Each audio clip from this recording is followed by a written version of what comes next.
Chapter 1085, Full Power. Hellscythe _ Fluffy Goblin. Chapter 1085, Full Power. Groups of Blackwater members charged at Stone Forest Town's 3 magic towers. Although Blackwater couldn't destroy the towers, once they killed the players manipulating the defensive buildings, the magic towers would be useless. However, the magic towers were easily defensible and very difficult to assault. But Blackwater's elites couldn't care less. They desperately tried to force their way into the magic towers. The reason for their fervent attitude was Abandoned Wave's desperation. He had announced extraordinary rewards for the magic towers' fall. Anyone who took down the magic towers would be awarded a set of level 40 dark gold equipment as well as a bronze mount. Humans died in pursuit of wealth. Birds died in pursuit of food. The thought of such a reward had kindled a passionate light in the eyes of Blackwater's members. Only Guild's apex experts could wear a full set of level 40 dark gold equipment. As for the bronze mount, many Guild experts could only dream of obtaining their own. Furthermore, Blackwater had the numerical advantage in this war. They had more than enough people to take down the magic towers. Unfortunately, only 3 people would get to enjoy such a reward. Naturally, they had to fight with everything they had. However, this situation gave Aqua Rose, who commanded the war from inside one of the magic towers, a colossal headache. They had already expended all of their magic scrolls and large-scale destruction spells. However, like madmen, Blackwater's members continued to charge at the magic towers with complete disregard for their lives. This rapidly whittled down the number of Zero Wing members defending the structures. Big Sis Aqua, what should we do now? We have less than 100 members near our tower. The other 2 magic tower situations aren't looking too good either. At this rate, the towers will fall, Blackie asked while launching attacks at the Blackwater members that flooded the nearby streets. However, no matter how many players he killed, they couldn't seem to put a dent in the flood of Blackwater's players. On the contrary, as he fought, more players seemed to swarm the streets. Aqua Rose frowned at Blackie's report. Their group was already occupied with fending off the Red Jade Legion. They had no time to worry about the other locations. The difference between their numbers was too massive. Even with the attribute boost from the magic towers, which allowed each of Zero Wing's elite members to take on 3 Blackwater elites at a time, it was not enough. Blackwater possessed an overwhelming number of experts. Even several of Zero Wing's elite members were no match for one expert player. Guild leader, I've gathered 10,000 people to attack Zero Wing's residence. We can charge in at any time, Laughing Drunkard reported when he arrived beside Abandoned Wave.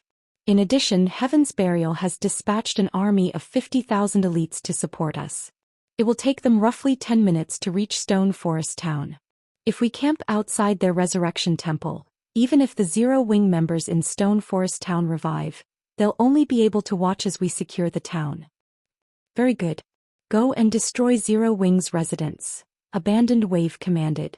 Sitting atop his warhorse, he was incredibly satisfied with the sight of the army surrounding Zero Wing's residence. Isn't Black Flame an excellent fighter? Once you destroy the residence, use the gnome cannons to bombard the secret underground room. He could not help but acknowledge that Black Flame was indeed powerful. The man had managed to defend the hallway to the secret room by himself, and both his subordinates and Pantheon's experts were helpless against him. Although they could kill him if they continued to throw players at him, Abandoned Wave was done waiting. The defending army's greatest advantage in a siege war was the ability to resurrect near the battlefield. In a war, half an hour would pass in the blink of an eye. The longer they dragged this war out, the more advantageous Zero Wing's position would be. Hence, he didn't want to waste any more time. It was not impossible to destroy a guild residence's secret underground room. Only it would be very difficult for players to do so by themselves. However, the gnome cannons could complete the task easily. Without the narrow hallway acting as a barrier, even if Sherfone were more powerful, he couldn't create endless duplicates of himself. They would only need 100 players to defeat him. Under Abandoned Wave's command, the 10,000 players surrounding Zero Wing's residence began to bombard the residence with attacks. Boom. Against a series of spells and arrows, the buildings inside Zero Wing's residence began to crumble one after another. It seems that this war will end soon. What a pity. It would be great if Zero Wing had more members present. I know, right? Despite having just 20,000 members, they have lasted this long against Blackwater's army of 200,000 monsters and 100,000 plus elites. They even managed to slaughter over half of Blackwater's armies. If Zero Wing wins this war, it will qualify to be recorded within God's Domain's war history. Even if Zero Wing loses, it's still impressive. Have you ever seen any upstart guild without backing stand against the joint forces of major existences like Blackwater, Heaven's Burial and Pantheon? Although Zero Wing has lost, it was a glorious defeat. Indeed. It is unfortunate that Zero Wing's luck is so poor. If not for Blackwater, it would have only been a matter of time before it united all of Star Moon Kingdom. Players could not help but sigh as they discussed the topic. Jade, let's return to White River City. There's no point in watching the rest of this war. I just received a report stating that Heaven's Burial's vanguard has reached Stone Forest Town. It won't be long before more reinforcements arrive as well. Even if all of the dead Zero Wing members in Stone Forest Town resurrect, they cannot win this, Yuan Tiexin said as he looked at Purple Jade. However, Black Flame is quite surprising. Despite his weakened state, he defeated the Red Jade Legion's vice commander, Red Rain. Pantheon's upper echelons are discussing the matter heatedly. Red Rain lost in a one-on-one? Purple Jade could not help her shock. That can't be right. I recall that Red Rain has already reached the Void Realm. She can also reach the Battle Tower's 4th floor. Her Bloody Mary is even more tyrannical than an epic weapon, having a powerful countering effect against both NPCs and players. Even experts in the Void Realm won't fight her in a one-on-one if they can help it. How did Black Flame win against her? Purple Jade could not imagine how anyone with inferior basic attributes and weakened combat standards could defeat Red Rain. I'm not sure how either. Pantheon is keeping a tight lid on the battle videos. Our men can't get their hands on any recordings of that battle, Yuan Tiexin said, shaking his head. He was also very curious about that fight. Moreover, there weren't many battle videos that could elicit such a reaction from Pantheon. Uncle Yuan, look at Zero Wing's residence. Purple Jade suddenly said. A flood of Zero Wing members are emerging. Are they attempting a final stand? Yuan Tiexin could not help but shift his gaze to the live stream. Suddenly, several hundred players surged out of Zero Wing's destroyed residence. These people were all extraordinarily well equipped. Moreover, they were all level 40 and above, and their bodies brimmed with killing intent. The intensity of their auras could even rival the members of Pantheon's Red Jade Legion. Wait. Those are Zero Wing's main force members and Dark God's Legion members. Upon sweeping a glance over the crowd, he immediately recognized many of Zero Wing's experts. The instant these people appeared, they all activated Power of Darkness. Combined with the buff from the magic towers, their attributes could rival Lord-ranked monsters. Without hesitation, these people dove into Blackwater's elite army and began a massacre. Chapter 1086. Miracle appearing once more. Hellscythe _ Fluffy Goblin. Chapter 1086. Miracle appearing once more. Watching the flood of Zero Wing's members charge out of the destroyed residence towards them, Blackwater's members were stunned. Based on the reports they had received, Zero Wing's members in Stone Forest Town had been concentrated on the magic towers and town walls. A portion had also been dispatched to repel Pantheon's 3 legions. Hence, the guild shouldn't have any more manpower to defend its residence. Yet now several hundred players had emerged. Moreover, their weapons, equipment and levels were all top class. How could they not be shocked? However, Blackwater's members did not consider the matter over much. They currently had 10,000 players surrounding Zero Wing's residence. Among them, several hundred were expert players. With so much open space, Zero Wing could not rely on terrain to fight such a large force. Blackwater members relaxed their tense hearts as they charged to meet their enemies. In the next moment, several hundred of Blackwater's MTs raised their shields and slammed into the approaching Zero Wing members. Ping. As if they had been hit by a truck, Blackwater's forefront MTs flew through the air and crashed into the crowd of players behind them. Not only had the initial clash shattered the truth shields and protection the clerics and oracles had cast on these MTs, but the MTs' HPs also dropped considerably. Moreover, among the Zero Wing members in the frontal charge, None showed signs of grouping up to fight their enemies. Instead, they split up and squeezed their way into the Blackwater crowd before them.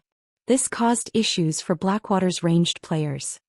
After God's Domain had undergone several system upgrades, even players on the same team could damage each other with their attacks.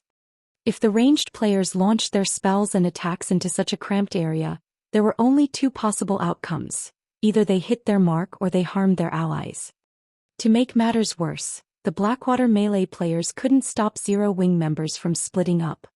As if these Zero Wing members were high on drugs, they all displayed the strength of Lord-ranked monsters of the same level, with some even surpassing lords. Blackwater's army couldn't even block Zero Wing's members, much less stop them. Who are these people? As players throughout God's Domain watched this fight, they were stupefied. These several hundred Zero Wing members were too powerful. They looked like tigers pouncing on a flock of sheep. From time to time, one could see numerous Blackwater members flying through the air. This looked like a battle between superhumans and ordinary people. It was a completely one-sided slaughter. Less than a minute since the battle had begun, Blackwater's army had lost over 1,000 members. Moreover, this number rose rapidly. The massive gap in attributes and combat techniques rendered Blackwater's elite army helpless. Guild leader, these people seems to have active berserk skills. I suggest that we retreat for now and wait until their skills' durations run out. We're at a disadvantage right now, laughing drunkard quickly suggested. I understand. Order everyone split up. Ranged players will work to pin Zero Wing's members down. Abandoned Wave's eyes twitched with anger as he watched the massacre before him. Once their skills run out, I want them taken care of. Berserk skills were extremely rare in God's Domain. Even Blackwater, with its bountiful resources and strong influence, had only obtained a small number, and only a minority of the guild's experts had qualified to learn one. Ordinary experts should not dream of wielding their own. Yet, Zero Wing had managed to supply berserk skills to several hundred players. With just several hundred players, Zero Wing had forced Blackwater's elite army to flee like rats. This was the first time they had witnessed anything like this in God's Domain. As time passed, Blackwater suffered more casualties. In contrast, Zero Wing's several hundred players had extremely few deaths. Are Heaven's Burial's members not here yet? Abandoned Wave demanded anxiously. Normally, berserk skills should only last 2 or 3 minutes at best, yet nearly 5 minutes had gone by and Zero Wing's members still fought vigorously. On the other hand, over half of his elite army was dead. This was a nightmare.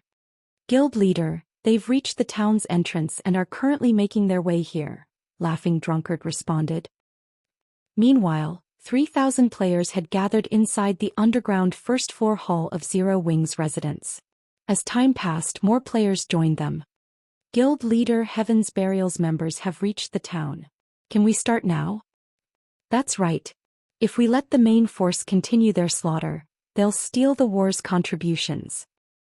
Guild leader, just say the word. We'll make those bastards from Blackwater beg for mercy. The Zero Wing elite members that had used the guild transfer scrolls to teleport to the residence were starving for action. As they hadn't been able to teleport in earlier, they had been forced to watch the war from so far away. Even though their allies were being slaughtered, they hadn't been able to do anything to help. The building frustration had been intolerable. If not for the guild's upper echelons stopping them from running to Stone Forest Town, they would have braved the journey. Instead of responding to his guild members, Shurfeng contacted Aqua Rose and asked, Aqua, can you see Heaven's Burial's members yet? They've already arrived. They are headed towards the guild residence. Initial estimates put their numbers above 30,000, Aqua Rose reported. Nodding, Shurfeng smiled and said, Excellent. Your teams can retreat. Try to lure as many people to the residence as possible. Lure them over? Aqua Rose was somewhat confused. Although she knew that the seal on the town had been lifted, the guild residence's wide, open space was not a strategic location for a battle. However, Aqua Rose couldn't care less. The Red Jade Legion before her was simply too powerful. Even though everyone from the Dark Gods Legion had activated their berserk skills, many of the Red Jade Legion's members had their own. If they continued to clash with the Red Jade Legion, it was only a matter of time before they were annihilated. Guild leader Wave, I've made you wait. Singular Burial, who rode a horned lizard that was over 2 meters tall, greeted as he slowly approached Abandoned Wave. On his way here he had heard plenty of news about the battle in Stone Forest Town. He had rejoiced when he heard the reports. He inwardly celebrated the fact that he had not led his guild and joined the initial assault on Stone Forest Town. Otherwise, Heaven's Burial's fate would have been far worse than Blackwater's. Just as Abandoned Wave was about to respond to Singular Burial, he discovered a change in the man's face. Right now, Singular Burial wore an incomparably gloomy expression. Seeing Singular Burial's ill complexion, Abandoned Wave asked curiously, "Guild Leader Burial?" Now that Heaven's Burial's vanguard army had arrived, victory was within their reach. It was also only a matter of time before Heaven's Burial's remaining army arrived. Right now, Singular Burial should be quite pleased, not wearing such an ugly look. "I just received news that the seal on Stone Forest Town has been destroyed," Singular Burial explained awkwardly. "You're saying Zero Wing has lifted the seal on Stone Forest Town?" Abandoned Wave immediately paled. With the seal lifted, Zero Wing could send an endless stream of reinforcements into Stone Forest Town. They had exhausted so much effort to annihilate most of Zero Wing's 20,000 members defending Stone Forest Town. If another 40 or 50,000 joined the fray. Wait, something's not right. Stone Forest Town's seal should have lifted quite some time ago. Why are so few of them here right now? Singular Burial suddenly felt as if something were amiss when he glanced at the empty Zero Wing residence. However, as soon as he finished speaking, he felt the threat of death wash over him. Singular Burial wasn't the only one to experience the feeling. All of the players within Zero Wing's residence felt it as well. Moreover, this feeling grew more intense as the seconds ticked by. Boom. Suddenly, the ground beneath Zero Wing's residence exploded, and a tall tower emerged from the ruins. When this tower appeared, everyone felt as if they were suffocating. This tower was none other than the obelisk Shifeng had unsealed when he had first captured Stone Forest Town.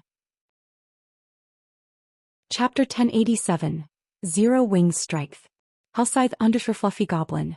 Chapter 1087 Zero Wing's Strength. A tower. Why is there a tower here?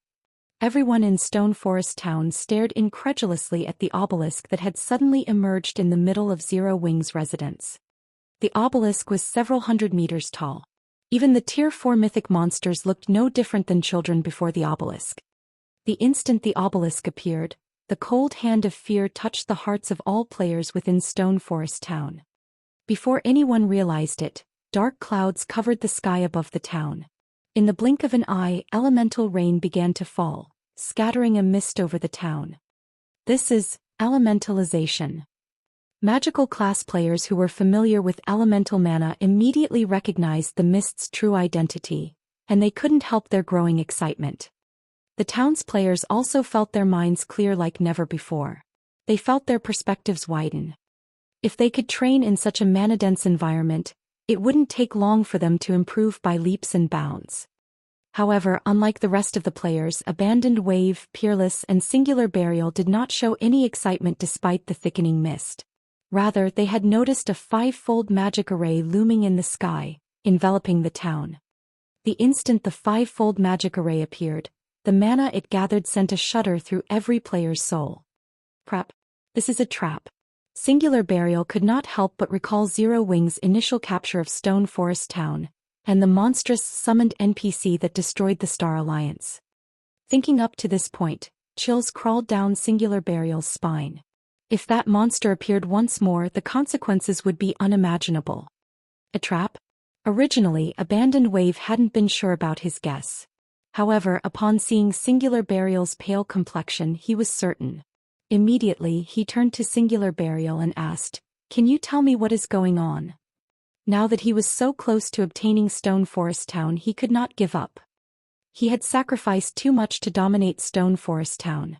He no longer had the option to retreat. Since he couldn't flee, he needed to get a clear idea of the trap they had just fallen into. He needed to implement appropriate countermeasures. Meanwhile, Peerless, who stood beside the two, grew curious. What, exactly, could frighten the almighty guild leader of Heaven's Burial to such a degree? There's no time. If we don't leave this instant, it will be too late. Singular Burial casually responded. Hurriedly, he began shouting through the regional guild chat. Everyone withdraw from Stone Forest Town immediately. Unfortunately, a few moments after Singular Burial issued this command, a translucent purple barrier began to form around Stone Forest Town. The barrier swallowed the town as well as some of the land outside its border. The instant this barrier appeared, fear surfaced on the monsters' faces outside of the town. Ignoring the bandaged man's commands, these monsters turned and fled. The monsters that had been caught within the purple barrier were not as fortunate. Even level 66 Grand Lords attacked the barrier desperately, yet the barrier remained intact. The barrier did not even shudder under the powerful assault. Shit. We can't get out. When the players in saw how firm the magic barrier stood, despite the attacks it received, they started to panic, their previous joy disappearing completely. Meanwhile, outside Stone Forest Town, the war spectators could no longer see inside the town. Because these live streams were recorded from a safe distance outside of the town, all they could see was a large dome over Stone Forest Town. What did Zero Wing do? Yuan Tianxin felt an indescribable shock as he stared at the purple dome. As one of the secret pavilion's upper echelons, he usually studied God's domain thoroughly. He knew just how terrifying a five-fold magic array was. This was something that could not even be found in Empire's imperial palaces. Generally, one only encountered such an array in divine ruins. Even Tier 5 NPCs were forced to avoid five-fold magic arrays, much less current players. Suddenly, Yuan Tianxin felt that his view of Zero Wing blur once again. After the magic barrier surrounded Stone Forest Town, elite and expert players began to swarm out of Zero Wing's residence, their numbers far exceeding everyone's expectations. In less than a moment, over 10,000 Zero Wing members had joined the battle. Moreover, this number was still rapidly climbing. 10,000, 20,000, 30,000. As players watched, 50,000 Zero Wing members exited Zero Wing's partially destroyed guild hall. Even the weakest among them were guild elites. Damn it! It really is a trap. Rage burned in Singular Burial's gaze as he looked at the newly emerged army of 50,000 elite players. Although Blackwater, Heaven's Burial and Pantheon's combined force was still larger than Zero Wing's, the gap had shortened. At this moment, their combined armies barely outnumbered Zero Wing's by 2-1. However, Zero Wing's elite members received the Magic Towers buff. These elites' basic attributes surpassed their elite members by a large margin. In a head-on clash, they would not have any advantage whatsoever. Haha. Look at the ugly expressions on Blackwater's faces. I want to see how long they last now that we've closed the gap. They actually dare to pick a fight with Zero Wing while most of us are away. I'll be damned if I don't camp their corpses until tomorrow. There's no point in camping their corpses. They'll resurrect in Simu Town after they die. Instead, we should let our healers resurrect them and kill them again. Let's make them drop every item they have. The Zero Wing members that had just emerged from the residence brimmed with fighting spirit as they grinned at Blackwater and Heaven's Burial's members. Guild leader, all available elite members have arrived.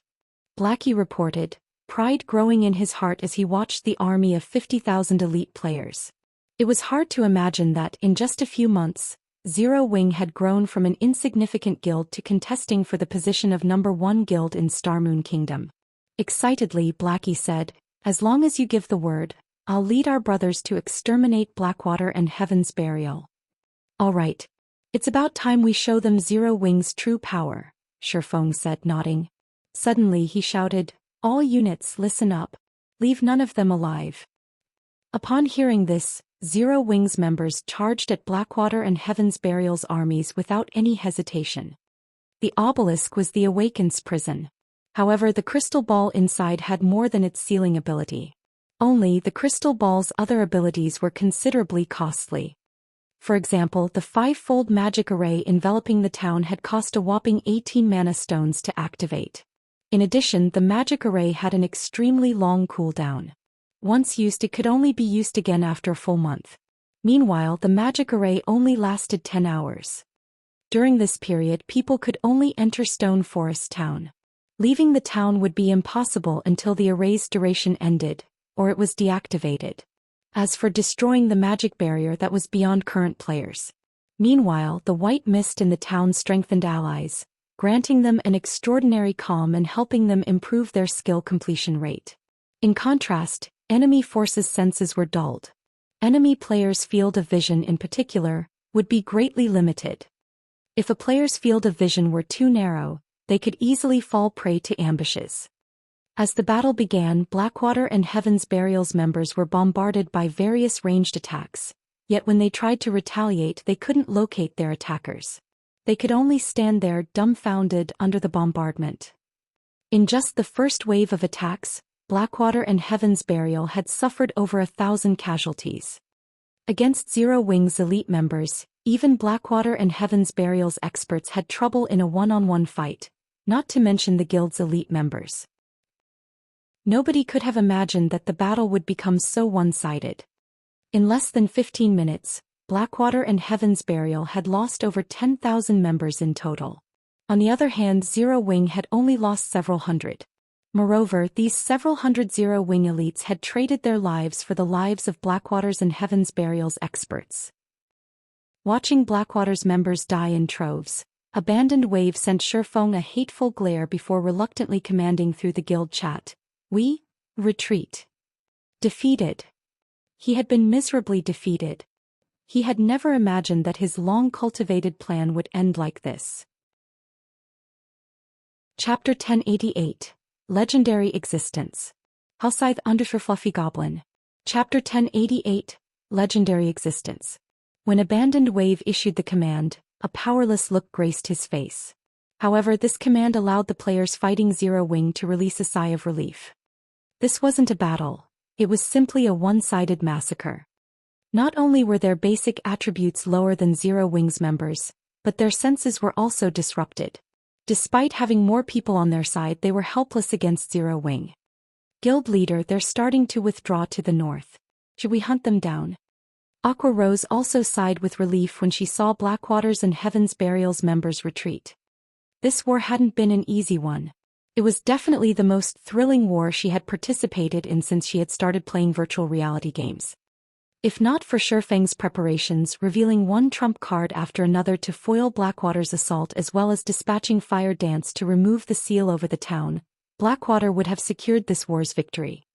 Despite dispatching so many elite players and the support of the Magic Towers and Obelisk, Zero Wing had only taken 20,000 enemy lives after much difficulty.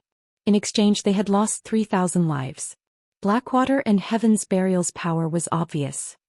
Moreover, Pantheon's core legions had also taken part in this war. If not for Zero Wing's home ground advantage, the war's outcome might not have been certain. Chase after them. Kill as many as we can, Shifeng commanded without hesitation. This war had given Shifeng an understanding of just how powerful Blackwater was. Despite Blackwater's short time in God's domain, it already possessed such combat power and foundations. If Blackwater were allowed to continue, Shifeng even doubted that he could defend Stone Forest Town. Hence he needed to deal a harsh blow to Blackwater and Heaven's Burial in this war. If they annihilated the guild's armies now, Zero Wing could continue to develop safely for a considerable amount of time. He would also have more time to prepare for his city's construction. A city's construction was different from that of a town. Not only did it cost more, but it was also more difficult to defend than Stone Forest Town. Most importantly, he had already used the magic tower design 3 times. Of the 2 remaining magic towers he could construct, he had promised one for the Town of Beginnings. He'd be dreaming if he thought he could defend a city with a single magic tower.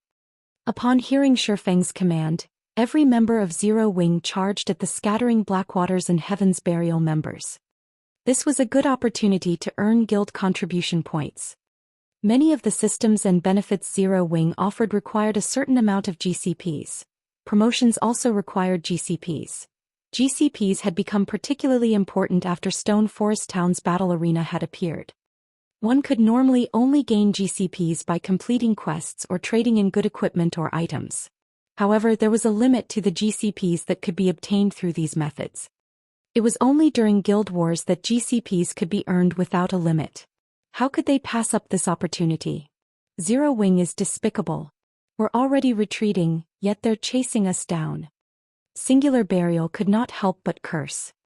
Among the remaining players in the Blackwater Heavens Burial army, the majority consisted of Heavens Burial's members. Blackwater's army had mostly been wiped out. Even if more were killed, it would not make much of a difference. However, things were different for Heavens Burial. Although their losses during their escape would be fewer than a direct clash with Zero Wing's forces, they still lost several hundred players with each passing minute. Elite players were not as readily available as ordinary players. Elite players were a guild's backbone.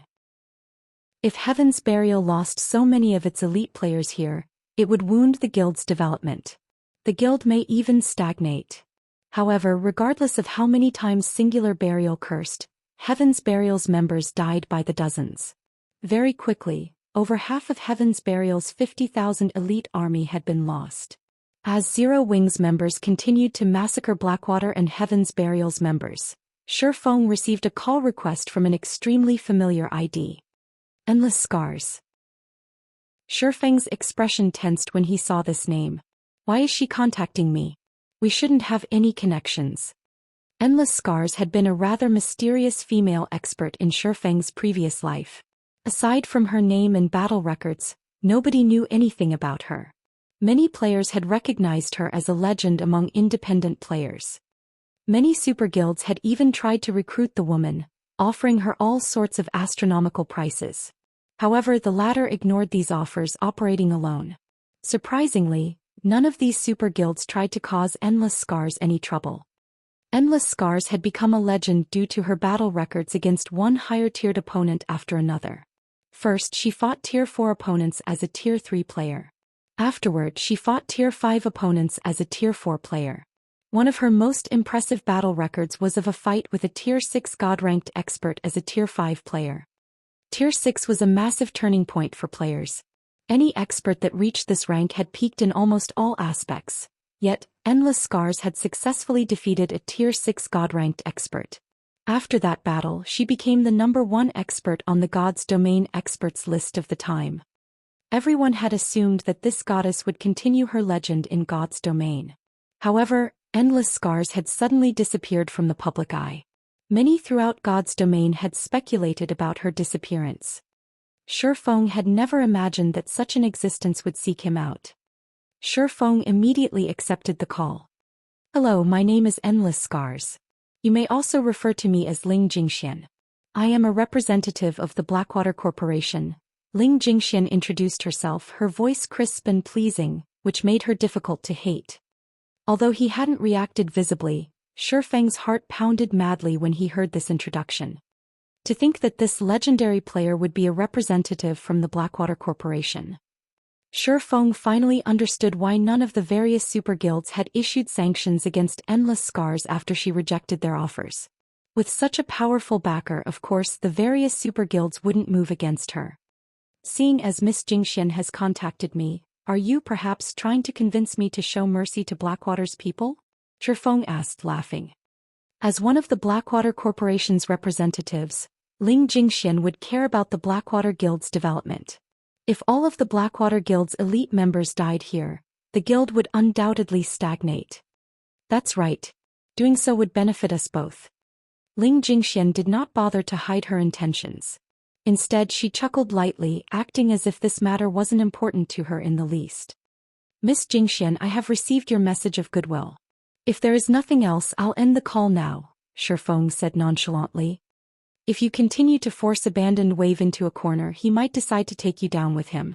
If that happens, Stone Forest Town will have no ruler. Shifeng's instant rejection surprised Ling Jingxian slightly. The reports she had received had described his personality to A.T.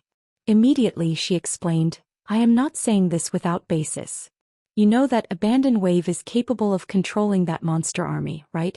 Those monsters have yet to enter the town because Abandoned Wave is afraid of those monsters polluting the town with evil energy, making the area inhospitable for players.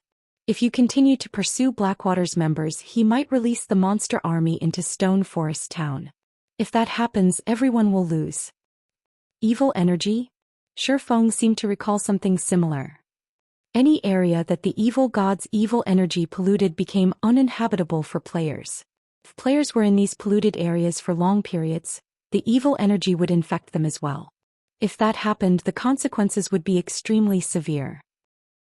This was precisely the reason that the evil god's temple was the human race's common enemy. Evil energy cannot be dispelled. If you let the remaining Blackwater members go, I can assure you that Abandoned Wave will not allow the monster army into Stone Forest Town. May I know your decision, Guild Leader Black Flame? Ling Jingxian asked, smiling at Shifeng's poker face on the screen. At this point, Blackwater had suffered a devastating blow. Even if it were not exterminated, it would not be capable of causing Zero Wing any trouble for some time. In her opinion, Shifeng had no other choice. At the end of the day, Stone Forest Town was an important revenue source for Zero Wing. Losing Stone Forest Town was the equivalent to chopping off Zero Wing's arms. Thank you for your offer, Miss Jingxian. Again, if there is nothing else, I will disconnect the call now, Shifeng replied in the same manner as before. Without waiting for Ling Jingxian to respond, he ended the call. Chapter 1089, Shifeng's Madness. Hellscythe _ Fluffy Goblin. Chapter 1089, Shifeng's Madness. He rejected the offer. Ling Jingxian blinked in astonishment as she stared at the black, translucent screen before her. She hadn't expected Shifeng to be so decisive. What an interesting person. Ling Jingxian chuckled as she shook her head. So be it. It's just a pity that we'll lose Stone Forest Town. Following which, Ling Jingxian forwarded Shifeng's reply to Abandoned Wave. Her message was very straightforward, the contents simply stating that Zero Wing had rejected their offer. After Ling Jingxian finished sending her message, a female cleric looking to be in her early 20s walked over and said, "Big Sis Endless, we've found the hidden path leading to the ruin's core. Only the monster guarding it is a level 60 Grand Lord. Leader has called for you to discuss a raid plan." If Shifeng were present, he would notice that the female cleric wore Light of the Forsaken, a level 45 dark gold set equipment for clerics. It was a 6-piece set that only dropped from level 50 and above field Great Lords. Meanwhile, the cleric wearing the set was only level 41. Alright, I'll head over right now. Ling Jingxian smiled and nodded. She then followed the female cleric deeper into the ruins. The Zero Wing members in Stone Forest Town rushed madly at their enemies, while Blackwater and Heaven's Burial's armies ran and hid wherever they could, suffering immense losses in the process. As for Pantheon's 3 legions, they held their ground in an easily defensible corner. However, although they had managed to lower their casualty rate, it was only a matter of time before they were wiped out. Watching his guild members die one after another, Singular Burial could not help but ask anxiously, "Brother Wave, what did Black Flame say?" The purple barrier still enveloped the town. Players could only enter the town, not leave. No matter what methods they used, they were utterly helpless against the magic barrier. If this continued, the 50,000 elite members he had worked so hard to nurture would vanish like bubbles. After Abandoned Wave received Ling Jingxuan's message, he was dazed for a long moment. Murmuring, he said, "He rejected. Has Black Flame lost his mind?" Singular Burial was stunned when he heard this. He had experienced an area polluted by evil energy personally. Players could not reside in those areas for long. If those monsters invaded Stone Forest Town, it would cripple the town. Stone Forest Town was Zero Wing's main source of income. How could the guild choose to give it up so easily? Black Flame really is decisive. He is actually willing to sacrifice an entire town to defeat the last of our troops. I have underestimated him, Peerless said, astonished. If he is even this ruthless to himself, it seems our defeat is not without reason. Ruthless? Abandoned Wave laughed. Since he is so eager to die, I'll fulfill his wish. His defeat in this war was already certain. It was impossible to obtain Stone Forest Town. Moreover, after suffering such a miserable defeat, nothing good waiting for him upon his return to the guild. He was more than willing to drag Stone Forest Town with him as he fell. Moreover, if Zero Wing lost Stone Forest Town, its development would slow significantly. He might even have a chance to redeem himself. He had only asked Ling Jingxian to contact Black Flame to appease Pantheon and Heaven's Burial. In reality, he hoped that Zero Wing would reject his offer. He had never imagined that Zero Wing would be this foolish. Following which, Abandoned Wave contacted the bandaged man. You can make your move now. Let the monsters enter the town. Destroy as much as you can. Our previous agreement still stands. This is your decision, not mine. I'll gratefully accept Stone Forest Town. Hearing Abandoned Wave resolution, a hint of excitement flashed in the bandaged man's eyes. He was like a starving beast that had suddenly spotted an innocent sheep. Immediately, the bandaged man commanded his remaining monsters to charge into Stone Forest Town. The 3 mythic monsters even joined the fray. Guild leader, this is bad. The 3 mythic monsters are trying to charge into the town. Alluring Summer hurriedly reported as she tried her best to stop the crazed mythic monsters. However, the evil earth dragons began to act differently. No longer controlled, their basic attributes instantly increased by 15%. Most importantly, their intelligence was no longer suppressed. Despite Alluring Summer's divine dragon having superior attributes, she was barely able to hold back 2 of the earth dragons. She was helpless to stop the third. As a Tier 4 mythic monster, the evil earth dragon was extremely fast. In less than 10 seconds, it had reached Stone Forest Town's defensive walls. Roar. Bellowing angrily, the evil earth dragon, that stood over 100 meters tall, shattered the wall before it with a single swipe of its claws. As for the town's level 65 NPC guards, they were nothing before the evil earth dragon. No one could stop the mythic monster as it charged into the town. Although some players had tried to stop the monster, the earth dragon took them out with one swipe of its massive tail. In addition, the attack devastated the surrounding terrain. Seeing this, Zero Wing's members were stupefied. Even after activating Protection Blessing, just one of the evil earth dragon's normal attacks had killed a level 40 guardian knight with nearly 30,000 HP instantly. Meanwhile, the instant the evil earth dragon entered the town, the monster's body began to exude a gray fog that slowly spread. As the gray fog passed, the ground dried up as if its vitality had been devoured. Haha. With this, Blackwater's victory is a guarantee. Hooray for the guild leader. Blackwater's members jumped in celebration as the evil earth dragon arrived. Although Zero Wing had a lot of players, they did not have anyone who could contend with a mythic monster. They could only watch as the monster destroyed their town. A Tier 4 mythic monster is really powerful. Though it's a pity that we'll lose Stone Forest Town forever, Singular Burial said, sighing. Previously he had not had a chance to observe the evil earth dragons up close. However, now that he witnessed one in action, he finally understood just how frightening Tier 4 monsters were. They were definitely not existences current players could challenge. Aqua, tell everyone to use their return scrolls to leave Stone Forest Town right now, Shifeng said to Aqua Rose, who stood beside him as he watched the evil earth dragon rampage inside his town. Following which, he dashed towards the top of the obelisk. Unlike other magic barriers, the magic barrier enveloping the town did not isolate or hinder allies. Hence, Zero Wing's members could use their return scrolls at any time. We're leaving. Shifeng's decision confused Aqua Rose. However, after giving it some thought, she realized that they didn't have anyone present that could take care of the evil earth dragon. They would simply be throwing their lives away if they remained. It was better to return to White River City. In any case, with the presence of the evil energy, Stone Forest Town was finished. Following which, Aqua Rose notified Zero Wing's members to withdraw from Stone Forest Town. Haha. They're retreating. Seems even Black Flame fears something. Abandoned Wave was quite pleased as he watched Zero Wing's members abandon the town. Although he had not obtained Stone Forest Town, Zero Wing wouldn't have it either. In other words, this war had ended in a draw, with neither side having an advantage.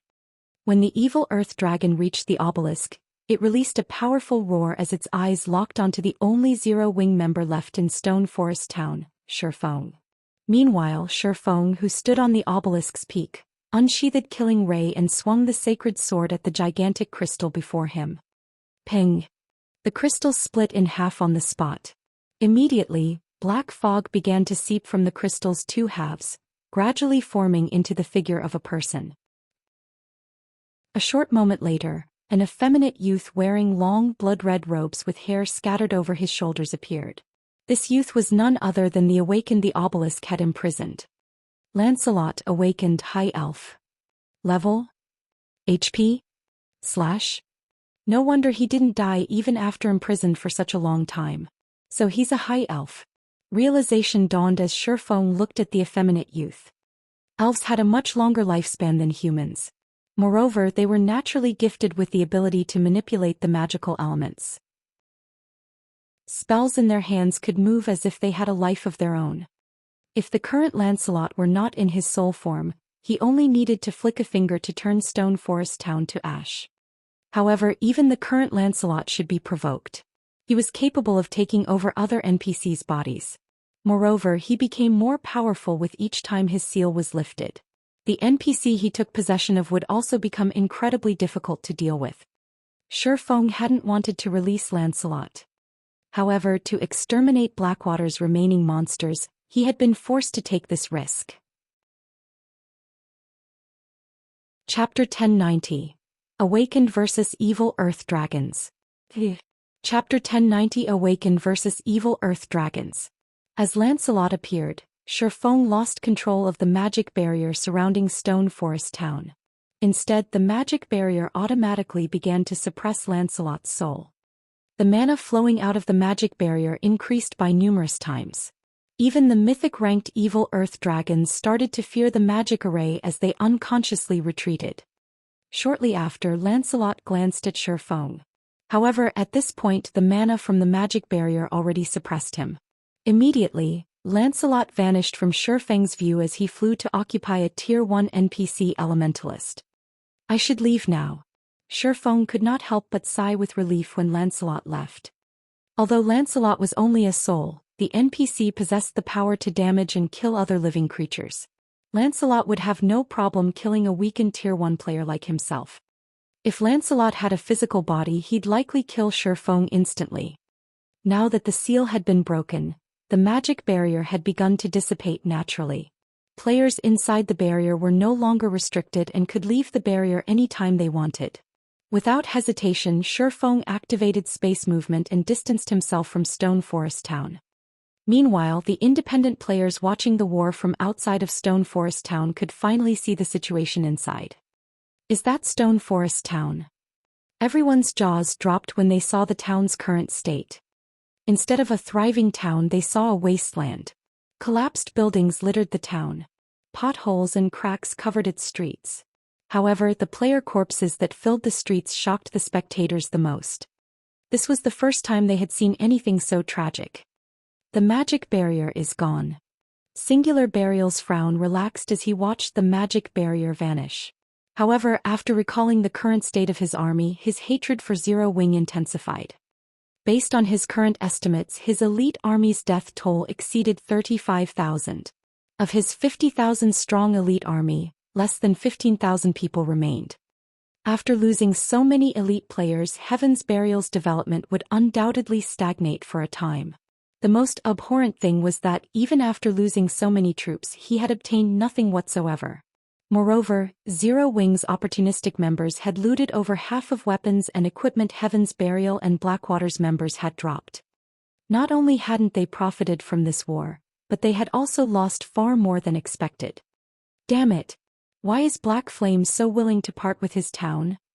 Abandoned Wave ground his teeth as he watched Shifeng leave the town through a spatial tear. At this moment he even doubted that Shifeng was human. Shifeng had sacrificed Stone Forest Town, yet he wasn't willing to go down with it. Let's leave as well.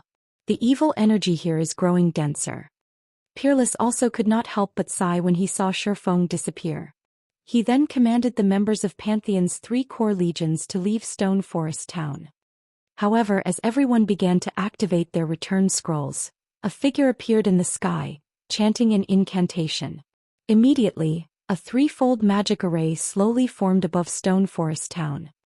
What kind of NPC is that? He can actually float in the sky. Everyone was surprised when they noticed the NPC Lancelot had possessed. This is bad. NPCs capable of hovering in the air are at least Tier 4. Everyone get out of there. Singular Burial's expression tensed when he saw Lancelot. Ordinary players might not know how significant hovering in the air might be, but as the leader of a guild, Singular Burial knew what that ability represented.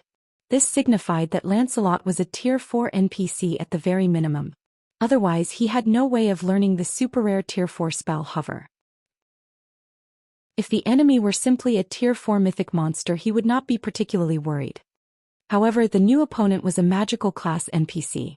As a Tier 4 magical class NPC, Lancelot knew many Tier 4 spells.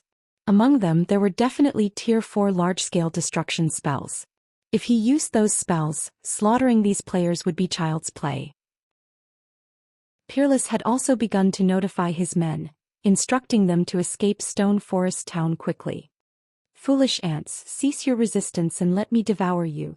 Lancelot, who now had a physical body, overlooked Stone Forest Town, a hint of madness flashing in his eyes as he began to laugh. Suddenly, Lancelot pointed a finger towards the sky, and pitch-black ripples radiated into the surroundings. Any players that these black ripples enveloped were interrupted and could no longer use their return scrolls. Moreover, the spell's range was more than double that of the obelisk's magic barrier. Instantly, the black ripples enveloped Stone Forest Town. Even the monsters outside of the town failed to escape. After the black ripples touched everyone in the town, they felt as if something or someone dragged them as their bodies involuntarily moved closer to Lancelot. An Awaken's Tier 4 spell, Dark Gravitation, is so much more powerful. Sherfone was speechless when he saw the black ripples range.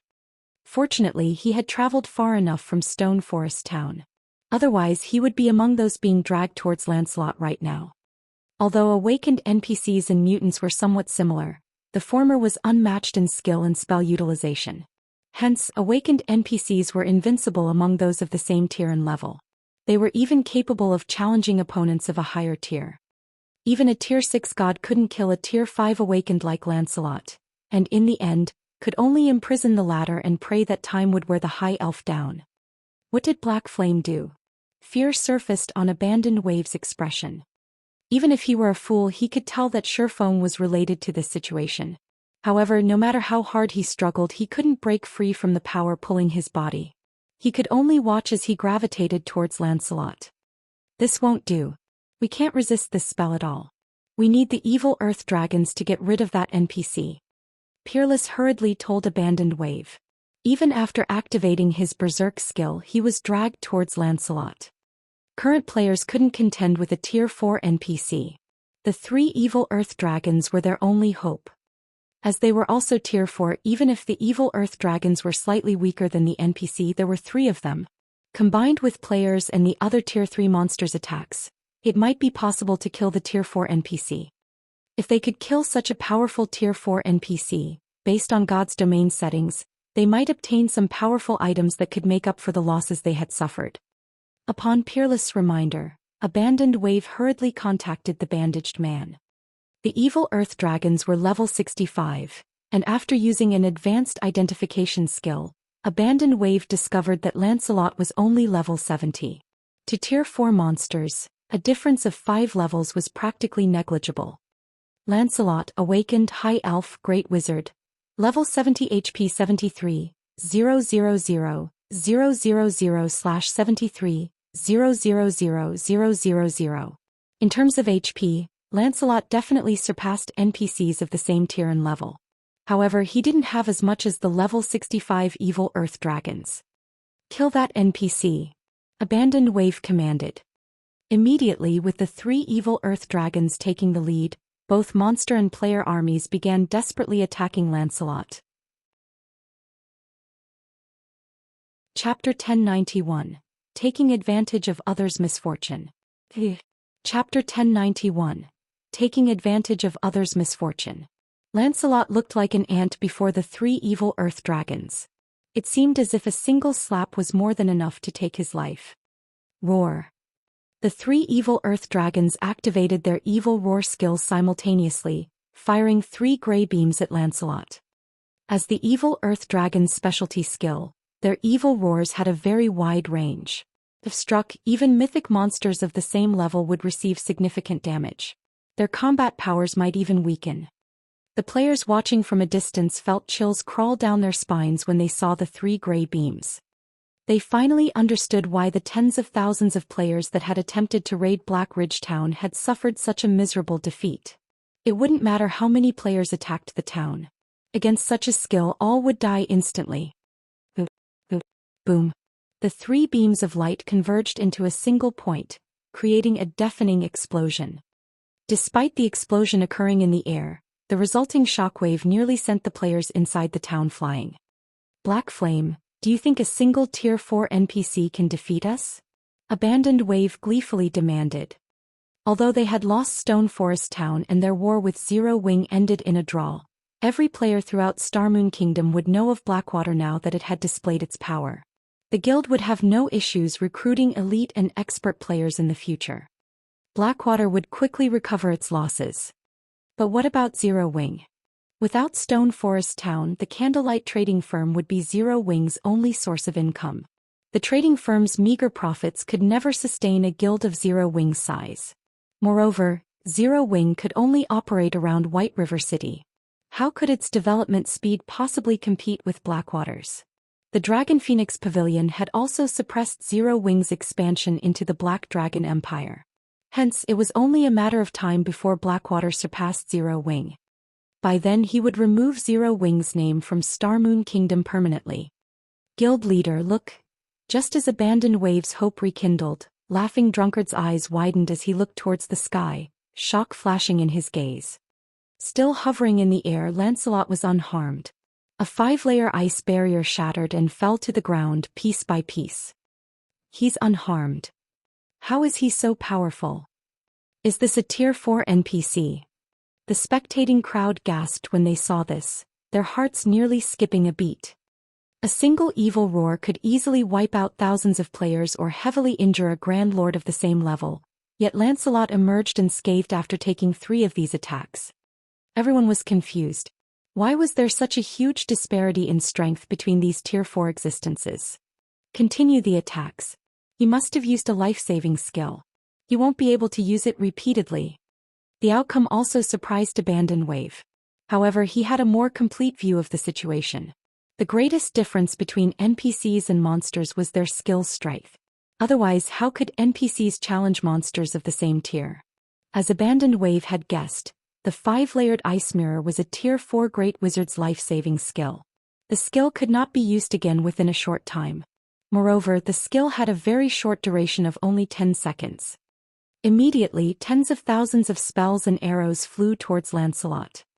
However, Lancelot was too small a target. Only several hundred attacks actually struck the NPC. In response, Lancelot stretched out his hand and swiped it across the empty space before him. Suddenly, a light blue magic shield appeared around him, releasing a dazzling, eye-catching glow.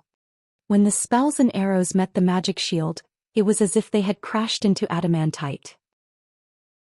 The magic shield remained intact even after receiving the hundreds of attacks. By the time the first wave of attacks ended, Lancelot had finished chanting the incantation for the Tier 4 spell, Earth Pulsation. The spell had an effective radius of 300 yards. Upon the spell's activation, the ground in the affected area shattered. Over 1,000 players died on the spot. Monsters beneath Lord rank were also killed. Immediately after, Lancelot swung his hand again. Clouds of dark smoke rose from Earth Pulsation's affected area and flew towards Lancelot. This dark smoke was comprised of the slain players' souls. Nothing nourished Lancelot more than players' immortal souls. As Lancelot absorbed the dark smoke, pleasure lit his expression. His aura also grew slightly stronger. He can absorb souls. When Abandoned Wave witnessed this familiar scene, fear flashed in his eyes. Immortal souls were extremely important to players. If a player's immortal soul were absorbed, the penalty could range anywhere from being unable to log into the game for several days to permanent death. In the latter scenario, players would have no choice but to start a new account. When Peerless and Singular Burial heard Abandoned Wave's words, they similarly paled. They were not ordinary players. They had a general understanding of immortal souls. If this NPC absorbed all of their present guild members' souls, the consequences would be devastating. Yet, the powerful gravitational force continued to drag them closer to Lancelot. They couldn't escape the NPC at all. It seems I'll have to give them some hints. Shifeng could not help but laugh when he saw these players' despair. Immediately he anonymously published a message on the official forums, mentioning that he knew Lancelot's weakness. However, the information would cost 10,000 magic crystals. Although his asking price was slightly high, if it could save tens of thousands of elite players and experts from losing their immortal souls, Blackwater and Heaven's Burial would buy the information without hesitation. As for letting Lancelot eliminate Blackwater and Heaven's Burial's members, that was not Shifeng's goal. If Lancelot absorbed these players' souls, even Shifeng would be helpless against the NPC. Moreover, he would truly lose Stone Forest Town. This was not his desired outcome. His best option was to ensure that both sides suffered immense losses. Of course, if Blackwater had not possessed the 3 evil earth dragons, there would be no point in sharing Lancelot's weakness. In the past, Lancelot's seal had been removed a total of 3 times. Unlike the first time the seal had been released, imprisoning Lancelot by repairing the sealing crystal had been impossible after his second release. They had beaten Lancelot within an inch of his life before he could be resealed. If players wanted to suppress Lancelot, they needed someone or something to pin down the awakened NPC for a moment. Only then could players approach the obelisk and activate the magic array inside the structure. When activated, the magic array would suppress Lancelot, making him much easier to deal with. Suddenly, Daybreak Fog contacted Singular Burial and asked, "Guild leader, I just discovered a method to deal with the NPC on the official forums. However, the other party is requesting 10,000 magic crystals. Should we purchase the information?" 10,000. Why doesn't he just rob us instead? Singular Burial bellowed. Although Heaven's Burial could obtain plenty of magic crystals, 10,000 was not a small number. However, as soon as Singular Burial finished speaking, Lancelot began to chant another incantation. The mana fueling this spell was no less than his earth pulsation. Moreover, due to dark gravitation, players were much closer to the NPC. "Guild leader, do we buy the information?" Although Daybreak Fog agreed that this price was ludicrous, they had no other options. "Buy it." Singular Burial gnashed his teeth. Losing one's immortal soul was no trivial matter. He did not want to take this risk. Inwardly, however, he swore to himself, this seller better not reveal his identity. I will not let him off the hook. Chapter 1092, Killing the Awakened. Chapter 1092, Killing the Awakened. After Singular Burial paid the 10,000 magic crystals, he appeared to age significantly. Zero Wing. I will make you pay for this. His goal in dispatching such a large army to Stone Forest Town had been to take advantage of the situation and plunder some of the weapons and equipment Zero Wing's members dropped. After all, Zero Wing's members were famous for their excellent items. The average standard of Guild's elite members was even higher than Heaven's Burial's.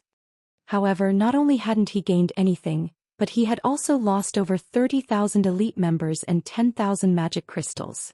After Heaven's Burial received the strategy he had paid for, he fell silent for a long time. He radiated a cold, deathly aura. The message he received only contained one sentence. Use the evil earth dragons to distract Lancelot and send someone into the obelisk to activate the magic array. He paid 10,000 magic crystals for this. At this moment, Singular Burial even considered devouring Shifeng whole. "Guild leader Burial, what's going on? What's with the ugly look?" Peerless asked curiously when he noticed Singular Burial's enraged laugh. However, after some thought, he found nothing unreasonable about Singular Burial's reaction. Heaven's Burial had not benefited from this war whatsoever despite sacrificing the majority of his 50,000 elite player army. It would be odd if Singular Burial were in a good mood. However, Peerless rather admired the other guild leader. He never thought that the man would be so open-minded as to laugh after such a loss. Only, the man's facial expression was slightly tense. However, Singular Burial was not ordinary. Very quickly, he sheathed his bubbling emotions and notified Abandoned Wave and Peerless of the method to raid Lancelot. Abandoned Wave immediately instructed the bandaged man to control the evil earth dragons to pin down Lancelot, while Peerless had the Red Jade Legion's experts sneak into the obelisk and search for the prepared magic array. When Zero Wings members had retreated, Phoenix Rain, who was currently in the faraway Apocalypse Empire, had paid attention to every movement in Stone Forest Town. A white-haired, slightly hunched old man also watched the war from inside the spacious guild leader's room. Although this man was already in his 70s and looked as if a strong breeze could topple him easily, Phoenix Rain treated him with great respect. This elder was none other than the Dragon Phoenix Pavilion's great pavilion master. He was the true owner of the pavilion, Ku Rong. Zero Wing is quite interesting. To think such a small guild can catch both you and 9 dragons' attention at the same time, Ku Rong said, chuckling as he looked at the destroyed and occupied Stone Forest Town. However, while one of you has an optimistic view of the guild, the other is trying to destroy it. I cannot figure out what is going through your youthful minds nowadays. But Rain, you've slightly overdone it this time. You've invested so much into Zero Wing. Now that Zero Wing has lost Stone Forest Town, how are you going to compete with 9 dragons on Thunder Island? You know how important Thunder Island is to the guild.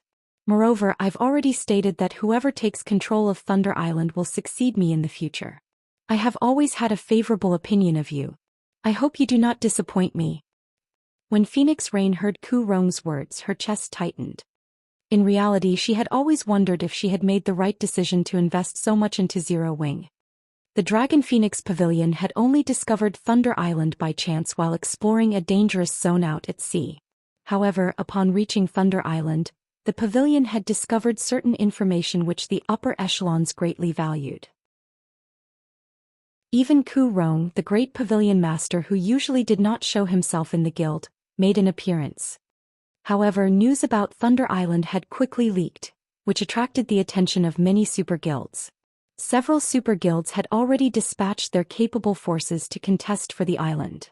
Meanwhile, Ku Rong had made up his mind and publicly announced to the guild the condition to become the next great pavilion master. Whoever took control of Thunder Island would become the next great pavilion master of the Dragon Phoenix Pavilion, and the future great pavilion master would control all of the guild's resources, talents, and future development. Even after so many years, Ku Rong had never once mentioned the matter of succession. Hence, Ku Rong's abrupt decision after reading the collected information on Thunder Island had stupefied all of the elders in the meeting. Phoenix Rain herself had been taken aback.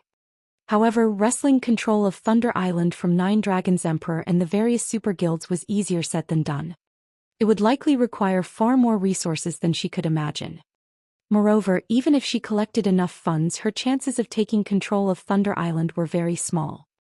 It seems I'll have to find Black Flame or Yi Feng for a chat, Phoenix Rain thought as she massaged her temples. Meanwhile, Stone Forest Town was quite lively right now. After the magic array inside the obelisk had been activated, Lancelot's basic attributes had been significantly weakened. As a result, the power of his spells had decreased. After Lancelot had been weakened, players could finally damage the NPC. Unfortunately, they weren't able to deal much. Even level 40 experts' damage was only in the dozens, while elite players only dealt 2 or 3 damage. Moreover, Lancelot dodged most of the attacks sent at him. Even so, this turn of events gave these players hope of victory. Lancelot's maximum HP was now only 60 million. Although players' damage was low, many a little made a mickle. Furthermore, they still had the support of 3 evil earth dragons. From time to time, the mythic monsters would launch attacks that dealt tens of thousands of damage. It was only a matter of time before they wore out Lancelot. Everyone spread out. Melees stopped trying to approach the NPC and defend the magic array at the obelisk. Ranged players give him a beating. Abandoned Wave commanded excitedly as he stood atop the obelisk. After the obelisk's magic array had been activated, shadow monsters formed from mana began to assault the magic array fiercely. However, compared to Lancelot, these shadow monsters were very weak. They were mostly level 60 elite monsters. The 3 guilds' elite and expert melee players were more than enough to defend the magic array. In addition, the 3 evil earth dragons served as meat shields. Lancelot's HP had already fallen to 20%. To get to this point, they had paid the lives and souls of nearly 6,000 elite and expert players. 2 of the 3 evil earth dragons had also died in battle, with the last only had half of its HP remaining. However, based on Abandoned Wave's calculations, The remaining mythic monster should last them until Lancelot died. Just thinking about the loot a powerful NPC like Lancelot would drop caused Abandoned Wave's heart to jump with excitement. According to God's domain's iron laws, the stronger the monster or NPC was, the better the items they would drop. What kind of loot would an NPC that even 3 mythic monsters were helpless against drop? This thought had floated in Abandoned Wave's mind throughout the battle against Lancelot. Time quickly passed. When Lancelot's HP fell to 5%, the players inside the town charged at the NPC frantically. They completely ignored Lancelot's OE spells. He's nearly dead. Attack with everything you've got. Abandoned Wave shouted. Abandoned Wave wasn't the only person with such thoughts. Singular Burial and Peerless Hearts also began to pound. Very quickly Lancelot's HP fell from 5% to 4% before falling to 3%. Meanwhile Lancelot's retaliation grew more powerful, which rapidly increased the 3 guilds' death rate. Every one of the awakened NPC's attacks could easily kill hundreds of players. However, the guild's members were too tempted by the NPC's loot. They couldn't care less if their allies died. When Lancelot only had 1% HP remaining, Shifeng finally made his move. Using space movement, he instantly appeared above Lancelot. There's someone there.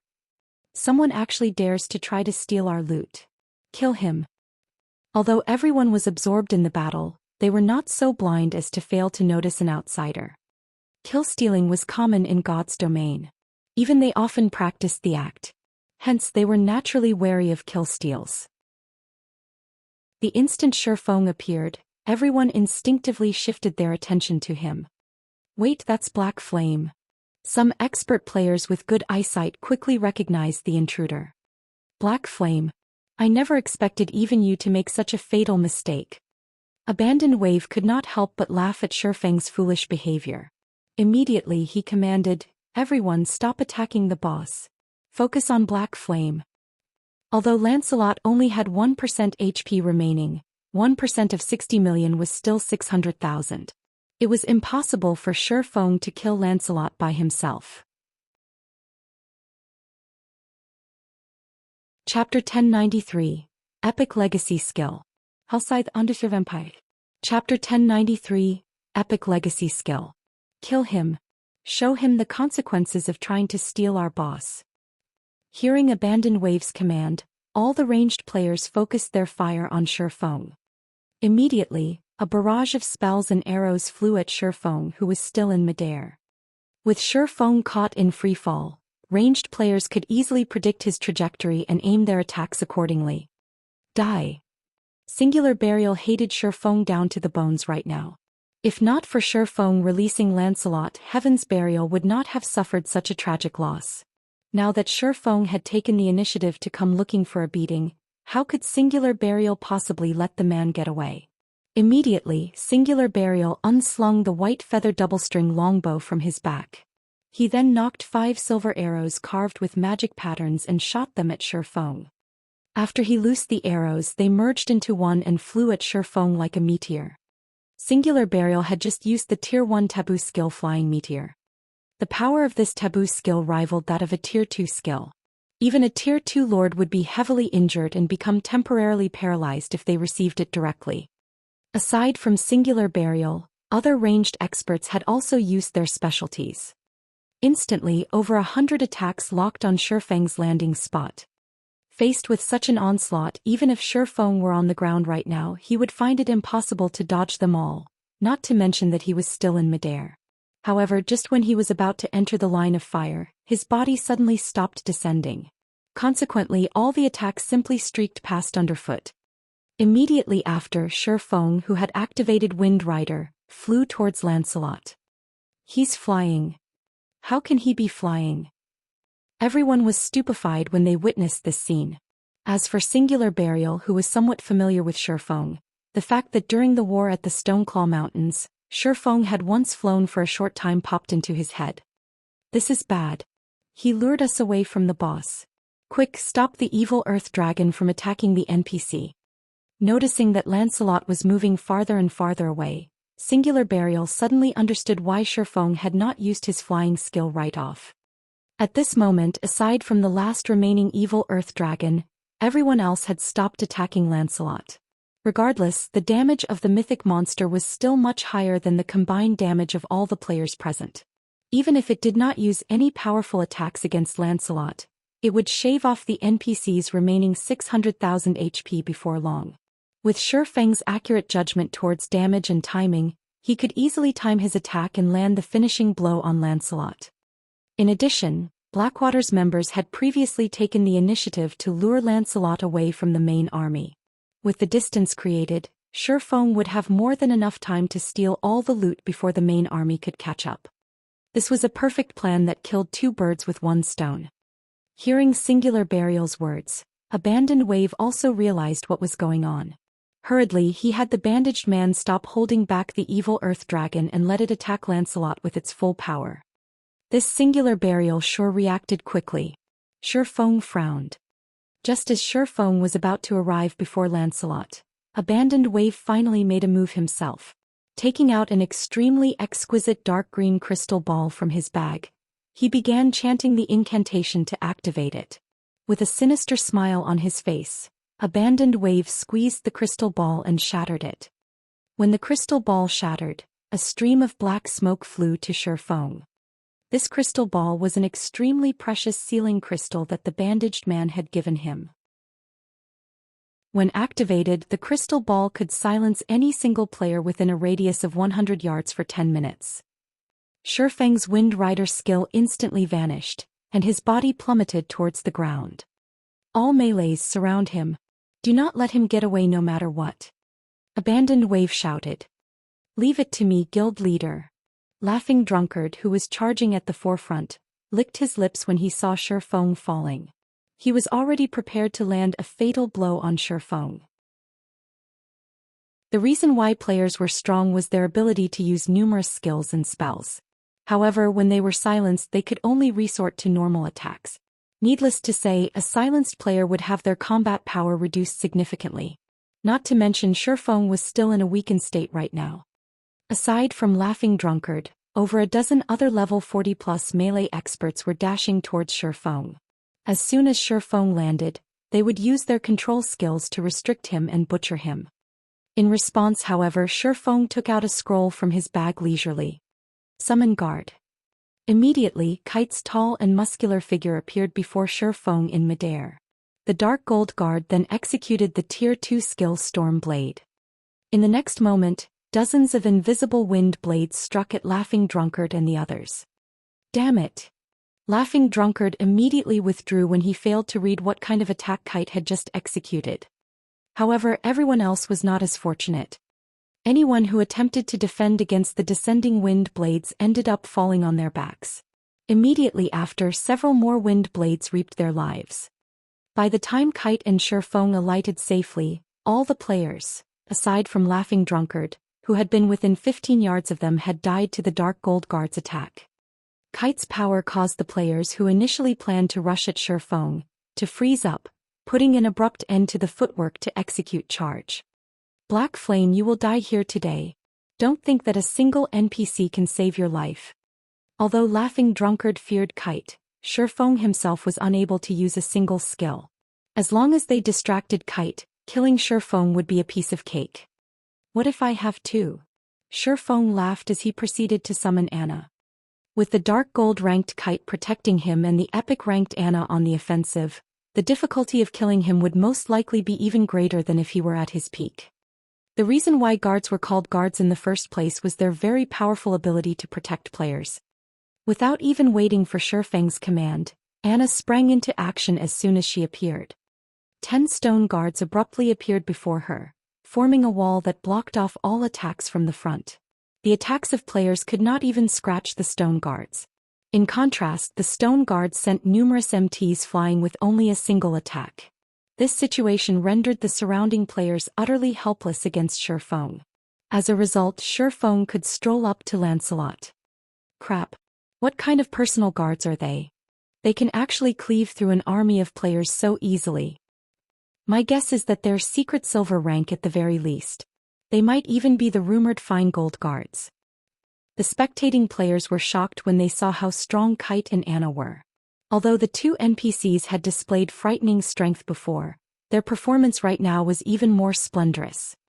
However, Abandoned Wave, the guild leader of Blackwater, gnashed his teeth angrily when he saw this scene. At the same time, his heart was also tinged with jealousy. Kite was already plenty powerful, yet Shifeng actually had two of such personal guards. The aura Anna exuded seemed superior to even Kite's. Change of plans. All melees deal with Black Flame. Everyone else, kill the boss as quickly as possible. Abandoned Wave reluctantly chose to deal with Lancelot first when he saw Shifeng still unharmed despite coming under assault from so many players. His decision was because, during the brief period they had stopped attacking Lancelot, the latter's HP had recovered back to 2%. If this situation continued even after they managed to kill Shifeng, they wouldn't have any way of dealing with the NPC. Several thousand melee players promptly surrounded Shifeng, blocking his path to Lancelot. Anna, it's up to you now, Shifeng commanded immediately, having no intention of wasting time. The strength of an epic guard was not as simple as Abandoned Wave thought it to be. Nodding in response, Anna began chanting an incantation, her hand continuously writing line after line of divine runes so fast that others could not even see her hand. Meanwhile, Kite and the 10 stone guards hindered the assault of the maddened players and monsters. As Anna chanted the final verse of the incantation, a golden magic array suddenly appeared in the middle of the sky, covering a radius of 100 yards. In the next moment, a woman wearing golden divine armor and wielding a silver spear emerged from the magic array. 2 sets of white feathered wings spread wide from the woman's back. The instant this woman appeared, everyone could not help but turn their gaze towards the sky, fear and awe instantly flooding their hearts. A Valkyrie. This is a lie, right? Everyone was stupefied. Without waiting for anyone to react, the Valkyrie flapped her wings and abruptly flew before Anna. With a wave of her spear, she sent a storm sweeping across everyone. The ground before the Valkyrie shattered as if the mortal world could not withstand even a normal attack of the Valkyrie. Quickly finish off Lancelot, Shifeng ordered hurriedly. Angel summoning was a legacy skill Anna learned after being promoted into an epic guard. The skill allowed her to summon a Valkyrie to assist her in battle. However, the Valkyrie summoned could only be 2 tiers higher than Anna at most and would remain in existence for a short 10 seconds. Moreover, angel summoning had a cooldown of 1 full day. Shifeng did not wish to waste this opportunity. Under Anna's command, the Valkyrie transformed into a streak of light and appeared before Lancelot. When the Valkyrie swept her spear towards Lancelot, the weapon tore apart even space itself. The power contained within the attack was even stronger than Lancelot's without the suppression of the obelisk's magic array. At the critical moment, Lancelot activated 5-layered ice mirror.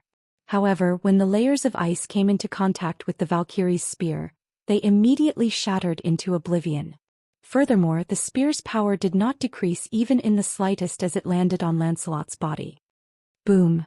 Lancelot instantly shot away and his body crashed into the obelisk. His remaining 2% HP instantly fell to 0, leaving him deader than dead. Chapter 1094. Unstoppable EXP. Hellscythe Undersea Vampire. Chapter 1094. Unstoppable EXP. He's dead. Didn't he still have 2% HP left? Everyone was dumbfounded when they saw Lancelot's motionless body planted in the wall of the obelisk. They had personally seen for themselves just how powerful Lancelot was. Even after he was suppressed, pushing him into a critical state would have been impossible if not for the 3 level 65 mythic-ranked evil earth dragons slowly chipping away at his HP. In order to reach this point, they had sacrificed over 10,000 elite players and even 2 evil earth dragons, and yet... Black Flame. Abandoned Wave screamed at the top of his lungs when he saw that Lancelot was dead. At this moment, due to Shifeng landing the final hit on the awakened NPC, his experience bar was skyrocketing. In just a short moment he had gone from level 44 to level 45. Even then his experience bar continued to shoot up. Level 45 10%, 30%, 50%. The EXP awarded for killing an awakened is actually this much? Feng was momentarily stunned when he looked at his rising experience bar. The hidden class he possessed doubled the EXP he required to level up. Not to mention he had already reached level 44. Even killing 2 or 3 Grand Lords of the same rank would not net him 1 level. In the end, Feng rose from level 45 to level 46 and finally stopped at 84% of level 46. He was only 4 levels away from the level 50 threshold. This leveling speed truly surpassed Feng's expectations. Awesome. With this, I'll have more time to deal with the city building matter. Feng was in a great mood as he looked at his attribute panel. He could not help but wish he could kill several more awakened NPCs right now. That way he'd be able to reach level 50 post-haste and challenge his Tier 2 class promotion. Then he could visit many places that were currently off-limits to him. Level 50 was a major threshold in God's domain. Not only would players receive a huge improvement to their weapons and equipment, but they could also visit more places. In God's domain, many rare maps opened up only to players that were level 50 and above. Although God's domain was different from most virtual reality games, it still imposed plenty of restrictions on players as a form of protection. These rare maps were perilous. Players below level 50 that visited these would undoubtedly die. Even after they met the level requirement to enter these maps, they would only have a slightly higher chance of survival. In the past, many of God's domain players had suffered under this restriction. When they stumbled across such maps with zero knowledge about them whatsoever, they received a free trip back to their respective cities, courtesy of the main God system, wasting plenty of precious travel time. After Feng got over his joy of leveling up twice, he shifted his gaze up to the air. After Lancelot died, he had dropped plenty of items. However, they were all scattered around the obelisk, not concentrated at a single location. Right then, the players inside Stone Forest Town also noticed the items strewn in midair around the obelisk. Immediately, greed surfaced in their eyes. With how powerful Lancelot was, one could just imagine how amazing the loot he dropped would be. Most likely, any random item could sell for an astronomical sum. Everyone swarmed towards the obelisk. Not daring to waste time idling around, Feng dashed straight for the closest item. However, after he had taken only a few steps forward, a deafening roar entered his ears. In the next moment, the last evil earth dragon executed savage charge on Feng. Not only did the skill provide the mythic monster with tremendous speed, but the first target its charge hit would also suffer 400% damage. If struck, even a tier 2 metric tons of the same level would be killed instantly, not to mention the weakened Feng. Most likely, even a scratch would send him to his grave. Go. Kill him. Abandoned Wave's eyes burned with rage after he saw 2 consecutive golden auras enveloping Feng. If not for Feng's interference, the person who leveled up twice might have been him. As for Lancelot's loot, he had long since ordered some assassins to collect them. Roar. The evil earth dragon roared as it charged at Feng. Its speed so fast that even if Feng activated Wind Rider, he would not outrun it. Just as the evil earth dragon was about to reach Feng, the beautiful Valkyrie appeared before Feng. She then thrust her spear at the approaching mythic monster. Ping! As a clashing sound echoed throughout the entire town, not only did the evil earth dragon's charge abruptly stop, but the mythic monster even went flying over 30 yards away. When its body slammed into the ground, the earth beneath it cratered. The evil earth dragon instantly lost 3% of its HP, leaving it with only 16% of its HP. Such strength. Her strength should be close to a tier 5 existences. As expected of a higher being. Feng was astounded at this scene.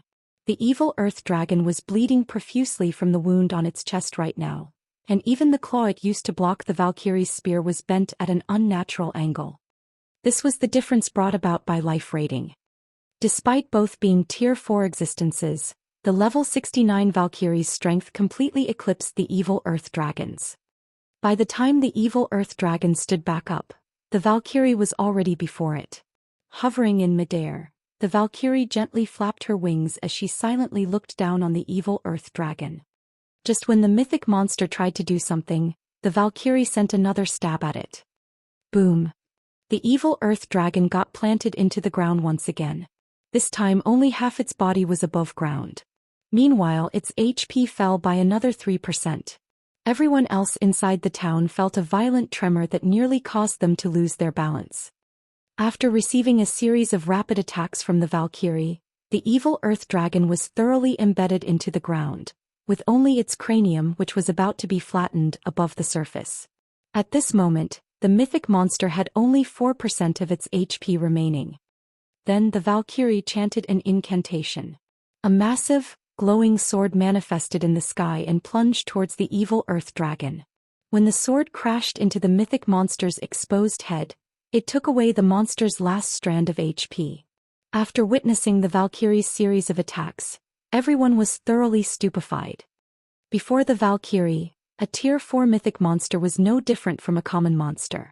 She had slaughtered the evil earth dragon with no difficulty whatsoever. Meanwhile, Shifeng, who was currently frantically picking up loot, leveled up once more, reaching level 47. When the Valkyrie shifted her gaze towards the nearby players, everyone suddenly couldn't breathe. At this moment, it was as if their lives were out of their hands. Moreover, their bodies also felt extraordinarily heavy. Guild leader Wave, let's retreat. Singular Burial no longer had the will to fight when he looked at the Valkyrie. The Valkyrie was simply too strong. Even sending an army of 300,000 elite players against her would be pure folly. If they remained here, most likely not a single one of them would leave Stone Forest Town alive. Peerless nodded in agreement with Singular Burial's words. Of the 3 core legions he had brought with him, the Red Jade Legion was no longer functional. Currently, he had lost only 1/3 of his forces. He still had a chance to redeem himself. If he lost everything, however, he would have to start drafting his letter of resignation already. Fine. Let's go. Abandoned Wave's eyes were filled with reluctance as he said this. However, even though he was reluctant, he knew that contending with the Valkyrie was impossible. Chapter 1095. 1 vs 5. Hellscythe Undersea Vampire. Chapter 1095. 1 vs 5. Wait, something's wrong with that Valkyrie. Doesn't it seem like she's starting to become translucent? You have that feeling as well. Quick look. That Valkyrie is starting to disappear. Right after Abandoned Wave gave the command to retreat, a sudden change to the Valkyrie immediately grabbed everyone's attention. The Valkyrie's appearance had simply given them too much of a shock. Even Abandoned Wave and the others, who hated Zero Wing down to the bones, had no choice but to give up on Stone Forest Town. However, now that the Valkyrie started facing problems, their hopes rekindled. Seeing this scene, Abandoned Wave immediately interrupted the activation of his return scroll. Everyone, hinder Black Flame and buy our people some time. After Abandoned Wave was sure that the Valkyrie had disappeared, a sinister smile appeared on his face. Lancelot's loot was just too tempting. Most likely no player would willingly abandon it. Previously, he had already sent a team of assassins to collect the items in secret to avoid detection by the Valkyrie. Now, however, there was no need for such precautionary measures. Currently, Zero Wing had no one present aside from Black Flame and his 2 NPC guards. Although killing Black Flame might be difficult, plundering Lancelot's loot would be a piece of cake. After all, with the awakened NPC's numerous drop items scattered all over the place, how could one person's looting efficiency outmatch a group's? Once Abandoned Wave gave the command, Peerless and Singular Burial also began coordinating their forces to cooperate with Blackwater's members. Regardless if it was Kite or Anna, neither was in existence that current players could go up against. However, there would be no problems if they only wished to distract the 2 guards for a short period. Particularly, they still possessed magic arrays in their hands. As long as they found the opportunity to trap Kite and Anna using these magic arrays, killing the silenced Black Flame would be child's play. After Shifeng picked up another item, he suddenly discovered over 1,000 players converging on his location. Dozens of the previously stealthed assassins have also begun making bold moves. Without hesitation, Shifeng dashed towards the obelisk. Currently, not only was he silenced, but he was also in a weakened state. He would simply be asking for a beating if he challenged 1,000 elite players. Not to mention the experts of the Red Jade Legion were among these players. As for Kite and Anna, Both of them had already been trapped in magic barriers and were currently fighting against a group of players and one-horned humanoid monsters. The two guards had no attention to spare for him. Shortly after Shi Feng started running towards the obelisk, his pursuers stopped cold. A legion of 1,000 players had suddenly appeared beside Shi Feng. Meanwhile, the person leading this legion was none other than Starmoon Kingdom's renowned snow goddess, Gentle Snow. So it's guild leader Snow. Abandoned Wave laughed involuntarily when he saw Gentle Snow. I was originally planning to take care of you slowly. I never thought you would actually send yourself to me. Charge. Get rid of them all. He had a very clear understanding of Gentle Snow's strength. Although she was indeed quite strong, the people on his side were not unknown nobodies either. Just the Red Jade Legion Peerless led had several refinement realm experts. Although both sides were roughly equal in number in terms of quality, his army definitely surpassed Gentle Snow's. In accordance with Abandoned Wave's command, Peerless led 4 refinement realm experts and charged at Gentle Snow. As for Singular Burial, he led a group specifically to deal with the silenced Shi Feng. Your opponent is me. When Gentle Snow noticed Singular Burial heading towards Shi Feng, she threw her greatsword at the man. Death throw. If you wish to deal with our guild leader, you need to get through me, Lightning Blade, first. At this time, a guardian knight appeared beside Singular Burial and wielded his square shield to receive the greatsword. Meanwhile, Singular Burial did not even try to dodge the oncoming greatsword as he continued making his way to Shi Feng. He was very familiar with Lightning Blade's strength. Heaven's Burial's current strongest MT was probably the level 41 Lightning Blade, who could hold his ground against a high lord of the same level all by himself without using any skills. Defending against a player's attack would be a walk in the park for him. Ping! When the greatsword collided with his shield, Lightning Blade had to take 4 steps back, damage of over -2,000 appearing above his head. Although this amount of damage was nothing to him, who possessed nearly 30,000 HP, an extraordinarily ugly expression still surfaced on his face. Why is her strength so powerful? After Lightning Blade stabilized his body, he looked at Gentle Snow somewhat fearfully. The equipment he currently wore could definitely rank near the top in the current god's domain, particularly with the epic bracer he had on right now. The bracer increased the effective strength contained within his attacks by 20%. Even if he was going up against a berserker of the same level, he was confident of surpassing the latter in a contest of strength. For the greatsword Gentle Snow threw to actually force him back by so many steps. Gentle Snow's strength was simply unbelievable. Meanwhile, facing the encirclement of Peerless and his 4 companions, Gentle Snow waved her hand lightly. Suddenly, 3 dazzling, divine spears appeared around her. Peerless and the others immediately felt as if they had sunk into a muddy swamp, their movement speed and attack speed decreasing significantly, and they could only watch as the 3 divine spears flew at them. Along with the clangor of metal, 3 of the 5 players perished instantly. Only Peerless and another swordsman remained alive. How did she suddenly become so powerful? Didn't they say that she had entered the refinement realm just recently? Peerless had an ugly expression on his face as he stared at Gentle Snow, his eyes filled with confusion. Currently, however, the most shocked wasn't Peerless but Gentle Snow. Right before the battle began, Shi Feng had actually passed her a fragmented legendary item, the 7 Luminaries Battle Armor. Although a chest plate mainly increased a player's defensive capabilities, the additional strength it provided allowed her combat power to undergo a qualitative change. The 7 Luminaries spears that came with the activation of the 7 Luminaries domain allowed her to display strength rivaling that of a great lord of the same level even without activating a berserk skill. As a result, the massive gap in strength allowed Gentle Snow to fend off the attacks of Peerless, Singular Burial, and the others single-handedly. The disparity was so great that she was even overwhelming Peerless and the others, causing the pressure on them to grow increasingly heavier. How did she become so powerful? Abandoned Wave was filled with shock.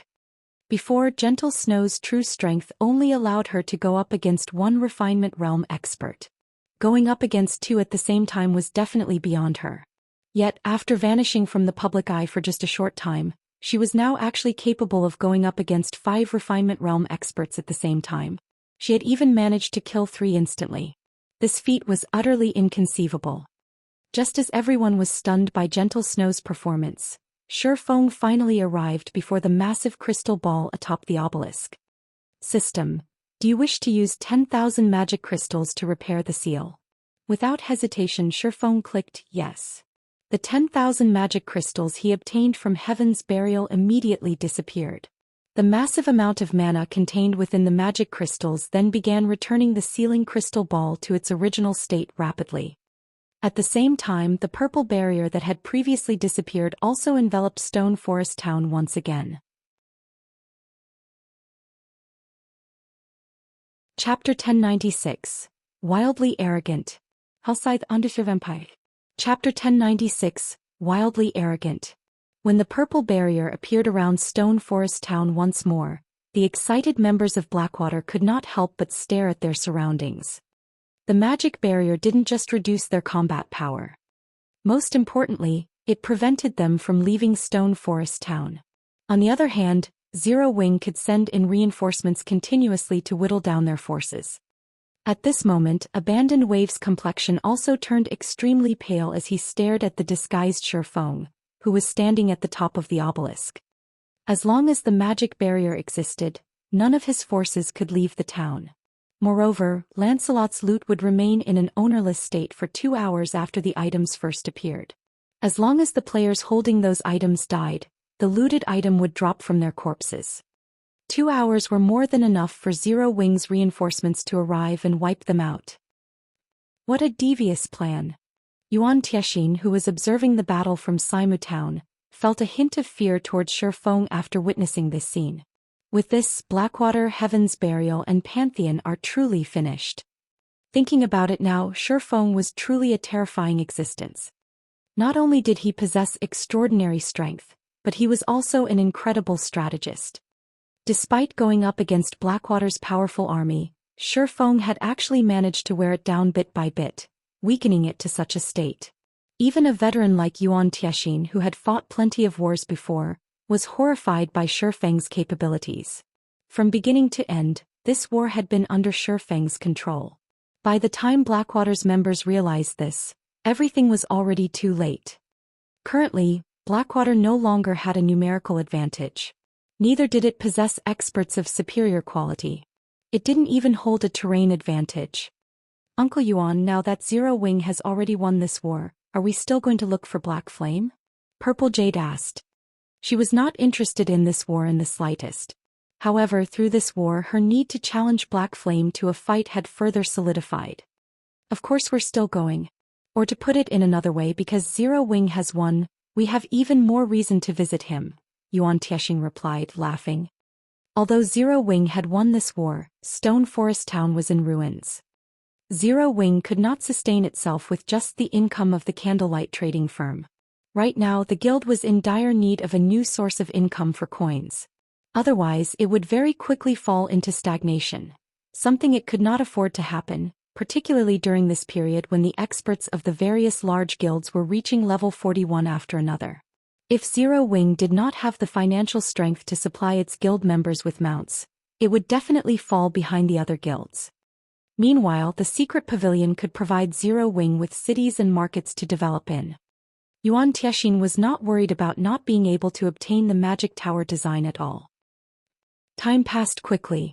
Inside Stone Forest Town, the members of Blackwater, Heaven's Burial, and Pantheon began to assault the obelisk desperately. MTs, open a path for us. Healers, pay attention to healing. Assassins, sneak inside. As long as we destroy the magic crystal on top of the tower, we will be able to leave this place. At this time, Abandoned Wave himself was also participating in the battle, giving out commands while he fought against Zero Wing's members. Whoever manages to break that crystal, I'll give them an epic item. Peerless and Singular Burial also nodded in agreement with Abandoned Wave's decision. After all, they had obtained a total of 26 items from Lancelot. Meanwhile, Zero Wing had managed to get only 2. If they had to pay 1 epic item to bring the 26 items away, the trade would definitely be worth it.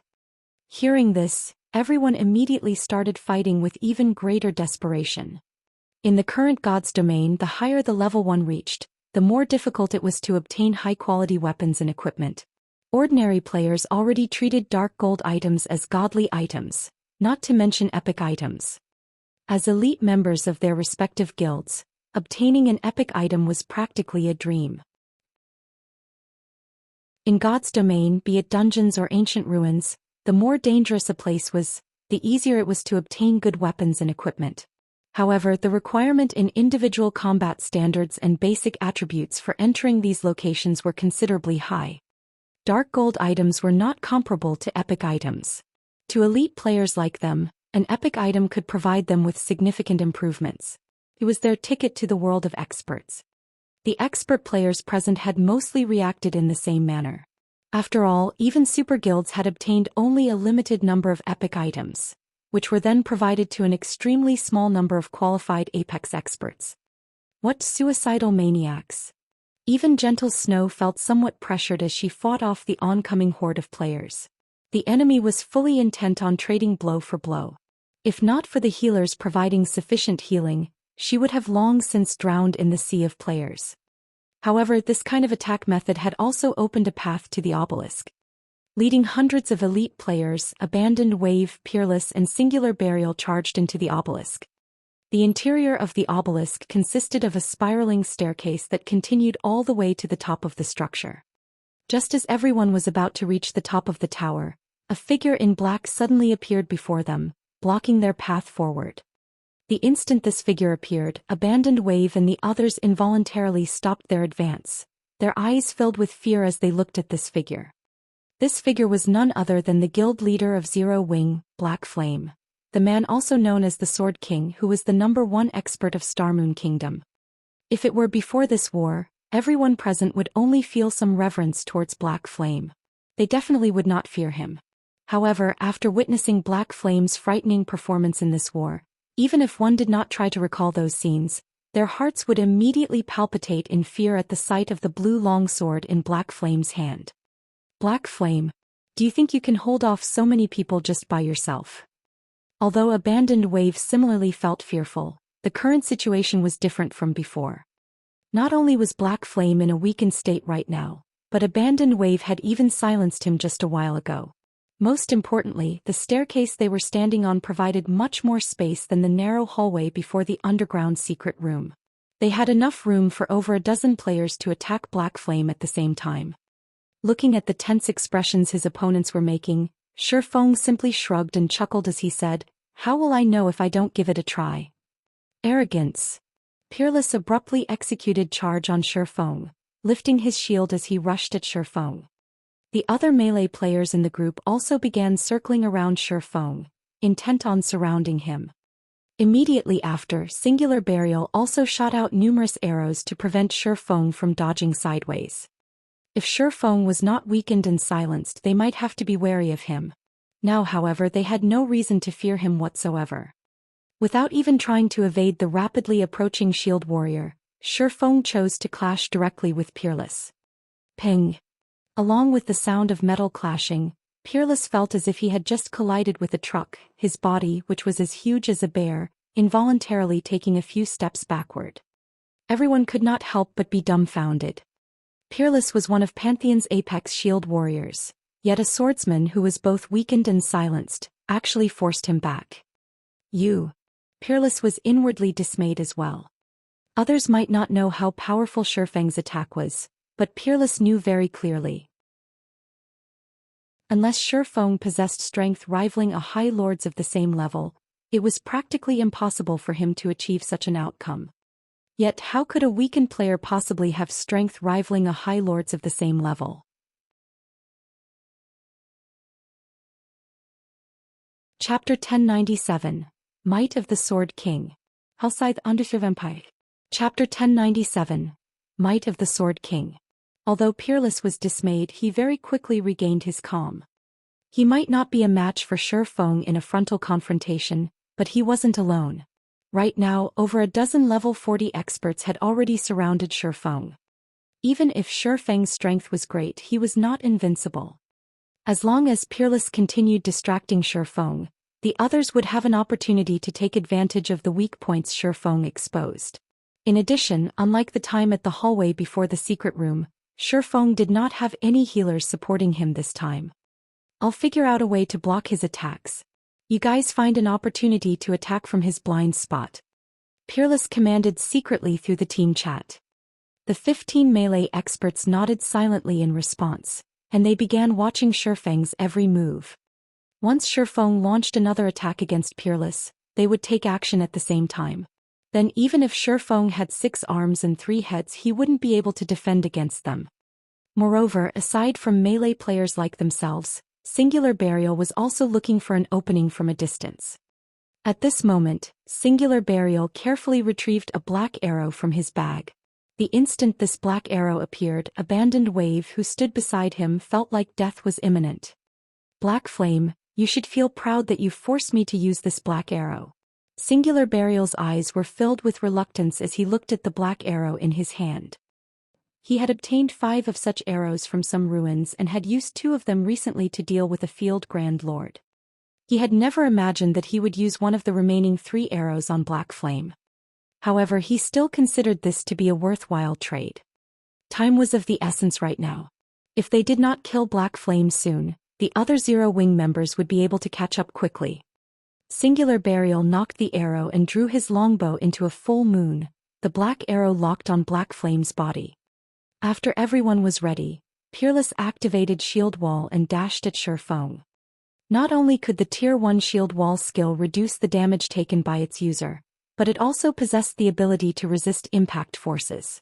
As long as Shield Wall was activated, even a Great Lord couldn't force him back by a single step. At the same time, the 15 other melee players surrounding Shifeng promptly used their most powerful skills. Berserker's Beheaded, Guardian Knight's Holy Slash, Assassin's Absolute Strike, Swordsman's 5 consecutive slashes. All kinds of killing moves were used. Even a Domain Realm expert would not be able to defend against all these simultaneous attacks. In the next moment, just as Peerless was about to arrive before Shifeng, the latter suddenly disappeared from everyone's sight. This move was none other than Void Steps. It was footwork capable of causing the opponent's mind to actively ignore the user's presence, making it seem as if one had suddenly disappeared. Not good. Reacting very quickly, Peerless immediately stomped his foot, executing Thunderclap. The ground instantly cracked, the skill inflicting a certain amount of damage to all targets within a certain range. At the same time, targets hit by the attack would also have their movement speeds reduced. Peerless intended to use this skill to prevent Shifeng from utilizing Void Steps normally. However, he was still a step too late. When Shifeng reappeared, he was already standing beside a berserker, his sword slashing up at a 45-degree angle towards the berserker. Before the level 40 berserker could react, a blue streak of light cut through his neck. So fast. The assassin positioned beside the berserker felt his neck grow cold when he witnessed this scene out of the corner of his eyes. Only after the strike hit did the berserker react. He hurried to twist his body, instinctively executing Whirlwind Slash to repel Shifeng. However, before the berserker's body could start rotating, the abyssal blade in Shifeng's other hand pierced through the side of the berserker's armor and stabbed straight into his heart. Instead of pulling the magic weapon out directly, he sliced through the front of the berserker's chest, dealing another blow to the berserker.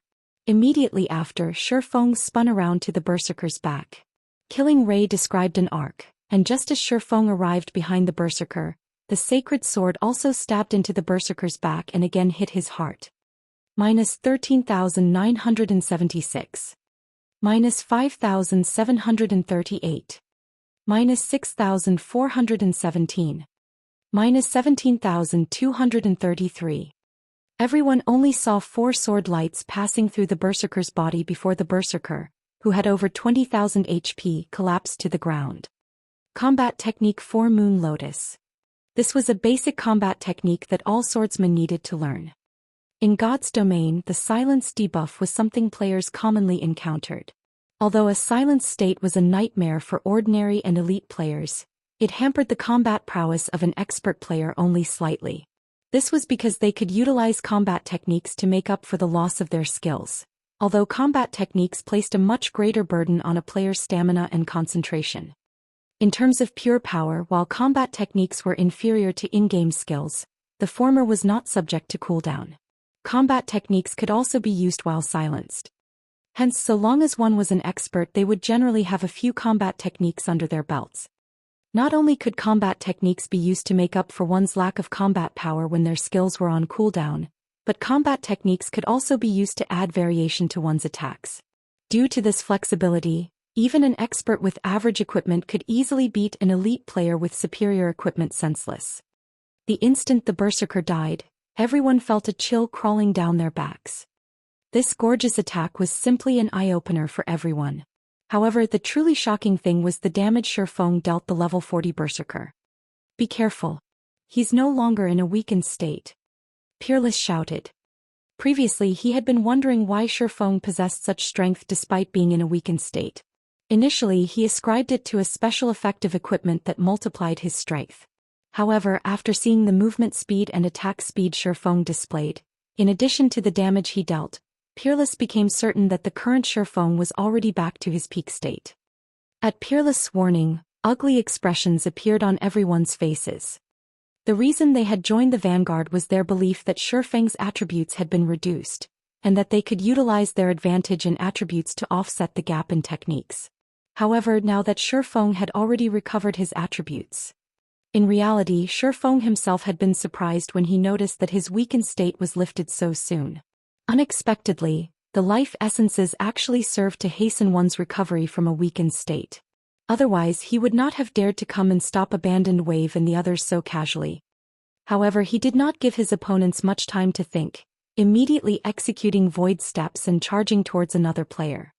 The various melee players had already been only a short distance away from Shifeng. Now that they were charging up to him one after another, Shifeng just needed to use void steps once to arrive beside another player.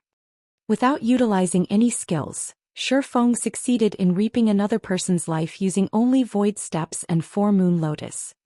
Before Peerless could even try to stop Shifeng, the latter had already killed a total of 5 players. Nobody could defend against Shifeng's 4 moon lotus. Shifeng was like the god of death. Whomever he appeared beside would inevitably die. At this moment, everyone finally understood why the secret pavilion had dubbed Shifeng One-Hit Azura. The pressure of death caused everyone's body to feel extremely heavy, their movements turning sluggish. Black Flame, time to die. At this moment, Singular Burial, who had constantly been searching for an opportunity, grinned as he released the bowstring and sent the black arrow flying upward. Xiu. The black arrow broke through the sound barrier as it shot towards Shifeng's heart. What a fast arrow. Shifeng had long since taken notice of Singular Burial's actions. However, when he saw the approaching black light, he still could not help but be shocked. At the critical moment, Shifeng instinctively crossed his swords before him directly in the arrow's trajectory. Boom. Shifeng immediately felt his hands going numb, his body forced through the air by the arrow as his HP continuously decreased. It felt as if he had just received a meteor with his swords. After recovering from his momentary daze, he moved his swords, deflecting the arrow. Suddenly, a black arrow could be seen flying towards the top of the obelisk. At this moment, less than half of Shifeng's 30,000 plus HP remained.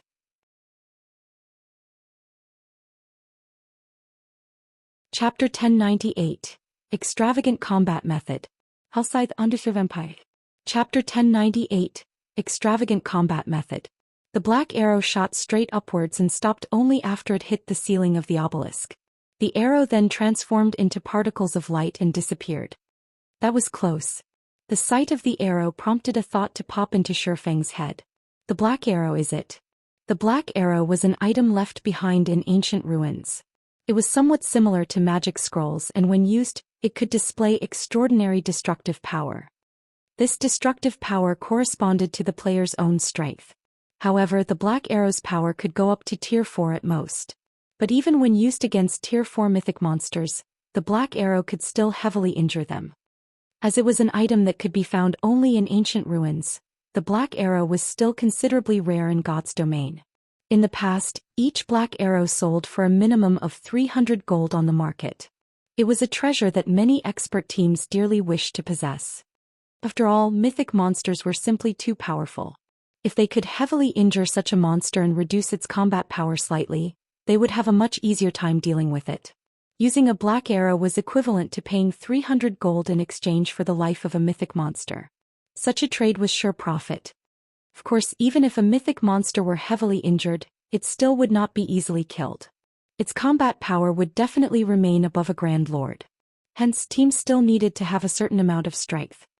Fortunately, Singular Burial was only a Tier 1 ranger. If he were Tier 2 right now, he would be able to display the Black Arrow's full power. In that case, Shifeng would have to activate absolute defense or suffer death. Even so, the Black Arrow was plenty frightening already. In just a little more than a second, Shifeng had lost over half his HP. Had he delayed in deflecting the arrow by even one more second, he would have really died back there. He didn't die. Singular Burial was stunned by this outcome. Although the Black Arrow might not be as powerful as a Tier 4 single-target spell, its might was not something a Tier 1 player could easily defend against. After all, Singular Burial had sent a Great Lord flying over 20 yards and inflicted heavy injuries when he had used the Black Arrow before. Nevertheless, Singular Burial's arrow allowed the melee players, who had surrounded Shifeng, to breathe out a sigh of relief. Brother Burial, I never thought you would actually possess such a trump card as well. We'll be mainly relying on you to deal with Black Flame from now on. As long as you kill Black Flame, we'll let you have the first pick of the loot, Abandoned Wave said. Previously, he already felt helpless when he witnessed Shifeng's horrific strength. He had never imagined that Singular Burial would still bring him such a pleasant surprise. Peerless similarly had his hopes rekindled as he nodded in agreement with Abandoned Wave's words. Singular Burial had taken away over half of Shifeng's HP in just a single attack. As long as he struck him again, the latter would undoubtedly die. Shifeng's death would break the myth of Zero Wing's guild leader's invincibility. At that time, Zero Wing would definitely receive a huge blow to its reputation. Alright then. Leave it to me, Singular Burial said, gnashing his teeth. He then retrieved the 2 remaining black arrows from his bag. However, his reaction speed is too fast. Moreover, now that he is prepared for my attacks, it will become much more difficult to hit him. You guys need to think of a way to pin down his movements for a moment. Leave it to us, Peerless and Abandoned Wave said boldly. Previously, they hadn't been confident of dealing with Shifeng, who had recovered to his peak state. However, now that they had Singular Burial's black arrows, they had no problem with distracting Shifeng whatsoever. Immediately, Peerless and Abandoned Wave had the players still capable of using Berserk skills step forward. A total of 8 players had Berserk skills ready for use, 2 Elementalists and 6 melee players, which included Peerless. Shifeng's basic attributes were indeed heaven-defying. However, after they used their Berserk skills, their attributes would still be slightly superior to his. With 6 melee players and 2 Elementalists working together, they could suppress even a Great Lord for a short period, not to mention Shifeng, whose attributes were still beneath a Great Lord. Go! Under Peerless' command, the 5 other melee experts activated their Berserk skills together with Peerless. With their attributes increased significantly, they charged at Shifeng, who was currently recuperating at the rooftop. At this moment, Shifeng took out an intermediate regeneration potion and drank it. His HP instantly recovered back to 20,000, then began slowly rising bit by bit. Seeing Peerless charging at him, Shifeng promptly executed Void Steps, avoiding an entanglement with the Shield Warrior. This move of yours is already useless against me. Very quickly after pinpointing Shifeng's location, Peerless used Earth Slam. The skill could place all targets within an area of 8 by 15 yards before him into a fainted state. Shifeng's Void Steps was indeed powerful. However, Peerless had also gradually gotten accustomed to the technique after seeing Shifeng using it multiple times throughout this battle.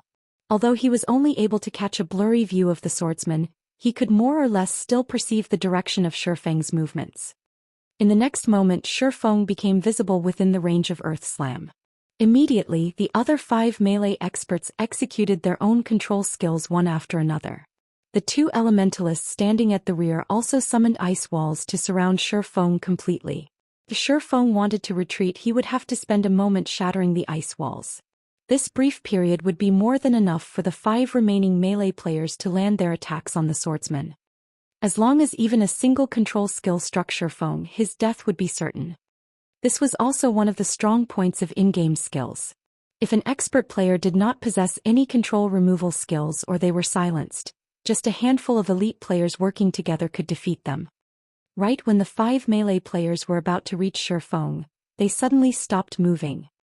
"What's going on with you all?" Peerless bellowed. However, Peerless suddenly felt that something was amiss when he noticed the HPs of the 5 players decreasing rapidly. He instinctively took a step back and, at that critical moment, avoided the shadow spreading on the rooftop. With a swing of his sword, Shifeng shattered the ice wall blocking his front. He then looked at Peerless, who was roughly 15 yards away from him, feeling somewhat surprised. His reactions sure are fast. The shadow on the floor was none other than the effect of the Tier 2 magic scroll Shadow Strangulation, which could bind all enemies within a 15-yard radius as well as deal 50% dark damage to them every second for 5 seconds.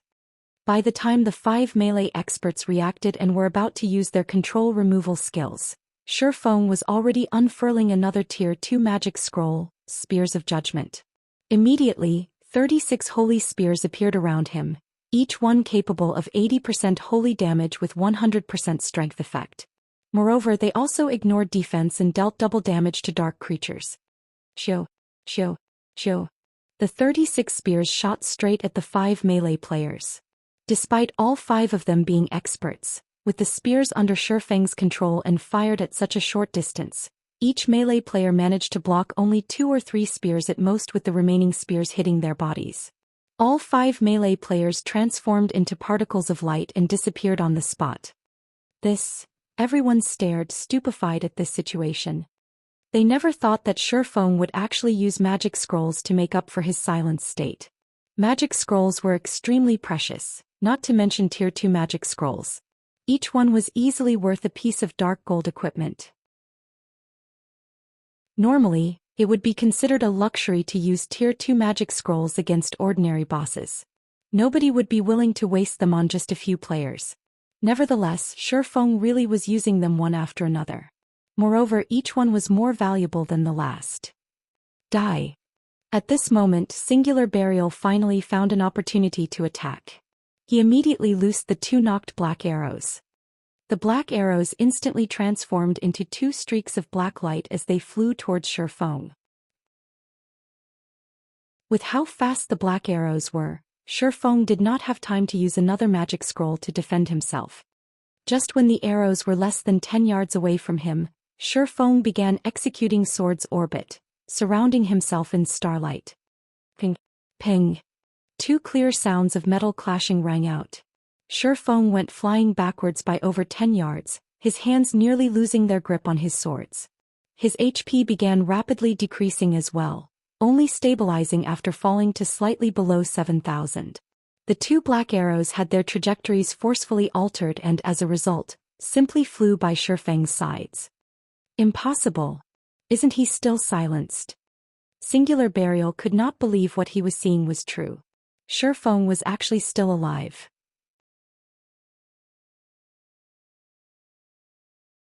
Chapter 1099, Town Promotion Order. Hellscythe Underservampire. Chapter 1099, Town Promotion Order. Is he a monster? Everyone was stupefied when they saw that Shifeng survived Singular Burial's attacks. Previously, a single black arrow had reaped over half of Shifeng's HP. Yet now, despite receiving 2 black arrows, he lost less than half of his HP. All ranged players focus fire on him. He doesn't have much HP remaining. While everyone else was frozen in shock at Shifeng's feet, Abandoned Wave quickly reacted and took out a dark gray magic scroll from his bag. Tier 2 magic scroll, Death's Flurry. Immediately, 8 gray blades of wind swept towards Shifeng. At this moment, the other ranged players also began launching their own attacks one after another. However, Shifeng had no intention of simply waiting for his death. Executing void steps, he disappeared before everyone once again. The incoming attacks just passed through his original position, not a single one landing on him. Damn it! He actually recovered so quickly. The corners of Abandoned Wave's eyes twitched when he saw this scene. Hurriedly he commanded, "Everyone form a defensive formation and advance." Void Steps was truly mysterious footwork. Even with how powerful Peerless was, the shield warrior could only make out a blurry figure of Shifeng if the latter was within a radius of 20 yards. Beyond that range he could not detect the swordsman at all. As for Abandoned Wave and everyone else, not to mention 20 yards, even if Shifeng were standing within 10 yards of them and launching an attack on them, they wouldn't notice a thing. Hence the only method to deal with this problem was to advance in a defensive circle. This way Shifeng would have no opportunity to approach Abandoned Wave who was inside the circle. Peerless had also immediately entered the defensive circle, fully prepared to protect Abandoned Wave. Right now Abandoned Wave carried all of Lancelot's loot they obtained. If he died, all the loot would definitely drop. While having a single person carry all the loot was a risky move, having multiple people carry them would give Zero Wing an easier chance to target them, and make it more difficult to protect the loot. Anyhow, Abandoned Wave himself was a level 40 assassin. In terms of combat standards he was also a considerably powerful expert. As long as he entered stealth he could easily escape detection. Faced with Abandoned Wave and the others' slowly advancing defensive formation, Shifeng would appear sporadically before players standing at the outer edge, reaping a life before disappearing again. If he had enough time he would even kill 2 players. What a tough turtle shell. Shifeng was rendered speechless by his opponent's actions. He had already used up all the AoE attack magic scrolls he had on hand. There were only a few single target attack and control magic scrolls left, not enough to affect the overall battle at all. However, if he tried jumping over, they would definitely discover him while he was in the air. Players in midair could not change their movement trajectory. They would be sitting ducks. However, if he was greedy and went for more kills each time, he would very quickly lose his life under a barrage of attacks. After all, his opponents were not ordinary players. They coordinated well with each other and their attacks were also very accurate. Moreover, he normally couldn't finish off a player with just 1 or 2 moves without executing a combat technique. Having no other choice, he could only chip away at the formation. As the number of players dwindled, Blackwater's members fell into an endless panic. Those standing at the outer layer of the defensive circle in particular, were trembling with fear, dreading becoming the next sacrifice. Shifeng was simply too fast. Not only were his appearances sudden, but even his attacks were impossible to detect. Moreover, by the time they began launching their counterattacks, Shifeng had long since disappeared. Yet they also weren't allowed to give chase. These guild elites and experts finally came to understand what an expert really was. Compared to Shifeng, those experts that boasted the ability to go up against 10 or 100 opponents by themselves were simply weaklings. If faced against those kinds of experts, Blackwater's members could still put up a modicum of resistance. Shifeng, however, instilled so much fear into their group of several hundred players that they did not even dare to move. Moreover, when he was attacking them, the only thing they could do was await their impending doom. Time passed by quickly. Due to the defensive formation, Abandoned Wave and the others advanced at a crawl. Consequently, Shifeng managed to gradually whittle the team of several hundred players down to just 100 or so. Right now, however, the group was only 100 yards away from the ceiling crystal ball. Upon seeing the gigantic crystal at the peak of the tower, everyone with Abandoned Wave revealed expressions of joy and relief. As long as they shattered the crystal ball, the barrier surrounding the town would disappear once again. They could then find a hiding place and use their return scrolls instead of just quietly waiting for their deaths here. Good. We're close enough. All assassins and rangers, charge forward and destroy the crystal. Everyone else, continue advancing in the defensive formation. Abandoned Wave, who had been in stealth all this time, commanded softly. Previously they had been too far away from the crystal ball. Shifeng would have wiped them out long before anyone could even enter within attack range of the crystal ball. Now that only 100 yards separated them from the crystal ball, if Shifeng stayed back to try to target Abandoned Wave, the crystal ball would undoubtedly be destroyed. However, if he chose to target those assassins and rangers instead, those in the defensive formation could speed up their advance. Abandoned Wave could even use the opportunity to sneak away himself. Currently, Zero Wing's members had already surrounded the obelisk. If not for the other members of Blackwater incessantly trying to charge into the obelisk, the other Zero Wing members would have long since rushed up here. Immediately, over a dozen assassins and rangers raced madly for the crystal ball. Having no other choice, Shifeng could only chase these players. Fortunately, the path towards the crystal ball was not very wide. Before the assassins and rangers even entered within 40 yards of the crystal ball, Shifeng had already disposed of them all. However, this situation also allowed Abandoned Wave and the others to advance a significant distance. Right now, the group was only 60 yards away from the crystal ball. We won. At this moment, Abandoned Wave was ecstatic. Although they were still 60 yards away, ranged players had an attack range of 40 yards. Hence, realistically, they only needed to cross another 20 yards. There was no way Shifeng could wipe out their team of nearly 100 elite and expert players before they crossed these 20 yards. As long as the magic barrier was gone, Abandoned Wave could immediately bring the loot back to Starmoon City. Although he had suffered massive losses in this war, the loot from Lancelot should offset a considerable amount of his losses. Previously, he had browsed through the items they obtained. Several among them would be of massive help to a guild's development.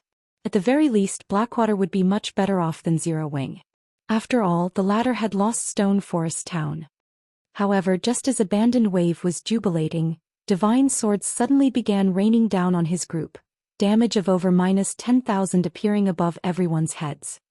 This move was none other than Shifeng's Skywheel Sword, a skill capable of sealing all enemies within a 20-yard radius for 4 seconds. As a result of this attack, Abandoned Wave was also revealed. At this moment, Abandoned Wave stared at Shifeng, who stood 40 yards away from the crystal ball, in shock. Impossible. How can he use skills again? 10 minutes shouldn't have passed yet. Abandoned Wave was filled with confusion. Peerless and Singular Burial were similarly dumbfounded at this situation. However, Shifeng did not give them much time to react. He immediately raised Killing Ray and executed Lightning Edge. Although Abandoned Wave was correct in that less than 10 minutes had passed since Shifeng was silenced, he had forgotten that players had their own natural resistances.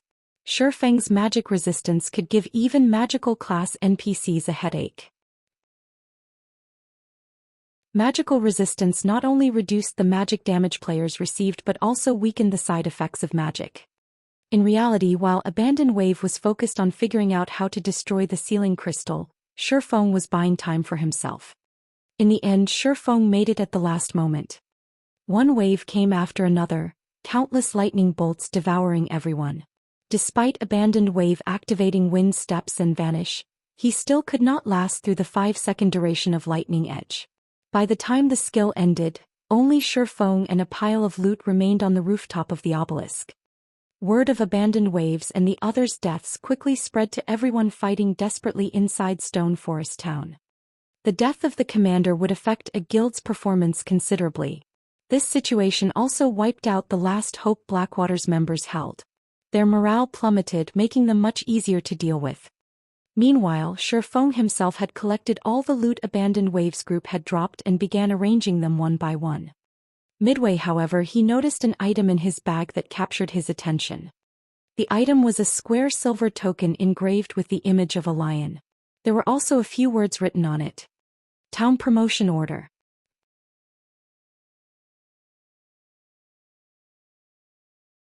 Chapter 1100. Overlord of Star Moon. Halside Undervampire. Chapter 1100. Overlord of Star Moon. In front of a temple lined with pillars, a team of 20 players was currently resting atop the stone steps. A short distance away from these players was a two-headed bear over 10 meters in height. If one paid close attention to the bear, one would discover it to be a level 60 Grand Lord. Even a 100-man elite team of the same level would be no match for something like this. Yet this 20-man team actually defeated it. The highest-leveled player in this team was already level 42, with the majority being level 41. As for the equipment they wore, even the most inferior piece was level 40 Dark Gold equipment. This was a team that could rank at the top even in super guilds. However, every one of these people was an independent player. None of them belonged to a guild. Big Sis Endless, what happened? A level 41 female cleric asked when she noticed a surprised expression suddenly appearing on Ling Jingxuan's face. It's nothing. I just read an interesting message, that's all, Ling Jingxian replied, smiling. An interesting message? What is it? The female cleric could not help but ask curiously. Very few things could catch the interest of Ling Jingxian.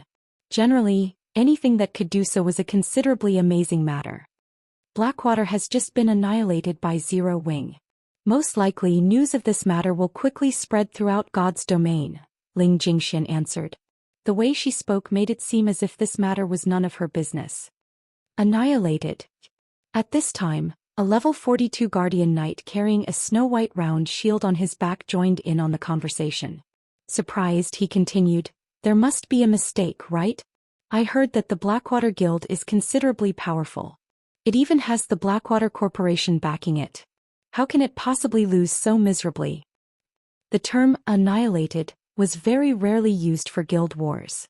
After all, with so many players participating in the war, not to mention annihilation, even trying to wipe out 70% or 80% of the enemy's forces was an extremely difficult proposition. Meanwhile, annihilated was generally used only when more than 95% of a belligerent's forces had been eliminated. In order to obtain such an outcome, one of the two sides in the conflict usually had to be many times stronger than the other. Shaking her head, Ling Jingxian asserted, Blackwater has indeed suffered total annihilation. And it was not only Blackwater but also the armies dispatched by Heaven's Burial and Pantheon. Not a single player from those three guilds managed to leave Stone Forest Town alive. Upon hearing Ling Jingxuan's words, everyone on the team was stupefied. As Blackwater was merely an upstart guild, annihilation was certainly a possibility. However, what about Pantheon? That was a super guild. When had it ever suffered annihilation? Just how powerful is Zero Wing? They are simply too amazing. Even other super guilds have never managed to annihilate Pantheon's armies. Just how did Zero Wing manage to do it? With this, Zero Wing is set for life. They will definitely cause a storm in God's domain. However, I'm guessing that Pantheon won't take this lying down. After all, Zero Wing has used them as a stepping stone. Pantheon definitely will not let Zero Wing off the hook in the future. I wonder what rank Zero Wing will get during this year's Virtual Gaming Guild annual evaluation. It is very likely that Zero Wing will be evaluated as a first-rate guild. However, after this incident I can't say for sure. I heard that 2 super first-rate guilds have been going downhill recently. They might even get replaced at this rate. I don't think it will be possible for Zero Wing to become a super first-rate guild. However, its position in this year's top 5 rookie guilds should be secure. Right, Endless, seeing as you are paying such close attention to Zero Wing, do you have a friend in Zero Wing, perhaps? Although everyone present was an independent player, their understanding of the inner workings of the virtual gaming world was not one bit lacking in comparison to that of members of large guilds. They knew just how powerful super guilds were. It was truly rare to see an upstart guild capable of such results. Friend. After giving the question some thought, Ling Jingxian answered seriously, something like that. In any case, I am certainly concerned about Zero Wing. Due to Abandoned Wave's defeat, the entire Blackwater Guild was in an uproar. Even the upper echelon of the Blackwater Corporation had asked for her to attend a meeting to plan how to quickly redeem this humiliation in the near term. After all, this was the Blackwater Guild's first major war. It would have been fine if they had merely suffered defeat. The crucial point was that they had been annihilated. Even if they managed to destroy Stone Forest Town and inflicted immense damages on Zero Wing, this was still not an outcome to be proud of. In the public's view, the only reason for Blackwater's destruction of Stone Forest Town was its inability to obtain the town for itself. Apocalypse Empire, the Imperial capital's Dragon Phoenix Pavilion's residence. They wiped out Blackwater? Phoenix Rain felt somewhat skeptical when she read the message she just received. Zero Wing's opponents this time had included 200,000 monsters, over 100,000 Blackwater elite members, 50,000 Heaven's Burial elite members, and 3 core legions of Pantheon, one of which was even the famous Red Jade Legion. In the end, however, Zero Wing still managed to come out on top. No matter how she looked at it, this outcome was somewhat unrealistic. For Zero Wing to have achieved precisely this result was simply unbelievable. Big Sis Rain, should we still make a visit to White River City? Blue Phoenix asked. The competition for Thunder Island this time was considerably intense.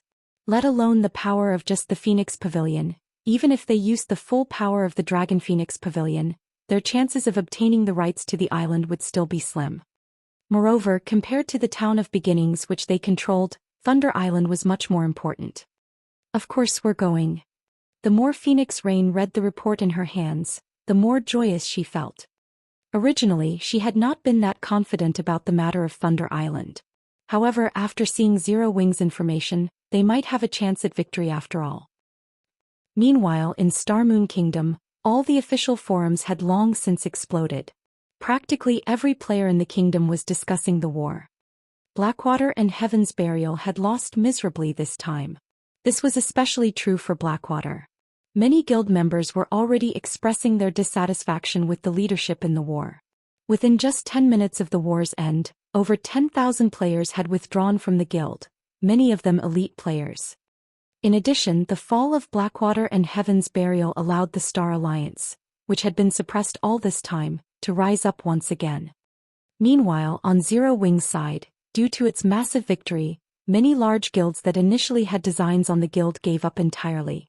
Overwhelming Smile in particular had already begun shifting its focus to other countries and no longer tried to develop in the cities around White River City. For a time, no guild in Star Moon Kingdom dared make an enemy out of Zero Wing. This situation allowed Zero Wing to become the uncontested overlord of Star Moon Kingdom. The only fly in the ointment was the loss of Stone Forest Town. This loss greatly depressed the effects of the Zero Wing's hard-earned victory. However, just as the various large guilds in Star Moon Kingdom were secretly celebrating Zero Wing's loss, a surprising situation occurred in Stone Forest Town. The evil energy polluting the town was actually starting to weaken and dissipate gradually.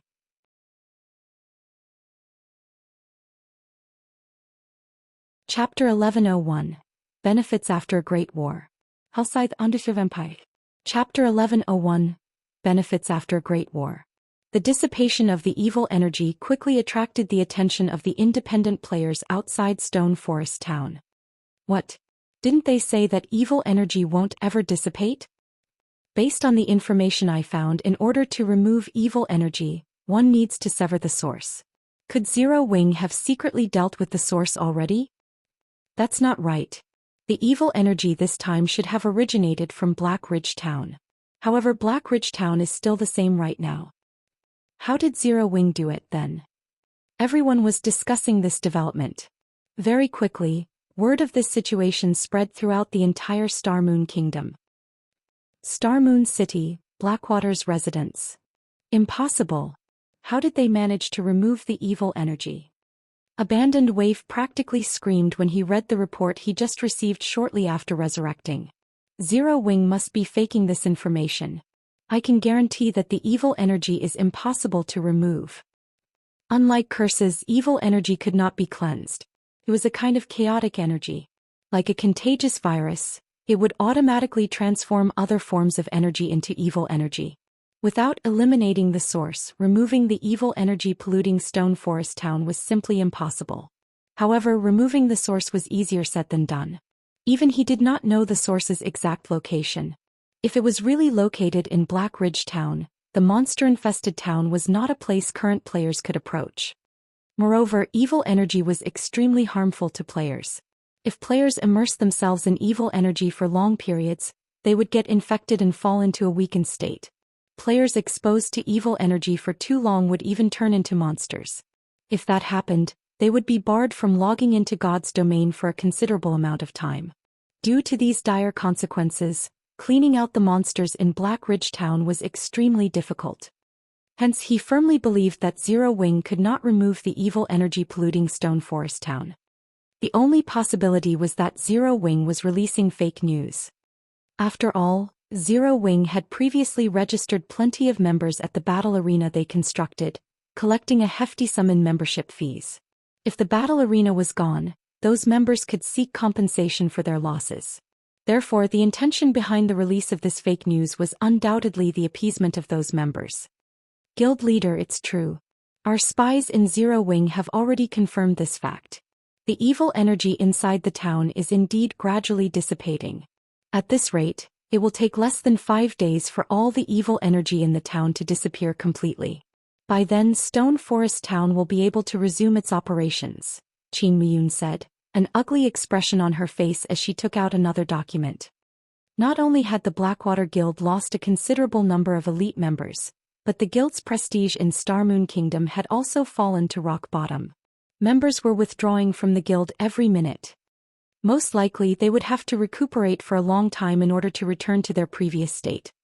Originally, with Zero Wing having lost Stone Forest Town, Blackwater would have been able to leverage its funds and background to quickly surpass Zero Wing. However, now that Stone Forest Town was all right, whether Blackwater could even surpass Zero Wing's development speed was in question. This was not an outcome that the upper echelon of the Blackwater Corporation was willing to see. This won't do. I cannot let Stone Forest Town continue existing in this world.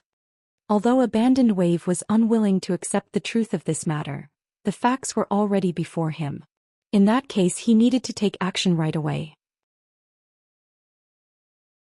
Notify that man immediately. Tell him I'll try to provide him with the players he needs. However, I want him to have his monster army thoroughly obliterate Stone Forest Town within 5 days. Qin Miyun could not help but frown at these words. She never imagined that Abandoned Wave had already lost his prudence to such a degree. Nurturing all those monsters was not easy. Any players sacrificed to them would be unable to log into God's domain for several days. Blackwater's elite and expert players had already lost a level from this war. If they were sacrificed again, what are you still standing there for? Abandoned Wave glared at Qin Miyun. Don't forget that I am still the guild leader right now. Helpless to do anything about the situation, Qin Miyun had no choice but to contact the bandaged man. Black Flame, just you wait. This time I will definitely make you pay a heavy price. Abandoned Wave laughed coldly as he looked out his window, his eyes staring in Stone Forest Town's direction. Inside Stone Forest Town, Zero Wing had also begun cleaning up the battlefield. This war had been considerably intense. Over half of Stone Forest Town's buildings lay in ruins. The guild residence was an irreparable mess.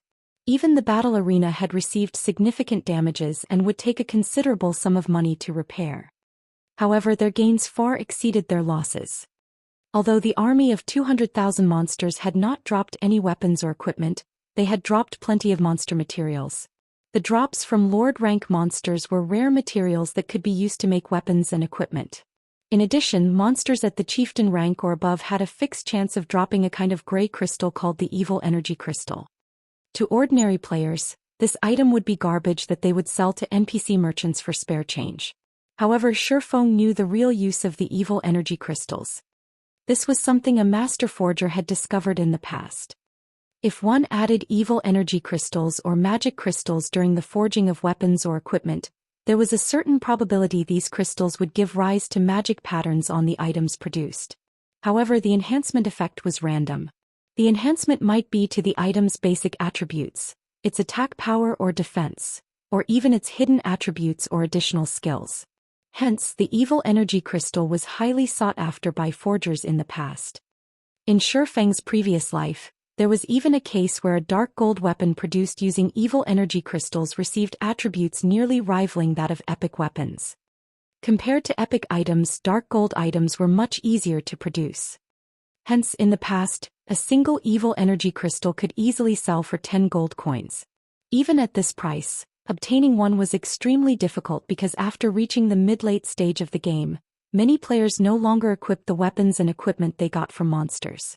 Instead, they would use items tailor-made for them by forgers. Players would naturally hope that the weapons and equipment produced would be strong. Consequently, players swarmed to whichever kingdom the evil god's temple appeared in. Meanwhile, among the 200,000 monsters that assaulted Stone Forest Town, many were at chieftain rank or above. As a result, Zero Wing raked in a hefty profit, gathering 2,428 evil energy crystals in all. That was 24,280 gold coins at the very least. After including the other materials dropped by the monsters, they had earned more than enough money to repair Stone Forest Town. Not to mention, even after taking into account the weapons and equipment Zero Wings members lost in the war, they had netted an additional 114,633 pieces of weapons and equipment from the combined army of Blackwater, Heaven's Burial, and Pantheon. The most inferior items were level 35 bronze equipment with even level 40 dark gold equipment in the mix. Even after giving out spoils as compensation and rewards to guild members, the amount left was still staggering. After Shifeng read the statistics reports Aqua Rose and Gentle Snow gave him, he fell into a daze for a long time. Although he had experienced plenty of large wars in the past, none of them had been as profitable as this one. Guild leader, people from the secret pavilion are asking to meet you.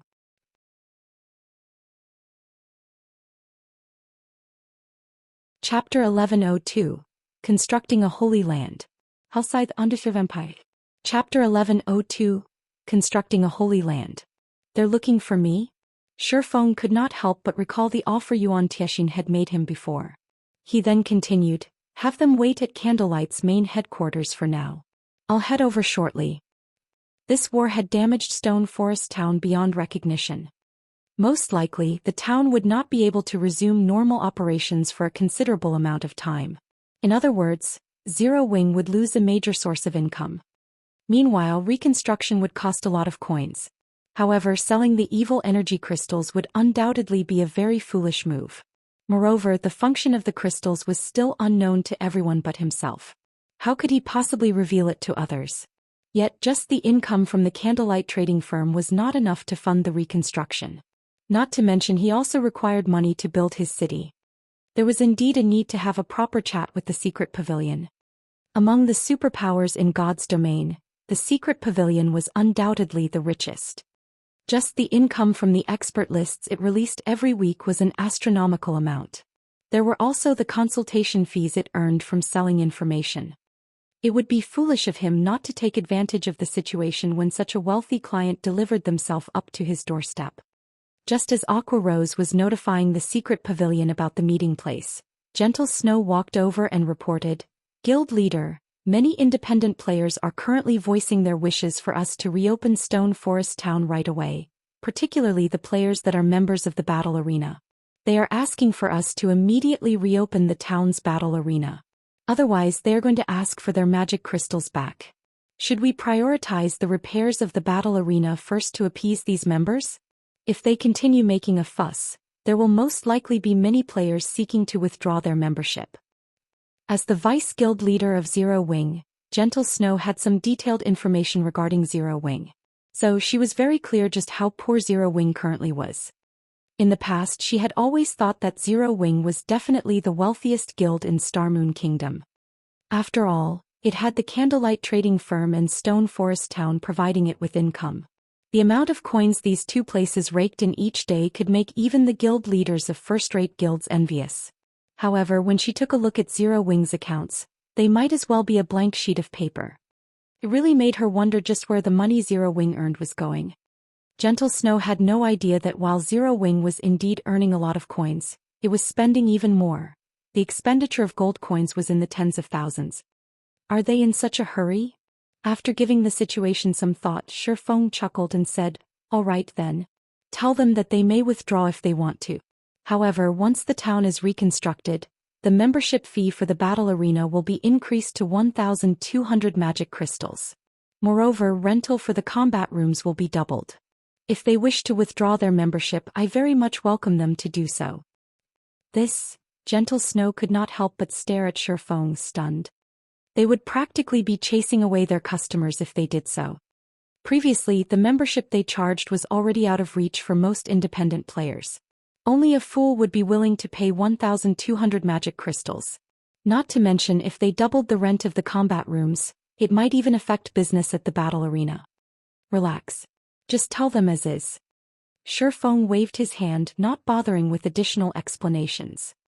Previously, he had focused on running Stone Forest Town as a small town that even ordinary players could enjoy. Now, however, he had changed his mind. he intended to turn Stone Forest Town into a holy land for PvP.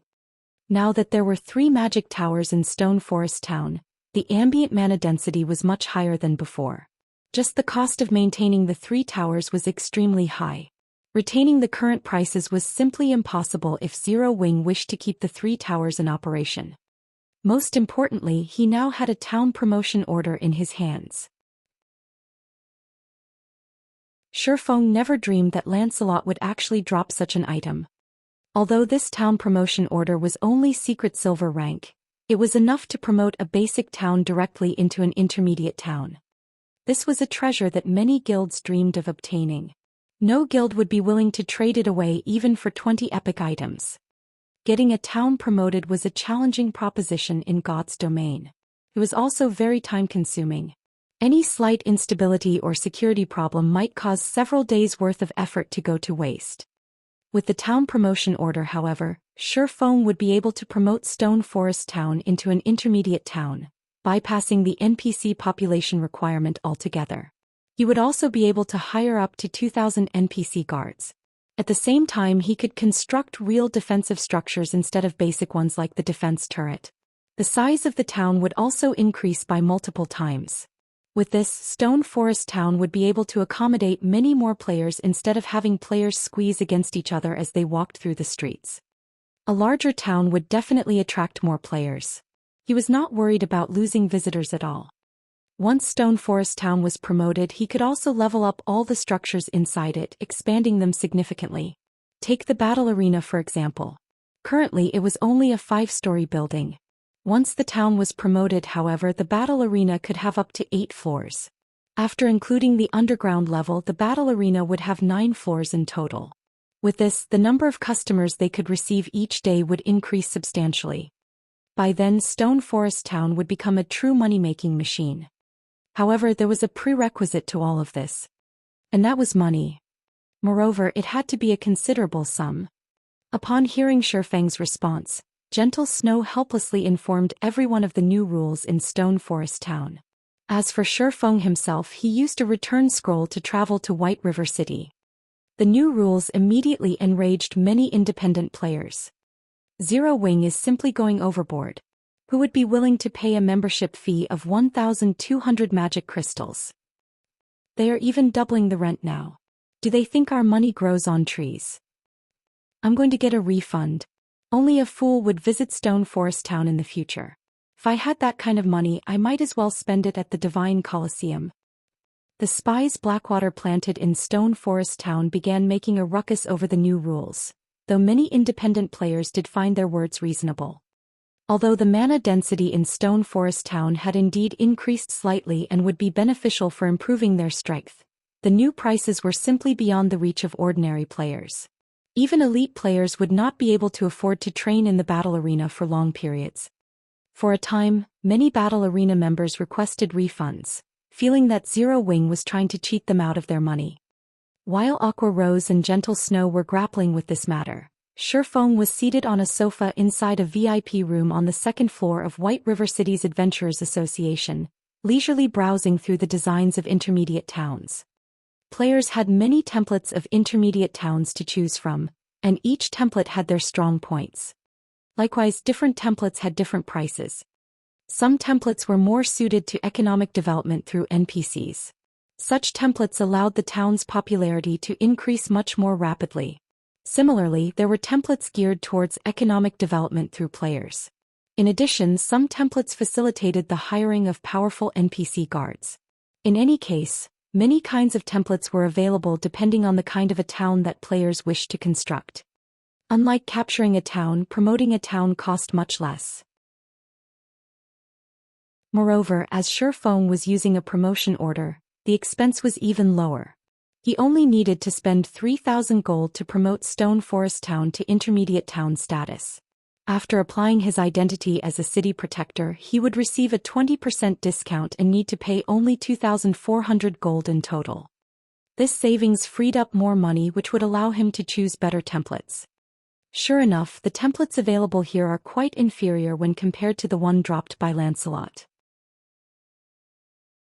Taking a careful look, Shifeng noticed some templates that were only made available to him due to his city protector title. Even so, none of them could match the town design dropped by Lancelot. Shifeng then turned to the NPC beauty standing at a side and took out an ancient design from his bag. Softly he asked, "If I wish to use this design here, how much will it cost?"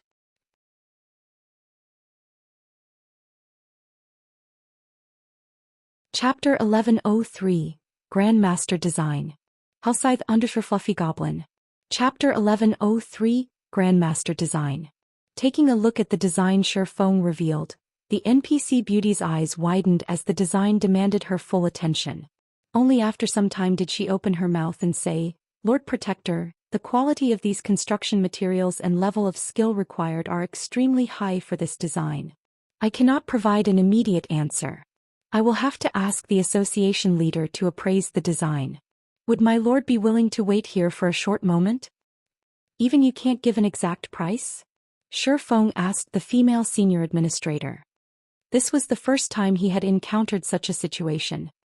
In the Adventurers Association, NPCs were categorized into ordinary staff member, administrator, senior administrator, vice association master, and association master, each catering to adventurers from 1-star to 5-star status. Anyone capable of becoming a senior administrator even had the insight and knowledge to rival NPC lifestyle masters. Although this design is tattered, I am certain that a grandmaster produced it. A grandmaster's town design is outside of the scope of my appraising abilities. In our branch, only the association master can appraise this, the senior administrator explained, smiling bitterly. "All right, let the association master appraise it then." Shifeng nodded. When promoting a town in God's domain, choosing the design was only one part of the process, while using the design to construct the town was another. The promotion process was not as simple as capturing a basic town. One could say that a town only truly began its operation after becoming an intermediate town. The Adventurers Association normally provided players with many template designs to choose from, their prices usually ranging from 1,000 to 3,000 gold. The Adventurers Association would only offer several master designs to someone who enjoyed the status of a 4-star adventurer, such as himself. These templates could cost anywhere from 4,000 to 5,000 gold. Master designs were roughly 15% better than those of normal designs. Although 15% seemed like a small difference, it would be massively effective in an intermediate town. For example, when that bonus was used to increase the town's popularity among NPCs, a town which could originally gain 100 popularity points each day would gain 115 points with a master design. Normally, a lot of manpower and resources were required to gain that additional 15 points. In addition, master designs attracted more quests and events that would raise the town's popularity, allowing the town to reach the next rank far more quickly. Of course, players could opt to produce their own town designs. Only, the majority of players' designs wouldn't come close to the Adventurers Association's ordinary templates. Extremely few lucky players or genius designers could draft a town design better than the available templates. If a player created such a design, the various large guilds in God's domain would fight over purchasing it, offering roughly 3,000 gold. If the design reached the master standard, the minimum price would be 5,000 gold. However, extremely few players could create designs of such standards. These people were even rarer than master forgers. Among the 28 items Lancelot had dropped, 20 were epic materials. Of the remaining 8, 3 were epic weapons and pieces of equipment: a cloth armor headdress, a staff, and a pair of plate armor bracers. The bracers were the best among them in Shifeng's opinion. Angry Tyrant, plate armor, bracers, epic rank. Level 40, level 100. Equipment requirement: strength 1200. Defense plus 755, level 40.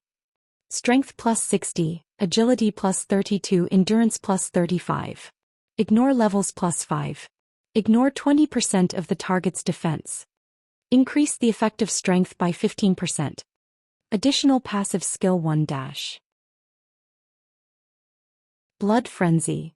When the wielder's HP falls below 50%, strength increases by 20%, attack speed increases by 30%, and damage received increases by 20%. Additional passive skill 2 dash. Angry Blow. When attacking, there is a certain chance to increase strength by 100%. The bracers were a collection of violence. The increase to the effective strength in particular was rare even on epic weapons and equipment. Without hesitation, Shifeng took the bracers for himself. With this, he had a total of 5 epic items and 1 fragmented legendary item on his person. After including the level 50 magic light set equipment, his strength was even higher than a tier 2 berserker of the same level. Only his physique and skills were still somewhat inferior.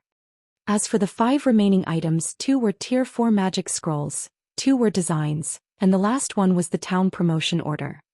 When Shifeng had discovered that one of the 2 designs was a town design, he had been ecstatic. Normally, town designs dropped in the field came from masters. That was the equivalent of saving 5,000 gold. Moreover, Shifeng very much preferred this town design's heavy emphasis on transportation. Transportation might not seem very important, but it had a considerably special town effect. Once the town was complete, as long as the town spent a sufficient amount of money, it would unlock the transport carriages between towns. Not only could these carriages transport players, but they could also allow NPC merchants to reach the town more quickly. It was a design capable of enhancing the town's popularity among both players and NPCs. Now that he had confirmed that this was a Grandmaster design, Shifeng felt the Holy Land for players beckoning him. A Grandmaster design was 30% stronger than normal templates. In the past, even an ordinary Grandmaster design could sell for tens of thousands of gold, much less these designs at this stage of the game. Right now, Shifeng wouldn't sell the design even if he were offered 1 million gold. When Shifeng thought about the carriages that would soon travel back and forth from Stone Forest Town, his heart beat madly. At this stage of the game, mounts were extremely rare. The carriages could save players a lot of time when traveling to Stone Forest Town. Players would be far more willing to stay in Stone Forest Town. Even when mounts became popular in the future, how could a common mount compete with a carriage? Moreover, the carriage's speed was not always the same. Once Stone Forest Town became an advanced town, the carriages would upgrade to advanced carriages. Only with a mysterious iron mount could one match the speed of an advanced carriage. Once transportation was no longer a barrier, what player wouldn't want to visit Stone Forest Town? Setting aside the battle arena, now that Stone Forest Town had 3 magic towers, independent players could enjoy double the benefit of resting in a hotel. Right now, the town's hotels were only slightly less effective than private rooms in a guild residence. Normally, independent players could only dream of having this effect. With these 3 major conditions, Stone Forest Town would undoubtedly become a holy land for players. After Shifeng waited in the room for a short while, the NPC administrator returned to the room with his town design. Lord Protector, our association master has appraised your design and confirmed it to be a Grandmaster design. However, as the requirements for this Grandmaster design are extremely high, the construction fee will be many times more expensive than usual. Including all of the required materials, it will cost 30,000 gold. Moreover, this price cannot be discounted. May I know if Lord Protector still wishes to use this design to construct your town? 30,000 gold. Shifeng frowned. He had thought the price might be quite high, but he hadn't expected it to be this high. That was 30,000 gold. He could build 5 towns with a master design with that kind of money.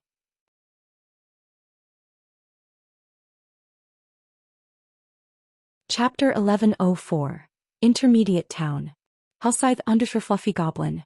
Chapter 1104. Intermediate Town. Shifeng felt his head ache when he heard the administrator's price. In reality, this was considered cheap. An intermediate town shouldn't have appeared at this stage of the game. In the past, the first intermediate town had only appeared after mainstream players had reached level 60. During that time, tier 2 expert players were commonplace. Right now, however, mainstream players weren't even level 40. Guild mainstream players could earn money far more quickly at level 60 than level 40. Following which, Shifeng gave up on constructing his town and stored his Grandmaster town design before leaving the VIP room. Town reconstruction was only one of the benefits of an intermediate town. Reconstructing the town was not necessary to reopen it to the public. Currently, Shifeng lacked coins. Hence he could set this matter aside for now. In any case, Stone Forest Town had already been successfully promoted to an intermediate town. The Grandmaster design wasn't going anywhere. He could simply operate Stone Forest Town as usual. It would not be too late to reconstruct the town after a few more days of earning money. In the Candlelight Trading Firm's second-floor lounge, Yuan Tiexin and Purple Jade both sat quietly inside the lounge. Uncle Yuan, I'm afraid that we'll have trouble completing this trade. For some reason, the evil energy in Stone Forest Town is gradually dissipating. It is only a matter of time before Stone Forest Town recovers. Zero Wing won't be interested in our conditions, Purple Jade said after she finished reading the information the secret pavilion had sent her. Smiling, she said, Blackwater, Heaven's Burial and Pantheon have suffered greatly. Not only have they failed to obtain Stone Forest Town, but they have also lost all of the members that they had dispatched. This is the first time Pantheon has suffered such a massive loss since joining God's domain. They definitely have a mess to clean up. The relationship between the virtual gaming world's superpowers was not as peaceful as everyone thought. If given the opportunity, these powers would be more than willing to choke their rivals to death. After all, every game's resources were finite. If they had one less competitor, they could claim far more resources for themselves. Pantheon had lost 1 trump card legion and 2 core legions in this war. That was a total of 3,000 experts. This would be a significant blow to any super guild. The loss of the trump card legion was particularly severe. Any player capable of joining a super guild's trump card legion could reach the trial tower's 6th floor at the very minimum. Such experts were considerably rare in first-rate guilds. In the eyes of ordinary players, those who reached the 5th floor were already considered experts, much less the 6th floor. Zero Wing is truly unpredictable. Yuan Tiexin shook his head and laughed. No wonder they aren't afraid of mutual destruction with Blackwater. However, this doesn't affect our plans in any way. Even if Stone Forest Town recovers, it will take a considerable amount of time and resources. Meanwhile, Candlelight Trading Firm cannot wait that long. It is even more so for Zero Wing. He had not talked through his hat. Currently, both the Blackwater and Heavenly Trading Firms were pressuring the Candlelight Trading Firm. Although Candlelight still held considerable influence in Starmoon Kingdom's market and maintained its daily traffic, how long would that last? Both the Blackwater and Heavenly Trading Firms were marking down their prices and selling their items at a loss.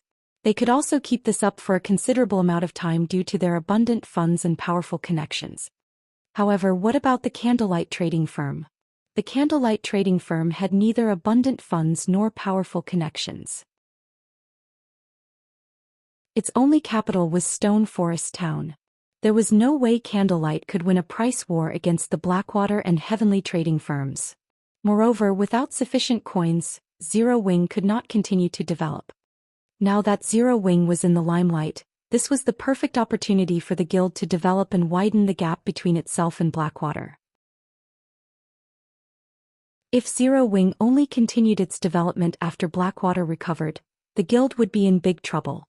If Blackwater decided to take action against Zero Wing again, it would take more precautions and would not be caught off guard as it had been in this war.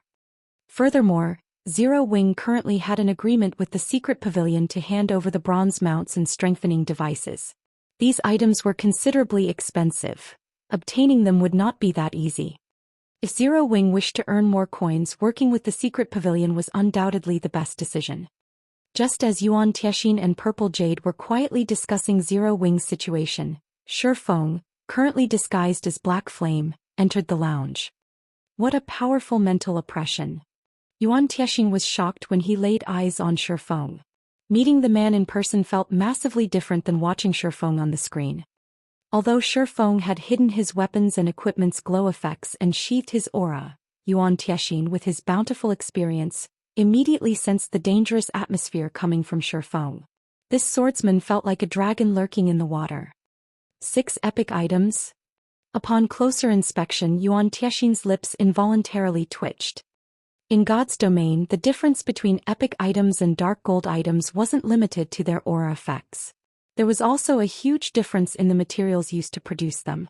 Even if Shi Feng tried to hide his items' glow effects, players who were familiar with the materials could easily recognize the item's quality. Yuan Tiexin had researched the various materials available in God's domain precisely to gauge others' strength. After all, there were too many experts who preferred to keep a low profile in God's domain. If he knew how to determine equipment quality, should he come across an independent expert, he might be able to recruit them into the secret pavilion. As for his enemies, he could use this knowledge to gauge their strength and respond appropriately. Uncle Yuan, are you sure? Purple Jade was slightly doubtful when she heard Yuan Tiexin's words. Even their guild leader did not have as many as 6 epic items on him.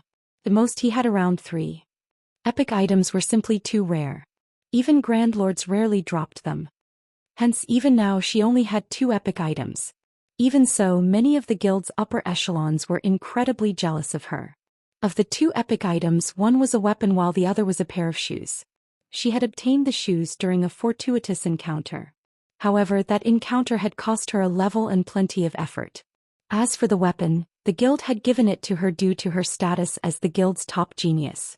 Even a genius like Cold Autumn had not received an epic item. Yet Shifeng had 6 epic items. Anyone would question this matter. Do you doubt this old man's judgment? Yuan Tiexin could not help but roll his eyes at Purple Jade. Although he was no match for the little girl in terms of potential, he could rank among the top 5 in the guild when it came to judging item quality. 6 epic items. Is this the secret to Black Flame's strength? As Purple Jade quietly watched Shifeng approach, her will to challenge the man to a fight was immediately extinguished. Only those who used epic items knew their strength. If 2 combatants had roughly equal combat standards, the one with 6 epic items would trample over the one with only 2. Furthermore, her standards were weaker than Shifeng's. By challenging him right now, she'd only ask for a beating. After Shifeng took his seat and before Yuan Tiexin spoke, he received a message from his guild. Stone Forest Town has been promoted to an intermediate town.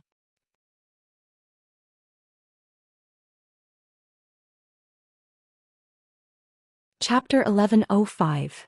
Golden Cities. Hellscythe _ Fluffy Goblin. Chapter 1105. Golden Cities. Yuan Tiexin fell into a daze after he read the message. An intermediate town. Although the secret pavilion had captured many towns, they were all still far from becoming intermediate towns. Uncle Yuan, what happened? Purple Jade asked curiously when she noticed Yuan Tiexin's long stretch of silence despite Shifeng's arrival. Yuan Tiexin finally reacted, returning his gaze to Shifeng with a perplexed look. Just when he thought that he had uncovered all of Zero Wing's secrets, he felt as if he knew nothing about the guild once again. Did Zero Wing truly lack a background as he had thought? Yuan Tiexin did not respond to Purple Jade's question. Instead he smiled at Shifeng and said, I really must congratulate you, Guild Leader Black Flame. Not only did you defeat Blackwater, but you've also promoted Stone Forest Town to an intermediate town. Although Yuan Tiexin smiled, inwardly he was extremely frustrated. Now that Zero Wing ruled over an intermediate town, he had no choice but to place greater importance on the guild. An intermediate town occupied far more land than a basic town. It also had more features. If one called Stone Forest Town a mountain of gold when it had been a basic town, then as an intermediate town it was a diamond mountain. Setting aside Stone Forest Town's proximity to the Stoneclaw Mountains, its battle arena alone could earn Zero Wing a fortune. Furthermore, plenty of companies would want to open their own virtual shops in the town. Previously, Stone Forest Town was as valuable as 4 or 5 basic towns. The town attracted many companies. Unfortunately, Zero Wing's asking price had been too high, causing many of these companies to shy away. However, now that Stone Forest Town had become an intermediate town, even a fool could see its value. Most likely, Zero Wing's previous conditions would no longer deter companies' investments. Tons of companies would definitely be willing to invest in the town regardless of the cost. Right now, Zero Wing did not lack coins, credits, or players. It had even earned its prestige. Zero Wing's future was limitless at this point. The conditions he had prepared to offer Zero Wing would most likely be of little interest to the guild now. Thank you, Shifeng replied politely. He then smiled and continued, if you have come to purchase the Magic Tower design, I'm sorry to say that Zero Wing has no intentions of selling it. Guild Leader Black Flame, you jest. The secret pavilion has already given up on purchasing the design. Instead, in exchange for constructing one magic tower for us, we would like to offer you high potential lands in 5 major cities, each with player populations in the millions.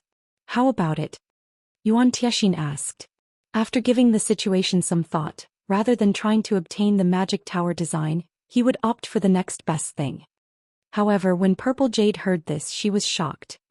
How valuable were major cities' high potential lands exactly? The various large guilds had already bought out these lands.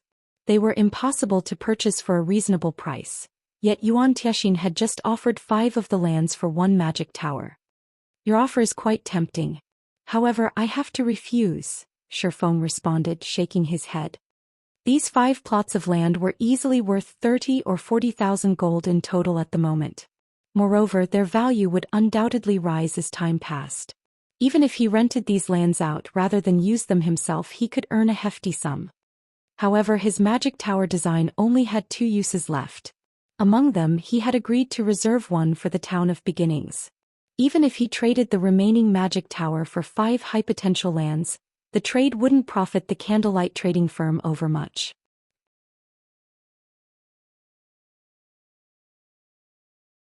Shifeng's straightforward rejection stunned both Yuan Tiexin and Purple Jade. Obtaining these 5 plots of land was the equivalent of gaining an additional 5 million customers. Even a super guild's guild leader would pause to consider such an offer, yet Shifeng had rejected it without blinking. Purple Jade even began to wonder if Shifeng truly understood these lands' value. Why else would he refuse the offer so decisively? May I know how much guild leader Black Flame wants for a tower? Yuan Tiexin asked, gritting his teeth. The secret pavilion was determined to obtain the magic tower. The guild leader had specifically reiterated this in their conversations. I want lands in these cities. There are a total of 20 locations. I believe the secret pavilion should be capable of obtaining them. Shifeng then revealed a list of several minor NPC cities. Most of these cities had populations below 100,000, with some as low as 30,000. These cities were also spread out, covering 11 kingdoms and 2 empires. When Yuan Tiexin heard that Shifeng wanted 20 plots of land, he nearly cursed at the man. However, when he read the list and noticed that all of the names belonged to minor cities, he was stupefied. Even if he added all of the cities' player populations, the total was less than 2 million. Moreover, the lands in these locations did not have much potential. He could not fathom what was going through Shifeng's mind. However, this was good news for the secret pavilion. Guild leader Black Flame, is this all that you want? Yuan Tiexin asked. He doubted that Shifeng was so generous. Of course not. I still want a 20,000 gold construction fee. Seeing Yuan Tiexin's skepticism, Shifeng had no choice but to state a more reasonable price. Truthfully, his price was quite high. Even Shifeng thought that he was ripping off the secret pavilion. Although these 20 plots of land were not particularly expensive, they served a great purpose. However, even if he wanted to buy these lands himself, he could not. Other large and small guilds already occupied them. These guilds would only part with the lands at a reasonable price if an existence like the secret pavilion took action. In the past, these land cities had been known as Golden Cities. These cities had earned that name due to their proximity to high-level maps that provided diamond wood. Diamond wood was a rare type of wood in God's domain. It was specifically used to produce high-ranking boats. Even if diamond wood were used to produce a common speedboat, that boat's standards would almost be on the same level as bronze speedboats. Hence, diamond wood had been incredibly popular among the various large guilds and seafaring adventurer teams. Unfortunately, diamond wood was extremely rare. Many kingdoms and empires lacked maps that provided the wood, including Star Moon Kingdom. Now that he had his own medium shipyard, he had to prepare. In the past, he hadn't had this opportunity. Now that the chance was before him, how could he miss it? Lands in these cities had sold for astronomical prices during his previous life. Back then, 50,000 gold had been the bare minimum to purchase one plot of land. Unlike ordinary materials, players could not store the wood meant for crafting boats in their bag space. Rather, players had to transport the wood at its full size. Moreover, even when the wood reached an NPC town or city, it was still considerably troublesome to transport the wood to its final destination. Of course, players could utilize teleportation arrays to transport the wood. Only the price of teleporting a single log was far higher than teleporting a player. In the past, the most common transportation method had been transport carriages. However, it would be foolish to transport a single log each trip. Hence, players usually stockpiled the wood before hauling it all at once. However, NPC towns and cities did not permit players to leave piles of items on the streets. If anyone dared to do so, their items would be confiscated immediately. Due to this, the various large guilds had needed warehouses to store the materials. To put it simply, guilds in the past had spent 50,000 gold to purchase warehouses for their diamond wood.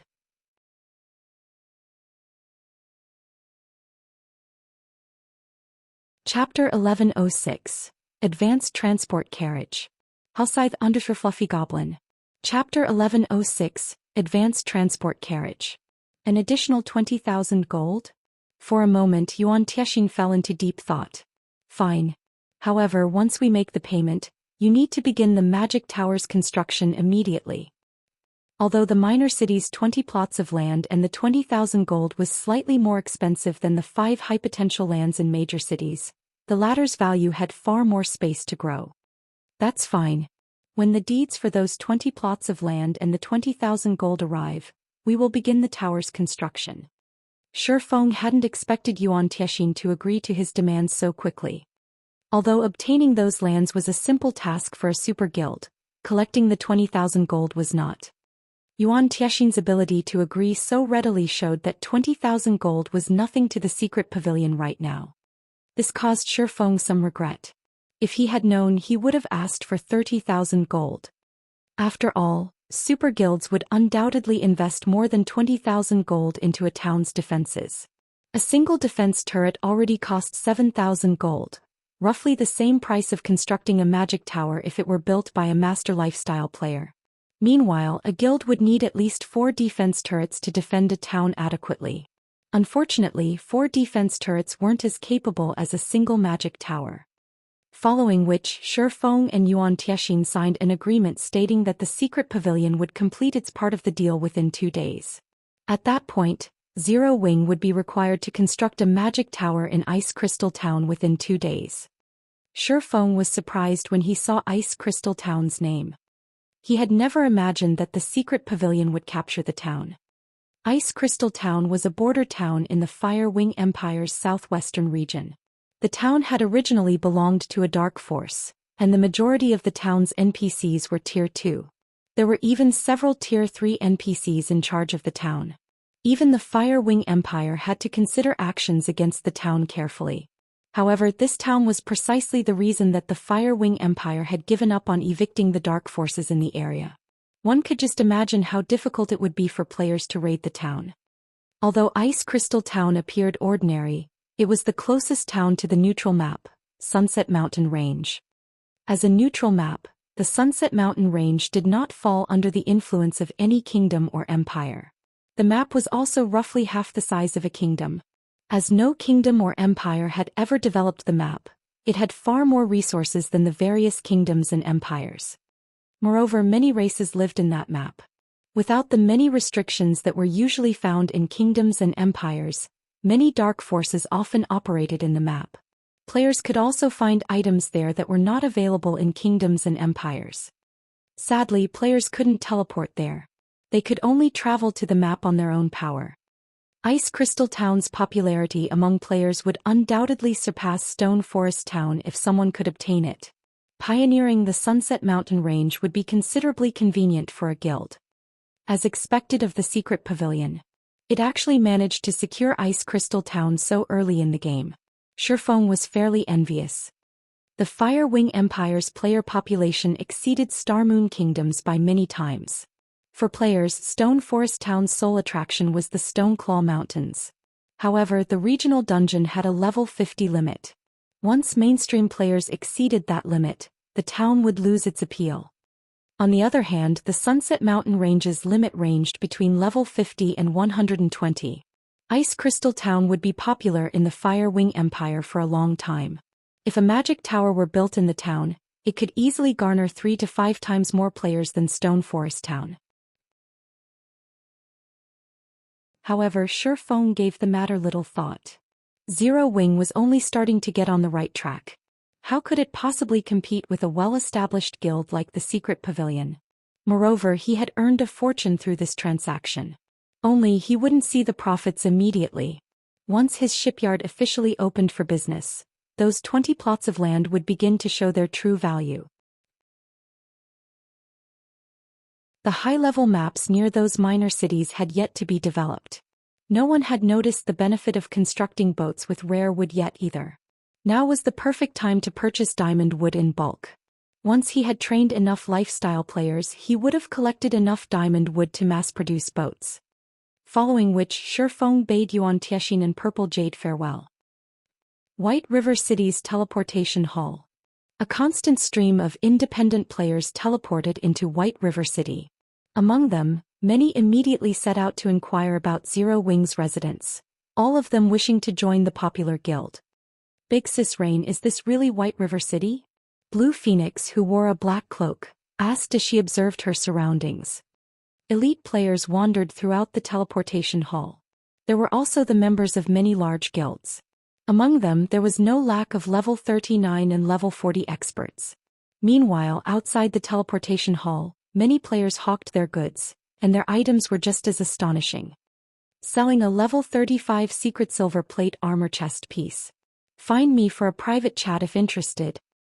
Selling a level 40 mysterious iron weapon. Only magic crystals accepted as payment. Watching the players sell weapons and equipment on the street, Blue Phoenix wondered if they had teleported to the wrong place. At this stage of the game, both level 35 secret silver equipment and level 40 mysterious iron weapons were considered high-quality items. Even in Empires, very few players would willingly sell them, yet so many players did just that in White River City. It was simply inconceivable. Meanwhile, the various adventurer teams present were the most shocking. Many adventurer teams recruited members to head to the Twin Towers Kingdom. The minimum requirements to join these teams were to be level 39 and a full set of level 35 secret silver equipment. Applicants also had to be capable of reaching the Trial Tower's 4th floor. Players who met these criteria would be considered experts in a large guild. Phoenix Rain was also somewhat surprised. Even in Starmoon City, she hadn't encountered such a busy scene. This was the first time she had heard or seen one of a kingdom's major cities surpass the capital. After leaving the teleportation hall, Phoenix Rain quickly noticed a large number of advanced carriages moving about the streets. Hailing a carriage wasn't easy due to so many players fighting for their own. Why is Yuan Tiexin here? Just as Phoenix Rain was about to climb into an advanced carriage and head to the candlelight trading firm, she discovered two players atop mounts stopped before the teleportation hall's entrance. Both the man and the woman wore black cloaks. Although the cloaks prevented others from seeing their IDs and levels, as the two did not hide their appearances, those who knew them could recognize them easily. This was especially true for Phoenix Rain.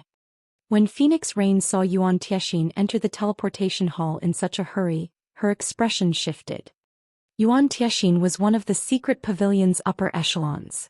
He was even one of the guild leader's closest confidants. Very few matters warranted a personal visit from him. The only reason she could think of that would demand Yuan Tiexin's attention was Zero Wing. How many secrets does Zero Wing have? Phoenix Rain could not help but reveal a bitter smile.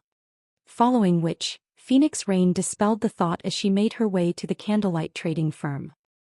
Shortly after Yuan Tiexin left, Shifeng called Melancholic Smile to meet him. Of the two designs Lancelot had dropped, one was a town design while the other was for a transport carriage design.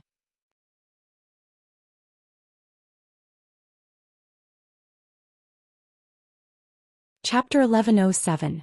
New Product Launch. Hellscythe _ Fluffy Goblin. Chapter 1107. New Product Launch. Over 20 advanced forgers and engineers stood inside one of Candlelight's special forging rooms. These advanced lifestyle players had come at Shifeng's call. As advanced lifestyle players, they were highly valued and had high statuses in any guild. However, when these 20+ advanced lifestyle players entered the room, they all fell silent, fully focused on the ancient designs spread out on the table. Guild leader, this is... Melancholic Smile rubbed her eyes, not daring to believe what she saw. The advanced transport carriage. Ordinary players might not have much use for this item, but to a manager of a trading firm, it was incredibly important. To her, the advanced transport carriage was worth far more than the bronze engineering locomotive. Not only could the advanced transport carriage transport a large group of players, but it could also transport more goods than the ordinary carriages that NPCs sold. Many important items in God's domain couldn't be stored in a player's bag space. Players were required to carry such items by themselves. The carriages NPCs sold or rented out could only support a few players. Even a bronze carriage could only carry 5 people at a time. And while a bronze carriage could carry plenty of items in its bag space, it could only carry a maximum of 10 items that couldn't be stored in a bag space. Most importantly, these carriages could only travel on official trade routes, which greatly limited their uses. Transport carriages, however, were different. As player-crafted items, they did not have many road restrictions. The basic transport carriage could already hold up to 10 players. In addition, its bag space was larger than NPC bronze carriages, and it could carry up to 30 non-bag items. It was also faster. Normally, non-bag items were very valuable regardless of whether the items were for an NPC or to sell to other players elsewhere. Delivering such goods was the easiest way to make a profit. Merchant players would even fight over basic transport carriages if they were available on the market, much less advanced transport carriages. The advanced transport carriage could carry up to 20 people. Needless to say, its bag space was leaps and bounds larger than the bronze carriage. It could also carry up to 60 non-bag items. As for its speed, it could compete with mysterious iron mounts. If the candlelight trading firm could use advanced transport carriages, even if they didn't sell products and focused on logistics, they could make a fortune. Hence, how could Melancholic Smile contain her excitement? You've seen the design for yourselves. I hope that you start producing them quickly. As for the key material, I'll try to think of a way to obtain what you need. For now, start producing whichever parts you can, Shifeng instructed, chuckling at everyone's dumbfounded expressions. While the advanced transport carriage was amazing, its required materials were extremely rare. The candlelight trading firm might be able to procure most of the required materials, but the main material, green ebony, was extremely difficult to acquire. Even Shifeng could only think of a few places that produced this wood. Moreover, these locations were all very high-level maps. Even the lowest leveled location was a level 60 map called Crying Ghost Ridge. Unfortunately, it was a neutral map, a forbidden land for current players. Only Tier 2 players would dare to grind there. However, for the advanced transport carriages, Shifeng intended to make the trip. If he had transport carriages, he could open trade routes from Stone Forest Town to other NPC towns sooner than he had planned. Following which, Shifeng had the advanced lifestyle players research the advanced transport carriages components, while he instructed Melancholic Smile to stay behind.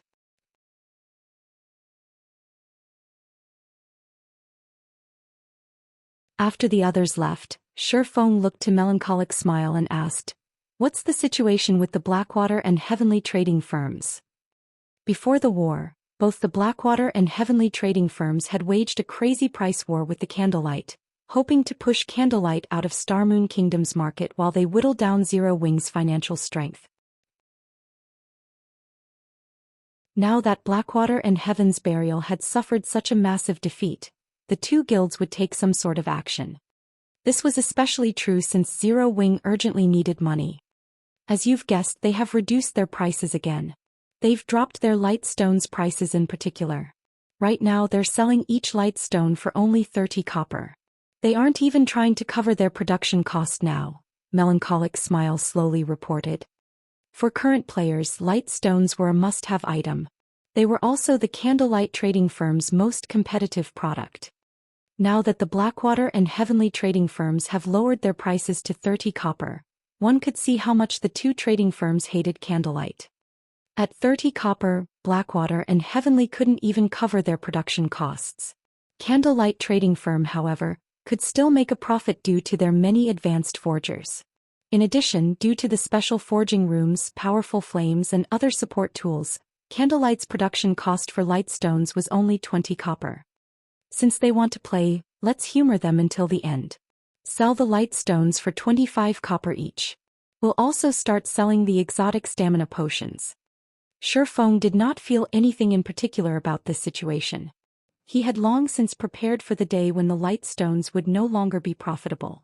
After all, the light stones were a common product in God's domain. He was satisfied with the fortune he had already made off of them. Meanwhile, the exotic stamina potion he was about to launch was different. Candlelight had exclusive rights over the exotic stamina potion's recipe. Its price was also within ordinary players' budgets. This was definitely a must-have potion. Most importantly, this potion would become popular among gathering players. One of players' main sources of income in God's domain was gathering raw materials. However, players consumed far more stamina when gathering materials than in boss battles. Moreover, the rarer a material was, the more stamina players would consume. This resulted in frequent forced breaks and limited gathering times. Once they released the exotic stamina potion, Feng refused to believe that players, who preferred to gather materials rather than fight monsters, would pass this new product by. "I'll get it done right away." Melancholic Smile nodded excitedly. The Blackwater and Heavenly trading firm's actions had irritated her. Now that they were about to launch the exotic stamina potion, she wanted to see how those two trading firms planned to compete with Candlelight. Following which, Melancholic Smile reorganized the layout of the Candlelight trading firm's first floor hall, setting up a counter specifically for the exotic stamina potion. The new counter immediately garnered the attention of many players. "Leader, look over there. Candlelight seems to have launched a new product. Let's head over and take a look." Immediately, a large crowd gathered around the first floor's new counter. "Crap. Isn't this potion a little too amazing? It can actually recover stamina."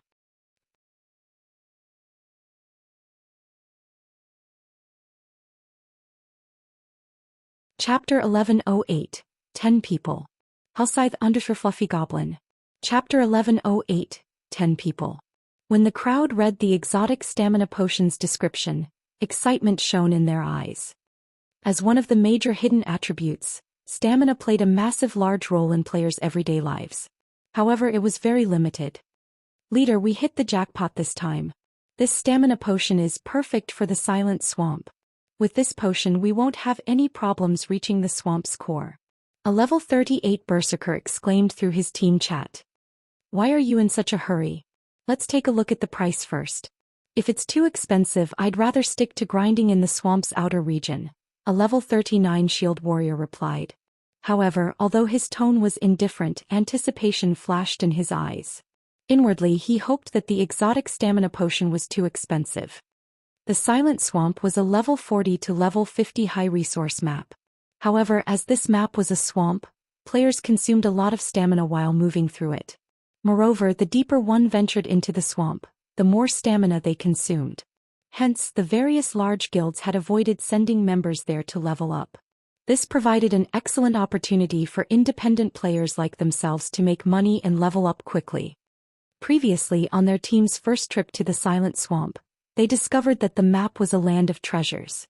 They frequently came across rare minerals and herbs. Although there were a lot of monsters there, if one were careful they could walk away with a significant harvest. Unfortunately, during this period, more players headed to the Silent Swamp, causing their income from the swamp's outer area to plummet. Yet they couldn't venture into the inner and core regions as their stamina consumption would be too severe. If they encountered monsters with nearly depleted stamina, they would undoubtedly suffer a team wipe. However, if they took too many breaks, they wouldn't get far and their harvest would be quite small. If they could use this exotic stamina potion, they could reach the swamp's core and its abundant resources. At that time, their daily income would skyrocket. Their team would also be able to gather enough money to equip everyone with mounts. By then they would earn the other adventurer team's envy. As this level 39 shield warrior was occupied with his thoughts, the other independent players surrounding the counter calculated their own potential gains and losses. "Quickly look. The pre-sale price is out. Did Candlelight list the wrong price? There must be a mistake. How can the exotic stamina potion be this cheap?" The players in the hall cried out in shock when they saw the pre-sale price. The mana mixture the Blackwater and Heavenly trading firms sold only had a duration of 2 hours. The exotic stamina potion, on the other hand, lasted 10 hours. Moreover, unlike the mana mixture which only increased the user's maximum mana by 10%, the exotic stamina potion increased the user's maximum stamina by 10% and increased stamina recovery rate by 80%. One exotic stamina potion was roughly the equivalent of 5 mana mixtures, yet it only cost 10 silver coins per bottle. It was much cheaper than the mana mixture. How could they believe this? However, even after some time the NPC manning the counter did not change the price. This situation drove everyone crazy as they panted and stared at the exotic stamina potion sales timer. There were 30 minutes until the exotic stamina potion went on sale. However, none of these players showed any indication of stepping away from the counter. They lined up and waited for the potion's sale. They also contacted their party and team members in secret to gather more money. As players continued to notify others about the exotic stamina potion, news of the potion quickly spread like wildfire. Immediately, it caused a commotion in White River City. To gathering players who spent a long time in the fields adventuring, the exotic stamina potion was a godsend. The exotic stamina potion? I never expected Candlelight to sell something like this. With this, we won't have any problems in the ancient ruins in the Twin Towers Kingdom. Send someone to buy the potions immediately. Buy as many as you can. The various guild elite teams preparing to head to the Twin Towers Kingdom promptly made their way to the Candlelight trading firm after receiving the news. The relatively calm Candlelight trading firm instantly boomed with business. Meanwhile, sitting in the Candlelight trading firm's second-floor lounge, Phoenix Rain and Blue Phoenix were shocked over this situation. Big Sis Rain Zero Wing is amazing. Despite all the effort we've put into gathering information, we have yet to find any items capable of stamina recovery, yet Zero Wing is about to put one up for sale. Moreover, it's so cheap. With this, Blackwater and Heaven's Burial must be growling in frustration, Blue Phoenix said, giggling as she watched the players line up in the first-floor hall. One could purchase an exotic stamina potion that lasted for 10 hours for just 10 silver coins. That was the equivalent of paying 1 silver per hour. Even ordinary players could afford this. Ordinary players earned a limited income. Aside from spending their money on necessary items, if ordinary players wished to level up quickly or gather more herbs and minerals, they could buy the exotic stamina potion. However, if these players bought the exotic stamina potion, they wouldn't have any money to spend elsewhere for a while. With this, Blackwater and Heaven's Burial's price reductions to attract more customers were now useless. Nodding in agreement, Phoenix Rain said, Zero Wing has indeed grown a lot stronger. It's a pity that we don't have much time left. Otherwise, they could help me win the battle on Thunder Island. She had 2 matters to discuss with Zero Wing this time. The first regarded the Dark Arena. The Azura battle team's next match had been decided, and it would be held tomorrow afternoon. Once the match was over, the Dark Arena would host a large-scale auction. Based on what she had heard so far, all sorts of precious and valuable items would be up for sale. The second matter regarded Thunder Island. Currently, the competition over Thunder Island grew more intense with each passing day. More guilds were starting to reach for Thunder Island. In fact, Nine Dragons Emperor had even employed his family's influence for this matter. Although she too had used her family's influence, she still faced many difficulties regarding the island. Hence, she planned to borrow some of Zero Wing's members to assist her. As Phoenix Rain and Blue Phoenix conversed, Shifeng entered the lounge. What a powerful mental oppression. Blue Phoenix was shocked when Shifeng joined them. She had always been curious about the strength of Zero Wing's guild leader. Now that she was meeting the man in person, it would seem that the rumors about him were true. The powerful mental oppression she felt from Shifeng made her feel somewhat strangled. Rather than a player, Shifeng felt like a humanoid monster. Phoenix Rain, however, was not particularly surprised. She had watched the video of Shifeng's battle in Stone Forest Town. Otherwise, she wouldn't have bothered with a personal trip to the Candlelight trading firm. May I know why the Phoenix Pavilion Master suddenly requests my attention? Have they announced the competition's official date? Shifeng asked after taking his seat, smiling at Phoenix Rain. Although the Azura battle team's opponents had been decided some time ago, the competition's date had been a mystery. This competition in the Dark Arena was incredibly important to him. As more major corporations took part in the Dark Arena, the bets on each match would increase. At this point, it shouldn't be difficult for a winning team to walk away with 20 or 30,000 gold. To Zero Wing, which urgently needed funds, the Dark Arena was an invaluable source of income. You're half correct. The competition will take place at 10 p.m. tomorrow in the Flame Dragon Empire's imperial capital, Phoenix Rain said, chuckling. I'm also here to borrow 10 players from Zero Wing.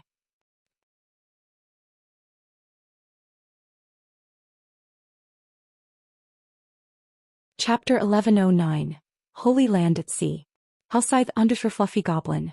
Chapter 1109, Holy Land at Sea. Borrow some of our players. Sherfone gave Phoenix Rain. The Dragon Phoenix Pavilion was a super first-rate guild. The pavilion recruited a large number of members each year, and they had tons of guild-nurtured experts. Yet that same Dragon Phoenix Pavilion had sought him out to borrow manpower. This was inconceivable. That's right. I wish to borrow 10 people to help me with a task. Once the task is complete, I will pay you 5,000 magic crystals. If the task fails, I will pay 1,000 crystals.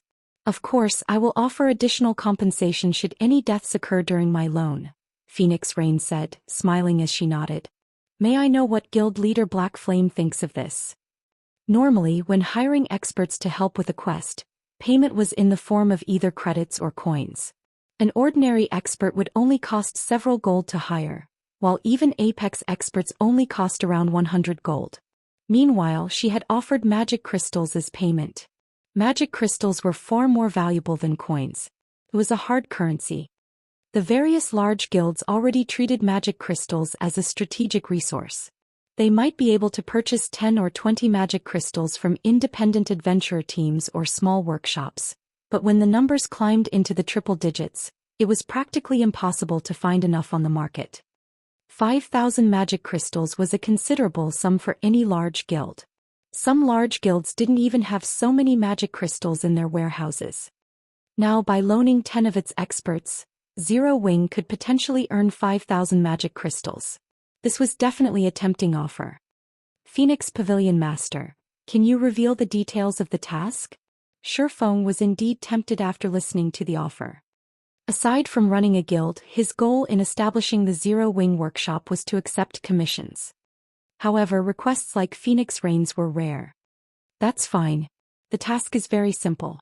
I just need Zero Wing's members to defend an ancient tower on Thunder Island, preventing anyone else from capturing it.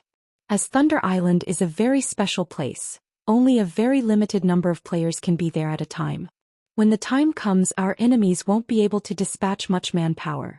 It would be a miracle if they could send 20 or 30 players. As long as Zero Wing's members defend their assigned tower until the pavilion's main force captures a monster encampment, the task will be a success, Phoenix Rain explained after giving the matter some thought. News of Thunder Island had long since been spread among God's Domain's superpowers. It was no big secret. Currently, to secure a larger share of Thunder Island, the various superpowers were recruiting helpers from all over the place. Some had even hired extremely powerful independent players. This was all due to the unique conditions to capture Thunder Island. It was not an issue that could be resolved with a large army. Rather than quantity, one needed quality. Hence, she was asking for Zero Wing's help. Zero Wing had performed magnificently in the Dark Arena. Its members definitely qualified to take part in the battle on Thunder Island. In addition, she had found plenty of Apex experts elsewhere. Although she might not occupy Thunder Island exclusively, she should have no problems taking control of a small portion. When the initial skirmish was over, her next step would be to fight the other super guilds slowly. Thunder Island? Information about Thunder Island immediately surfaced in Sherfang's mind. Thunder Island was in an extremely dangerous sea zone. That zone was known as the Sea of Death. One could find plenty of treasures and fortuitous encounters in the Sea of Death. There were even numerous ancient ruins in the zone. The abundant resources in the sea zone surpassed imagination. Thus, many maritime adventurer teams often explored the Sea of Death. Meanwhile, the only location in the Sea of Death that players could reside in was Thunder Island. As for the other islands in the sea zone, Players couldn't survive on them for long periods. Once the night sky covered the Sea of Death, a large number of underwater monsters appeared. There were simply too many of these monsters for players to contend with. Thunder Island was only an exception because the island received thunder and lightning all year round. Even after night arrived, sea monsters couldn't reach the island. Thunder Island became a safe haven of sorts in the Sea of Death. As a result, bloodbaths had been a constant on Thunder Island in the past. The various superpowers in God's domain all wanted Thunder Island for themselves. However, it was not that easy to occupy Thunder Island. In the past, not one of these superpowers had controlled the entire island.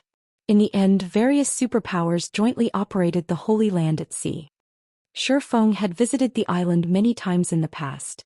Unfortunately, as his guild had been too weak, they had never qualified to establish a small base in this Holy Land. He had been forced to travel to Thunder Island by boat each time he visited. Shifeng had not expected the war over Thunder Island to begin so soon in this life. This task won't last very long.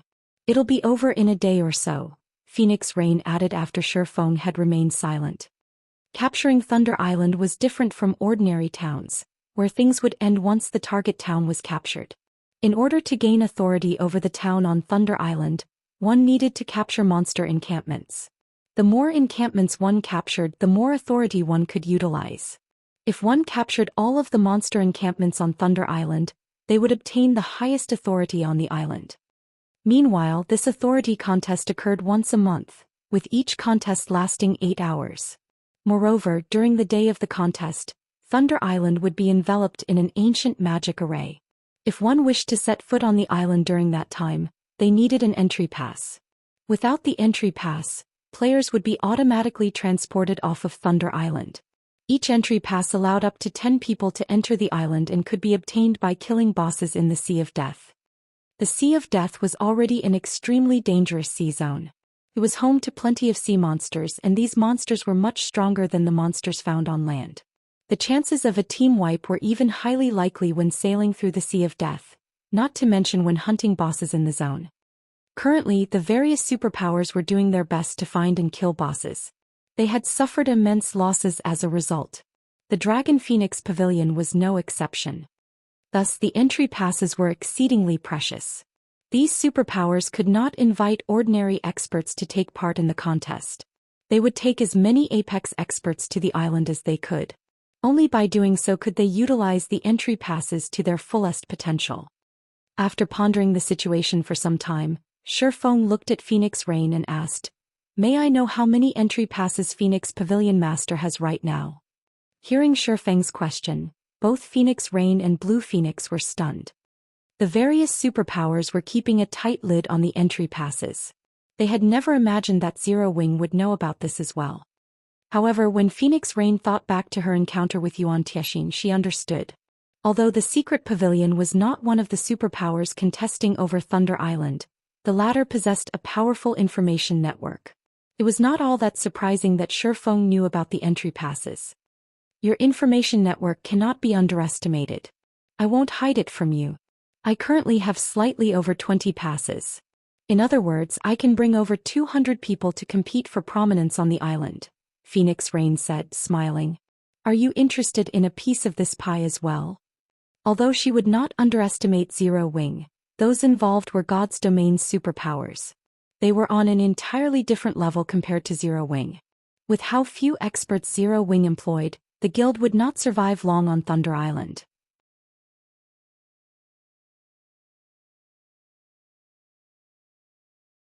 Chapter 11:10 Contesting over Monster Encampments. Halscythe _ Fluffy Goblin.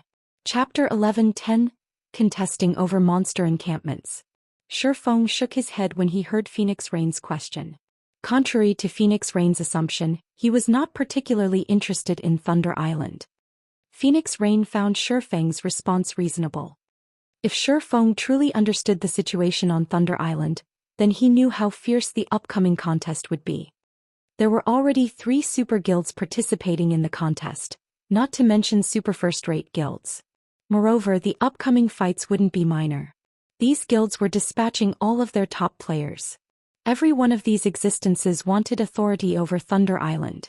This way they could temporarily establish a guild transfer point and set up a foundation to explore the Sea of Death. After all, the Sea of Death was quite far from the main continent. Even if players traveled from the nearest coastal town on a speedboat, they would have to sail for over a day to reach the Sea of Death. On their way to Thunder Island, players would also have to venture through a dangerous sea zone. One also needed a sufficiently powerful naval fleet to participate in the contest. Sea monsters were more powerful than land monsters, not to mention boss-ranked sea monsters. Even the Dragon Phoenix Pavilion had to sacrifice a large number of elites and experts to kill one such boss. They could easily lose up to 30 ships during one of these raids. Even first-rate guilds could not afford such a loss, yet even after so many sacrifices, they would only obtain 1 or 2 entry passes. To Zero Wing, which didn't have a naval foundation, it would likely lose far more than the Dragon Phoenix Pavilion if it tried to join this contest. Give me 20 slots. I can help you defend 2 ancient towers.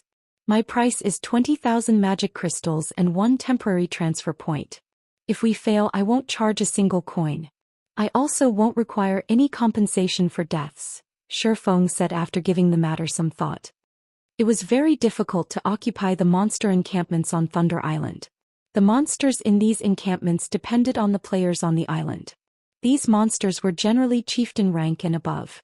Before players reached Tier 2, the bosses defending these encampments would be fixed as Grand Lords. Including the risk of ambushes by other guilds, the difficulty of capturing an encampment was obvious at a glance. Most importantly, the monsters in these encampments had extremely high defense and magic resistance. It was not possible to raid these encampments normally. One needed the ancient towers buffs to lower the difficulty. Meanwhile, the more ancient towers one occupied, the easier it would become to deal with these monsters. However, Thunder Island had a limited number of ancient towers. The various large guilds would definitely dispatch their men to take these towers over, although they would only send a small number of players to do so. After all, the monster encampments were the most important targets. To secure an ancient tower, one would generally dispatch 15 to 20 players, and these guilds usually attempted to occupy 3 or 4 towers.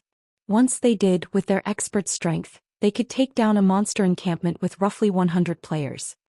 His offer to defend 2 ancient towers would undoubtedly relieve some of the burden on Phoenix Rain. She would have an additional 10 players to help her occupy a monster encampment. You'll secure 2 ancient towers? Phoenix Rain fell into deep thought.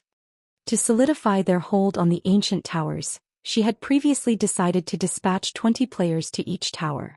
Her plan was to send 60 players to capture 3 ancient towers.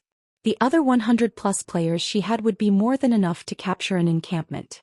This was her most conservative plan. Ideally, she wanted to capture 2 encampments. However, this was simply too difficult. If what Shifeng said was true and he could maintain 2 ancient towers with just 20 players, she could save an additional 20 players for herself. If she put more efforts into expanding her fleet, she might even obtain 2 or 3 more entry passes before the day of the contest. By then she would have a chance of obtaining 2 monster encampments. Only Shifeng's transfer point condition was somewhat difficult to agree to. For each monster encampment one captured on Thunder Island, they would earn 2 temporary guild transfer points in the town. She had already promised 1 transfer point to another large guild that had agreed to assist her. If not for said large guild, she would not have obtained so many entry passes in the first place. If she accepted Shifeng's offer, she had to secure 2 monster encampments. However, there were too many uncertainties. Moreover, Phoenix Rain found it hard to believe that Zero Wing had so many powerful experts capable of defending 2 ancient towers with just a team of 20. Is there some issue? Shifeng could not help but ask as he watched Phoenix Rain ponder his offer. Guild leader Black Flame, to tell you the truth, each captured monster encampment only provides 2 temporary guild transfer points. Among them, I have already promised 1 to the Firmament Guild. Although Firmament is only a first-rate guild, the guild has been developing its maritime strength. Currently, its navy is even stronger than many super first-rate guilds.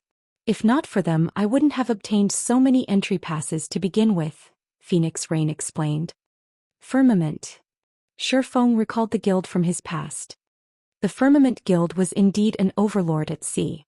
Firmament had occupied 2 coastal NPC cities, which had populations in the millions, very early in the game. These 2 cities served as the foundation for the guild to develop its maritime strength. In addition, Firmament had focused on developing its navy.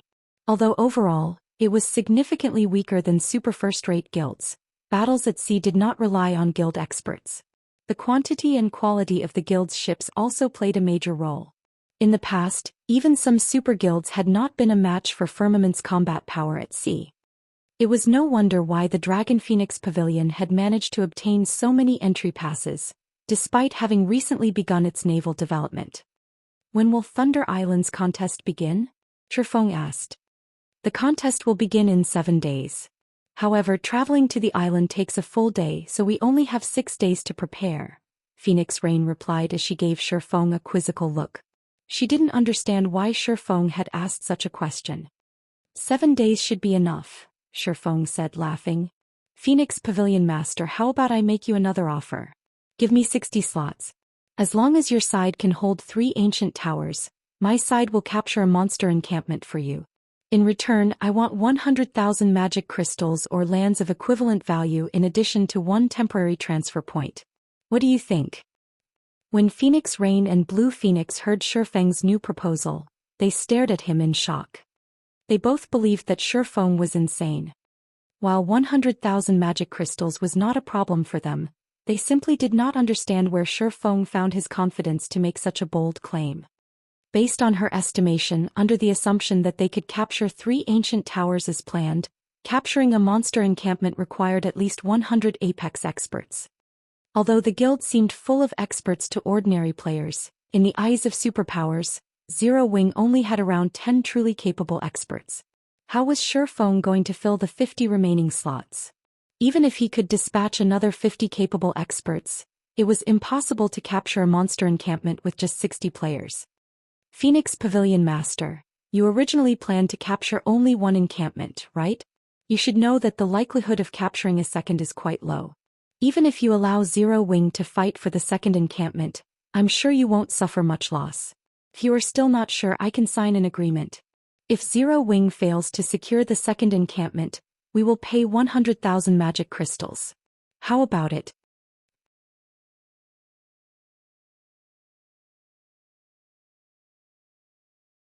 Chapter 11:11. Improving Strength. Hellscythe _ Fluffy Goblin. Chapter 11:11. Improving Strength. Feng's words stunned Phoenix Rain and Blue Phoenix. 100,000 magic crystals was not a small amount. Even the Dragon Phoenix Pavilion would not casually play with such a large amount. They never thought that Feng would be so confident of capturing a monster encampment.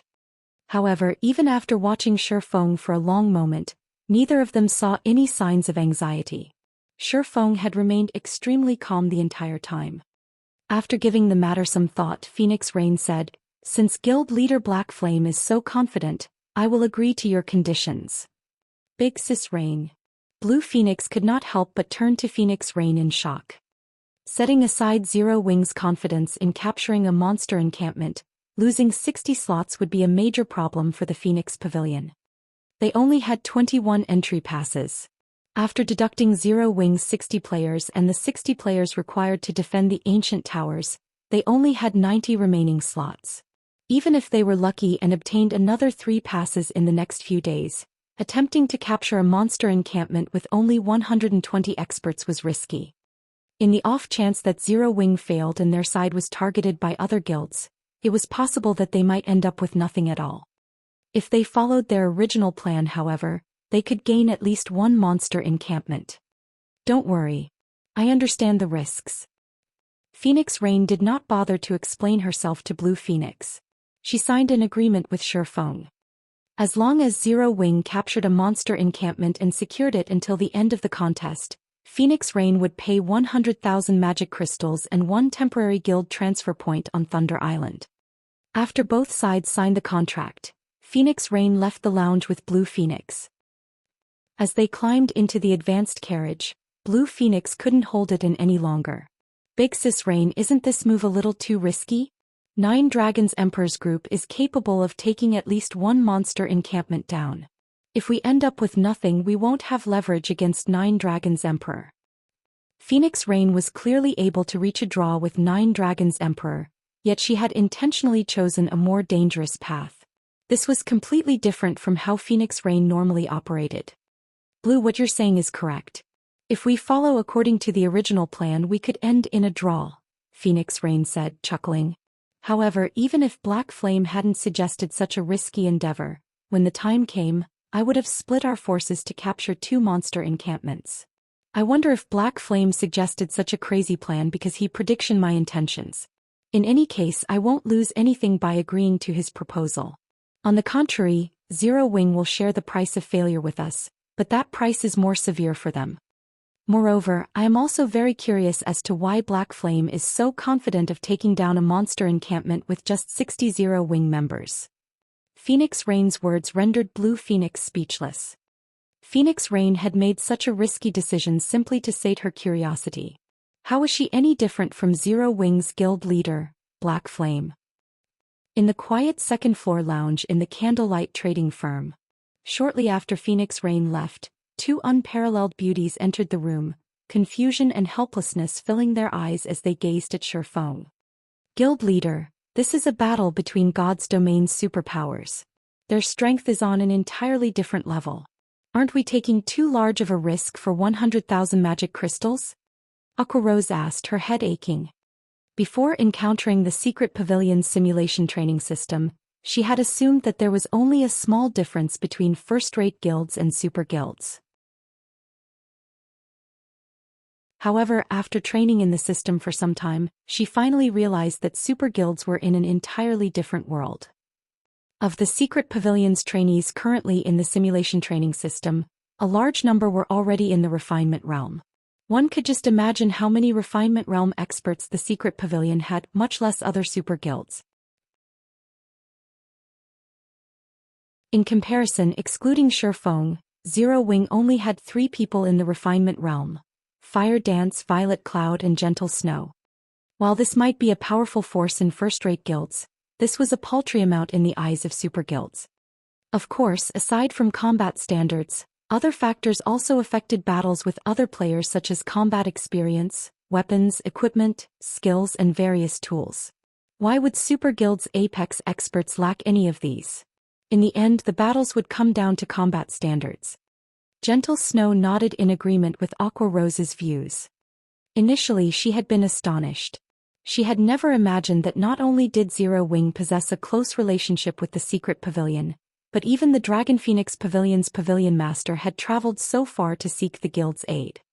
Superpowers upper echelons like these even looked down on the guild leaders of first-rate guilds. Although only a single rank separated the 2 guilds, interactions between them were unheard of.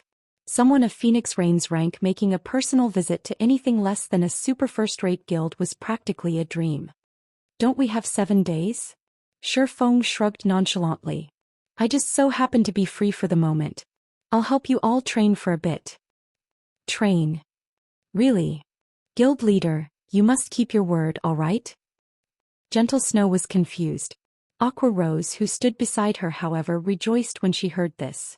Every time Shifeng took them out to grind monsters, not only would their levels rise rapidly, but if they were lucky, they would also get to upgrade their already excellent weapons and equipment. The guild's core members always hoped that Shifeng would lead them. However, we can't have too many people this time. It is very dangerous where we are going. We'll take a team of 20 at most. I understand. Upon hearing Shifeng's instructions, Aqua Rose immediately began to contact the other members. Since Shifeng's goal was to help improve the guild's top combatants, she only contacted the top-ranking players within the guild. Among them were the 10 Azura Battle Team members and the top players from Gentle Snow's team, as well as Alluring Summer. Once they formed the 20-man team, Shifeng led the team to White River City's teleportation hall, teleporting to the closest town to Ghost Forest Town near the Crying Ghost Ridge. Crying Ghost Ridge was a neutral map between the Black Dragon Empire and Star Moon Kingdom. Although Ghost Forest Town was a border town, it was void of players. The nearby maps were all level 60 and above. The monsters here were simply too high-leveled for current players. If one did not wield weapons or equipment that had the ignore level attribute, grinding here was impossible. Furthermore, monsters past level 50 underwent a qualitative transformation. Even level 50 common monsters were significantly stronger than level 45 elite monsters, much less level 60 monsters.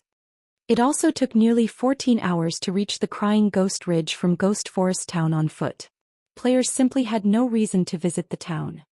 However, when Shifeng's team arrived in the town's teleportation hall, they discovered another team of players. Moreover, every player within this team was very high-leveled. They were all level 40 and above. Their weapons and equipment were also off the charts. Most frighteningly, these people were all independent players. The instant Shifeng's group appeared, these players all shifted their gaze towards Shifeng and his team. Their cold killing intent could be felt from over 100 yards away.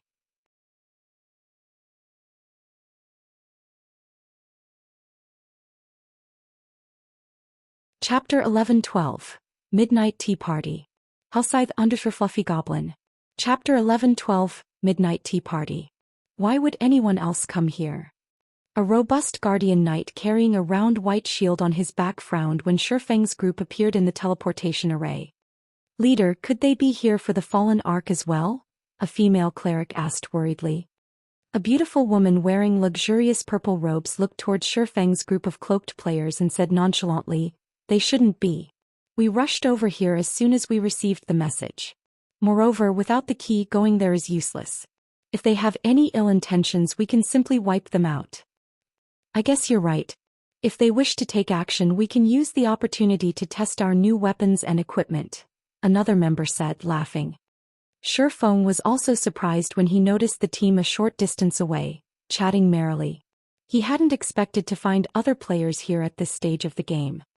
"Guild leader, those players are really strong," Fire Dance commented when she saw the independent players, a hint of caution flashing in her eyes. Although the other party only had 20 players, from their movements and auras, Fire Dance could tell that these people's combat standards were very high. These players were no weaker than the apex experts she had previously encountered. And this team had 20 such experts.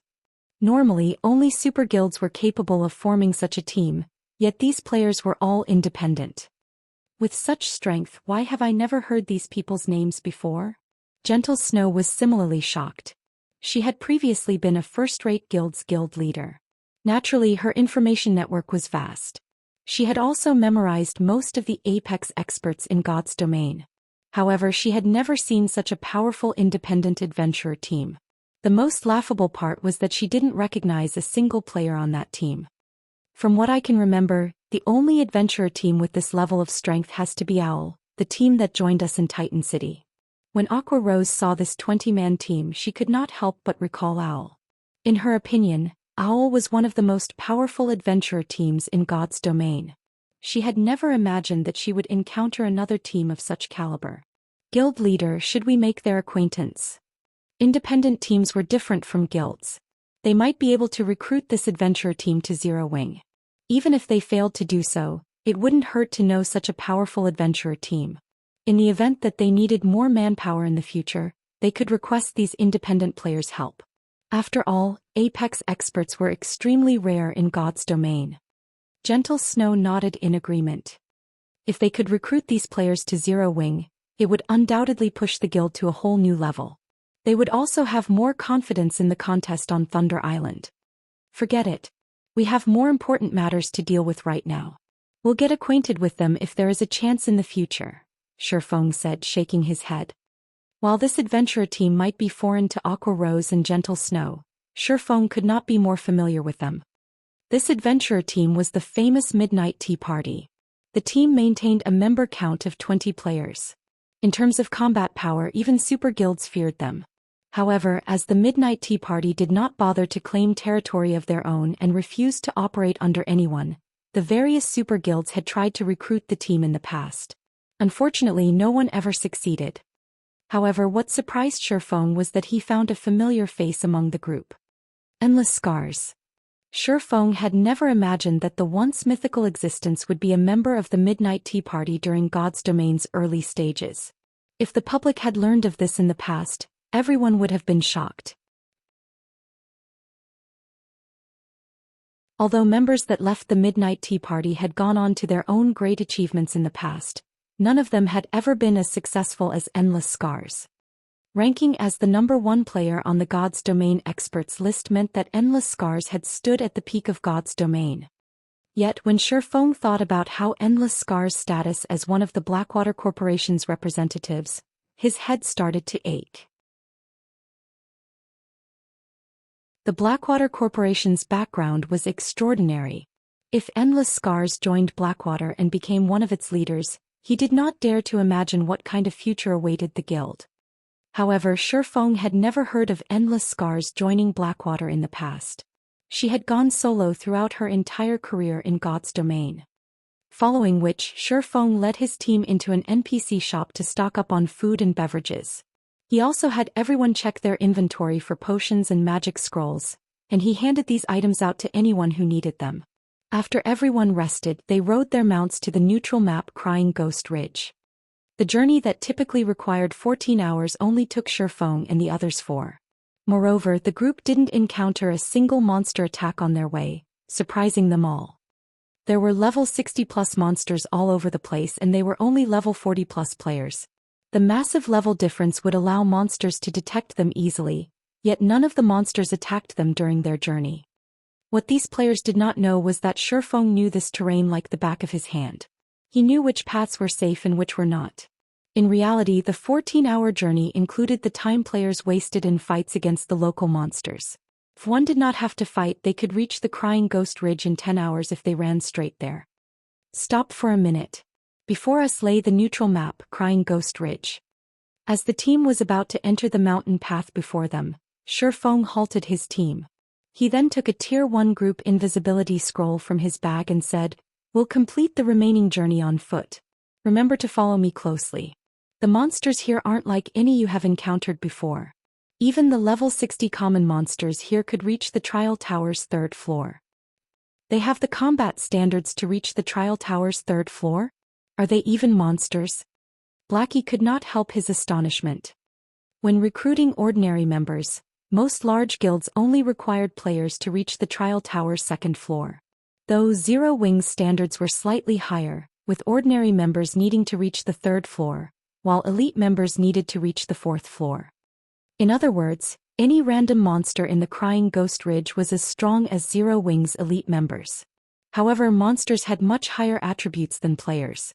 If both sides had the same combat standards, monsters could easily kill players. Everyone's relaxed expressions immediately vanished, and they began to move cautiously. At the same time, they were very curious about why Shifeng had led them to such a dangerous location. Following which, Shifeng activated the group invisibility scroll. As long as they did not attack or receive any attacks, they would remain invisible. The group invisibility scroll's only drawback was that it would reduce the affected player's movement speed to 80% and its duration was only 10 minutes. Shortly after Shifeng's team entered the Crying Ghost Ridge, another group of players arrived before the ridge on their horses. "There are too many monsters on the way here. We really are lucky that leader has the Beastmaster's breath as a deterrent. If that other team came this way, they would be stuck fighting those level 60 monsters for hours. By the time they got here, we'd already have the fallen Arkansas." The Midnight Tea Party's members could not help but laugh. They had only braved the journey here because their team leader had the Beastmaster's breath. Otherwise, they would have waited until they reached level 50. Something's not right.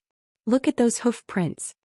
When one of the rangers used his investigation skill, he discovered hoof prints around the mountain path's entrance. He was shocked. The prints look quite fresh and there are a lot of them. What? Could it be the team we saw in town? Impossible.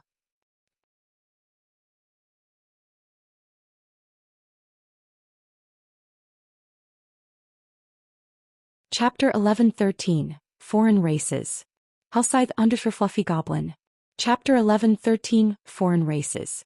When the Midnight Tea Party's members noticed the hoof prints, their expressions grew tense. The Crying Ghost Ridge was a level 60 to level 75 map. To current players, this place was a forbidden land. If not for their interest in the fallen ark inside the ridge, they would not have bothered coming here at all. Even if they were trying to avoid contact with large guilds, they would only level and quest in level 55 or so maps. Why wouldn't they be surprised to find hoof prints from other mounted players? Breeze Wine, the Midnight Tea Party's leader, turned to T, a delicate, pretty assassin in white clothes, and ordered, "Wave, scout ahead and see how many people they have and how far ahead they are." The assassin class was not only skilled in the art of assassination. These players were also talented trackers. If an assassin's tracking skill were a high enough level, they could even determine general information of the other party through their footprints. For example, the white-clothed assassin had leveled her tracking to Tier 1, Level 9. At this stage of the game, an assassin with the skill at Tier 1 Level 2 was already impressive. After all, it was not a commonly used skill. "Leave it to me." The pretty assassin called Netherworld Wave nodded. She then jumped off her massive avian mount and checked the hoof prints. As for the rest of the team, they also dismounted and sat to rest. Although they had ridden their mounts the whole way here, several hours of riding was a burden on their stamina. By sitting to rest, they could recover some of the lost stamina. There are 20 sets of prints. It should be a team of level 40 and above players. The prints are less than half an hour old. However, the team's trail disappears after reaching the path's entrance, Netherworld Wave reported. Even after searching for other clues, she could not find a reason for the sudden disappearance. Normally, only invisibility-type skills such as stealth produce such effects. However, why would a group of 20 assassins venture to the Crying Ghost Ridge? Although we don't know why these players are here, we should be careful. As a neutral map, there are plenty of foreign races in Crying Ghost Ridge. If the natives discover us, kill them immediately. If we can't kill them, run. Do not engage in a drawn-out battle. Breeze Wine instructed. Low-ranking mounts cannot hide their tracks. And my Beastmaster's breath is only effective against low-intelligence monsters. It won't be nearly as effective against the races here. From this point on, we'll advance on foot. Following which, the Midnight Tea Party stealthily entered the Crying Ghost Ridge. However, as the team traveled down the narrow mountain path leading into the Crying Ghost Ridge, they discovered a bewildering scene. The area, which had originally been covered with gravel, now looked like the surface of the moon. Craters and corpses of various races littered the ground. There were at least 300 dead scattered in the rubble. It looked like some Great War's forlorn battlefield. What happened here? The female cleric Cloud Yarn's jaw dropped, shock filling her gaze as she stared at 3 ogre corpses that were over 10 meters tall, their bodies bisected. Surrounding these 3 were hundreds of 3 and 5 meter tall ogres. Ogre Gladiator High Lord. Level 62. HP 0/19 200 000. Ogre Warrior Special Elite. Level 60. HP 0/1 900 000. Ogre Shaman Chieftain. Level 61. HP 0/3 500 000. Leader, these ogres seem to have been here to ambush players. However, from the looks of it, the players who passed by earlier must have killed them, Netherworld Wave said as she handed some simple traps she had picked up to Breeze Wine. In God's domain, players weren't the only ones capable of setting traps. Monsters could do so as well. As for foreign races that had higher intelligence than monsters, setting traps was common. Though there were differences between the traps the various races set. For example, simple-minded races like ogres were only capable of setting very primitive traps. Perceptive players could easily avoid them. Just who are those players? Breeze Wine could not help his joy when he saw the ogre corpses. Among the hundreds of ogres, there were 3 level 62 ogre gladiators and over 30 ogre shamans, which were healers. Even their adventurer team would suffer casualties if they fought such a powerful force. However, he could not find a single trace of a player's resurrection on the battlefield. Thank goodness we arrived after those people. Otherwise, we would have had a hard battle, Cloud Yarn said, sighing in relief. Leader, I found the team's tracks. It seems like they're heading towards the fallen ark as well. Dark War, a ranger wielding a short bow, said as he pointed towards the dead forest ahead of them. This is interesting. Endless Scars smiled faintly as she examined the sword marks on the ogre gladiators. Leader, let's move out. If we waste too much time here, the monsters might respawn. Alright, let's go, Breeze Wind said as he gestured with a hand. The team then followed the tracks. Meanwhile, deep in the Crying Ghost Ridge's dead forest, Shifeng and the others faced off against an army of trolls. Wave after wave assaulted the team. Meanwhile, the troll shamans standing in the rear continuously healed the troll warriors and chieftain fighting on the front lines. Troll Warrior, Elite. Level 61. HP 650, 000/650, 000. Troll Chieftain Great Lord. Level 63. HP 42, 000, 000/42, 000, 000. Troll Shaman Chieftain. Level 62. HP 300, 000/300, 000. Guild Leader, if they continue calling for reinforcements, we won't be able to hold them back. Kola, who held back the troll chieftain, shouted. The pressure was intense as he fought the Great Lord. He was only level 43. With a 20-level gap, even though he had an epic shield and the support skills of the demonic flame tiger, he felt as if his life were on a roller coaster. Every one of the troll chieftain's normal attacks dealt over -19,000 damage, while a skill would deal over -26,000. Meanwhile, he only had slightly over 35,000 HP. If not for the cleric's truth shield and oracle's protection on him, the Great Lord's skills would have killed him instantly. Wait a little longer. Turtle Dove and Wumian, try to lure as many troll warriors away from the chieftain as possible, Shifeng unhurriedly instructed. Guild Leader, there are too many trolls here.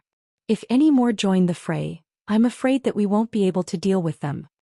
Gentle Snow felt her chest tighten as she watched more troll warriors join the battle. They could deal with their foes if the monsters were simply level 40+ elites.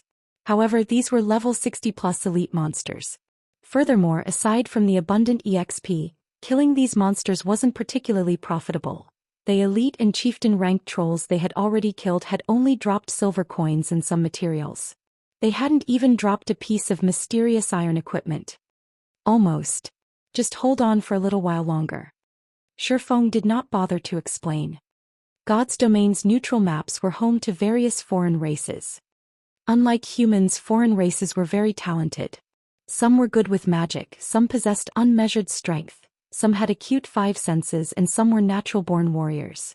To put it simply, foreign races were much stronger than humans.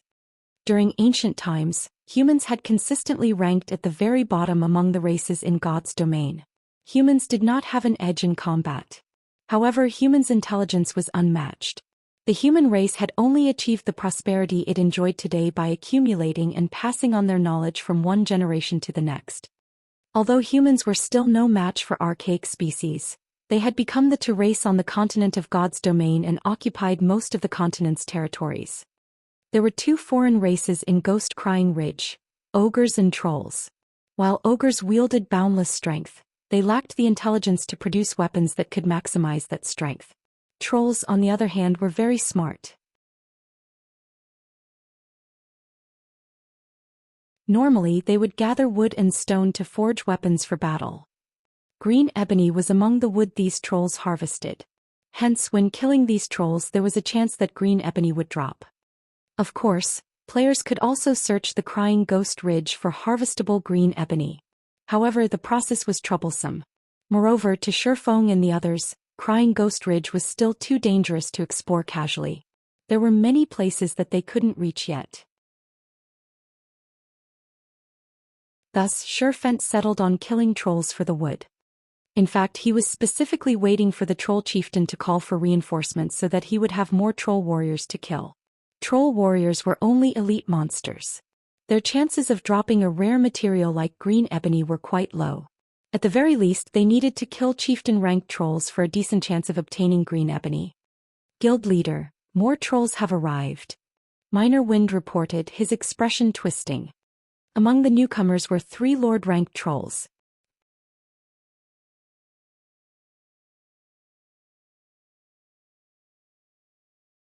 Chapter 11:14. Advanced Technique.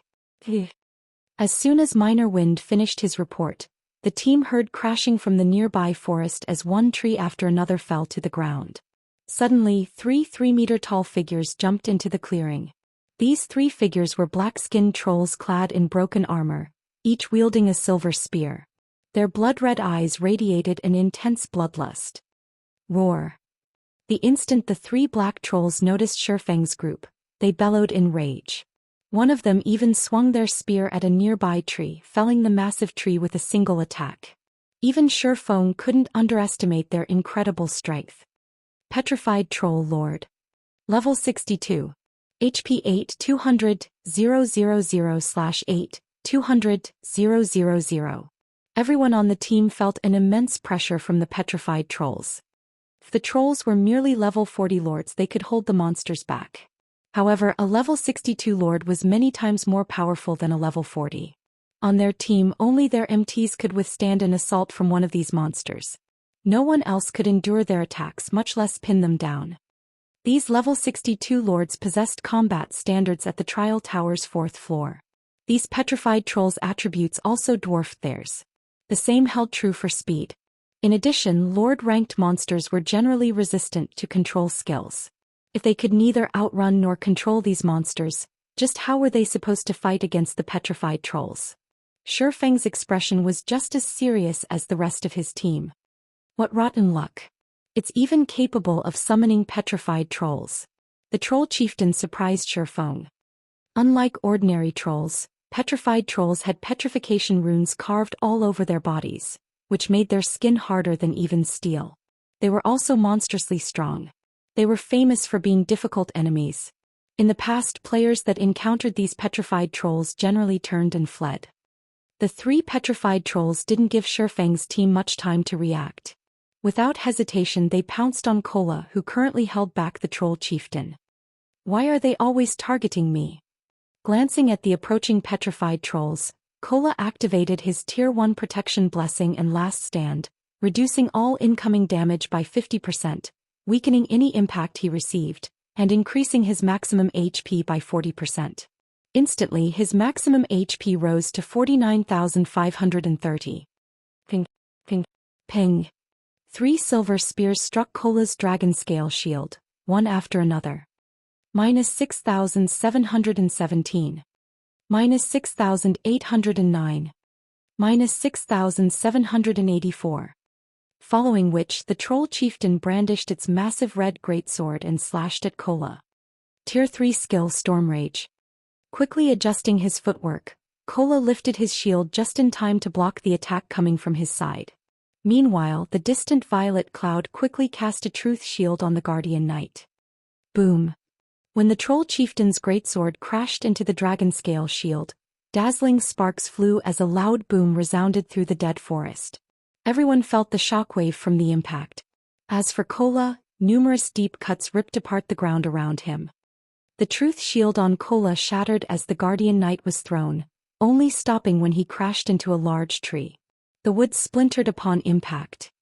-19,678. What a powerful move. Everyone gasped at the power of the troll chieftain's attack. If not for Kola activating Protection Blessing and Last Stand beforehand, he would have died instantly. After witnessing this assault, the team finally understood that these trolls were far from ordinary. The trolls could actually coordinate their attacks. It was also obvious that the troll chieftain had already planned this, saving its ultimate move to deal a final blow. Unfortunately for the trolls, Kola was Zero Wings number 1 MT. He wore a Tier 1 set equipment and wielded the epic ranked dragon scale shield. In addition, he had 3 advanced mana armor kits equipped. After activating his life-saving skills, he was not that easy to instant kill. However, after receiving the 4 trolls combination attack, Kola had less than 10,000 HP remaining. Shifeng took a Tier 2 magic scroll from his bag, unfurling it and reading the incantation within. Immediately, the dark blue magic scroll began to activate. 18 ice spears appeared around Shifeng. He then controlled the frozen spears to attack the troll chieftain and the 3 petrified trolls. Tier 2 spell Ice Wheel. Every one of the 18 ice spears was powerful. If they all hit their mark, even a great lord would suffer severe wounds. Go. However, Shifeng did not simply use the 18 spears to attack the trolls. Instead, he executed swords orbit with the spears. The 18 spears formed a beautiful star of ice and struck at the 4 trolls. Boom. The instant the spears met the trolls, a series of crashes echoed throughout the clearing. The trolls cried in agony. Guild leader, you're too good to me. You used a tier 3 magic scroll to save me. Kola released a sigh of relief when he saw the 4 trolls being pushed back. The team's 4 healers hadn't recovered half of his HP yet. If he received another round of attacks, he would have no choice but to activate his final life-saving skill. Now that the 4 trolls had been forced back, he had room to breathe. Who are these people? A 20-man team is actually grinding monsters here. This is insane. That attack should have been from a tier 3 magic scroll, right? That is simply extravagant. While Shifeng's team fought the trolls, the Midnight Tea Party watched the battle from above the distant forest. They were curious as they observed Shifeng's team of 20 cloaked players in battle. No, that should have been an elementalist's tier 2 spell, Ice Wheel, Endless Scars said, shaking her head. She glanced at the petrified trolls, which had been forced back by over 20 yards, and the troll chieftain, which had taken 6 steps back, and said, however, the magic scroll's user is very powerful. He managed to incorporate the spell with some kind of special technique, allowing the tier 2 Ice Wheel to display the might of a tier 3 spell. That's not possible, right? We're talking about a magic scroll. It is already extremely difficult to incorporate skills with combat techniques, not to mention enhancing a skill's power to such a degree. The assassin, Netherworld Wave, could not bring himself to believe Endless Scars. However, the latter was an elementalist and far more familiar with magic-type skills than himself. Moreover, in terms of combat techniques, Endless Scars was unmatched in their adventurer team. That person did incorporate a combat technique into Ice Wheel. However, his technique is so advanced that even I can't discern any clues on how he achieved it, Breezewine, the team's leader, said, confirming Endless Scars' claim. Among the experts I've encountered, that player can rank in the top 3. What? Is he even human? Cloud Yarn could not help but blink as she stared at the distant Shifeng. This was the first time she had heard their team leader praise someone to such a degree. At this moment, the ranger, Dark War, who had been paying attention to the battle, recaptured his teammates' attention. Look, that player is about to make a move. The Midnight Tea Party's players immediately returned their gazes to Shifeng. Fire, coordinate with snow and lure one of the petrified trolls away. Leave the remaining 2 to me, Shifeng commanded.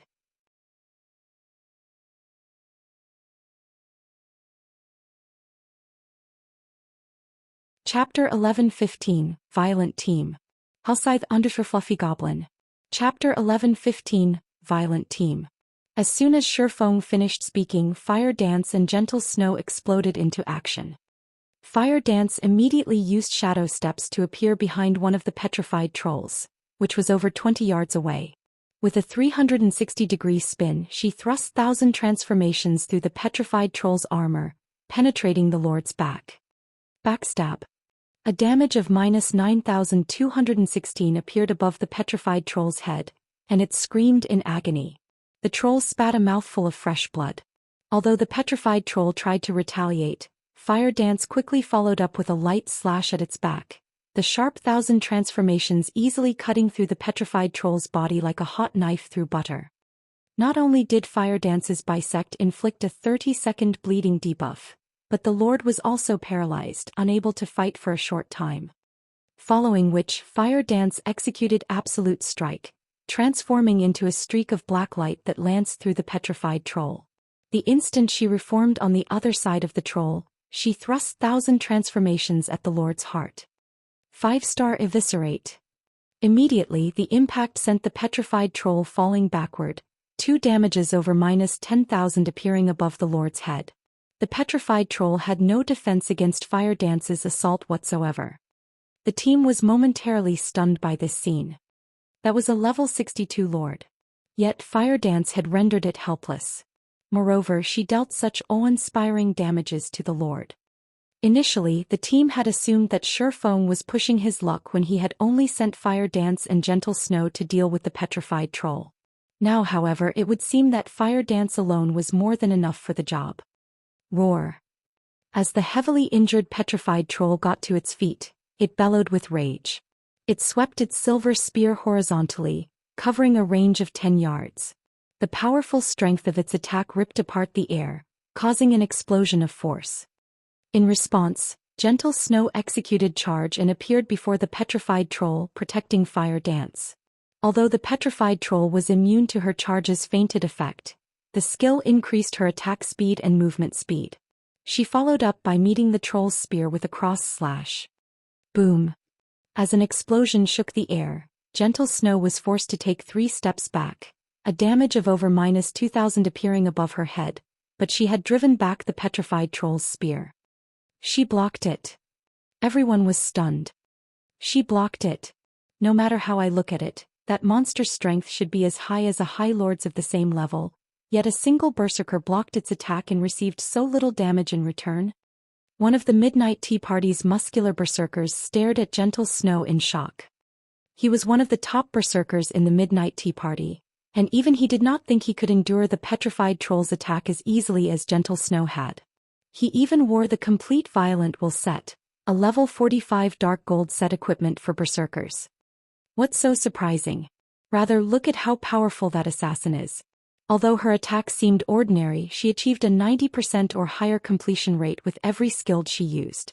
Her bisect and eviscerates completion rates should be nearly 95%, Netherworld Wave said. Although Gentle Snow's ability to withstand the petrified troll's attack had surprised him as well as an assassin, he understood exactly how powerful Fire Dance was. Big Sis Endless, who do you think these people are? They're all as strong as monsters, the female cleric Cloud Yarn asked Endless Scars curiously. Among their team members, Endless Scars had the most powerful information network. They're all wearing black cloaks.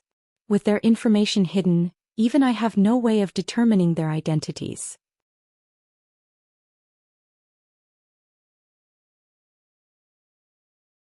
After all, one of them wielded the fragmented legendary ranked 1000 transformations, while the other wore the fragmented legendary ranked 7 luminaries battle armor. With these godly items, how could they not be capable of injuring a level 62 lord? As the Midnight Tea Party conversed quietly, Zhou Xian launched his own assault. He activated Dragon's Authority, inflicting the fear debuff on all enemies within a 50-yard radius and reducing their attack power, attack speed and movement speed by 40% for 1 minute. Although the skill couldn't reduce the petrified troll's movement speed, it could slightly reduce their attack power and attack speed. Moreover, the skill affected all nearby trolls, making it much easier for his other team members to fight these monsters. Zhou Xian then activated the Aura of Wind, increasing his movement speed and attack speed significantly. He executed Wind Blade and appeared before the 2 petrified trolls before executing Sword's Orbit, blue starlight wrapping around his body. As the starlight bloomed, not only did he force the 2 petrified trolls back, but a bloody gash also appeared across their bodies as a frightening damage appeared above both of their heads. -13,489.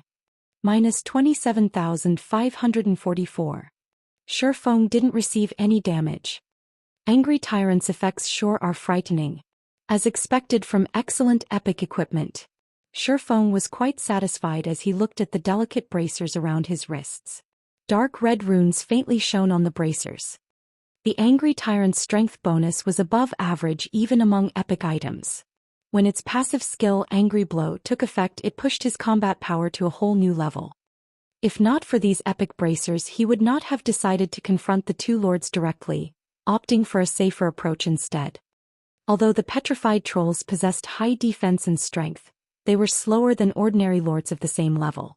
Even a tier 2 level 50 assassin could easily outmaneuver a petrified troll, not to mention Zhou Xian, an expert with 5 epic items and a fragmented legendary item.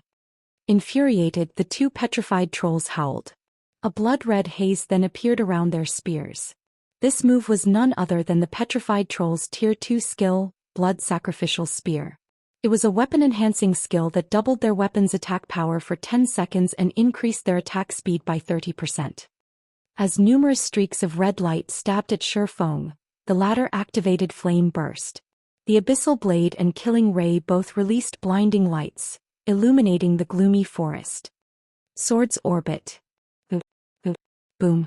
A series of clangs rang out. Pained screams followed.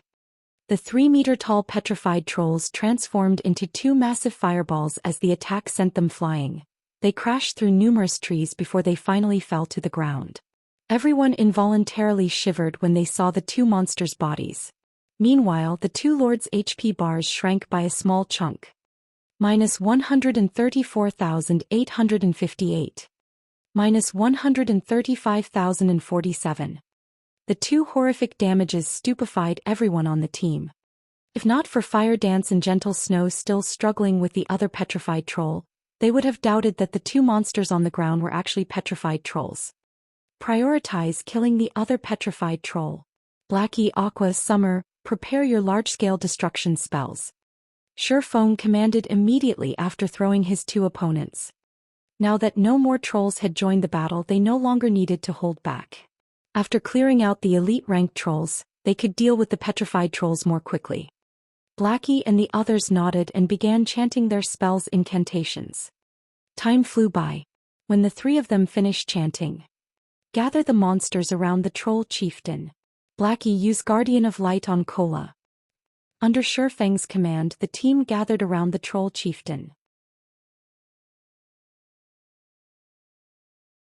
Kola activated Dragon Scale Body, increasing his defense by 200%, HP by 300%, and recovery by 500% for 30 seconds. With Guardian of Light's effects, it was practically impossible for the trolls to kill him. Seal. When Shi Feng saw that most of the monsters had been hurted, he activated Skywheel Sword and limited the monster's movement. Attack. Immediately, 3 large-scale destruction spells descended on the trolls. As for Shi Feng, he switched the Aura of Wind for the Aura of Fire and activated Firestorm.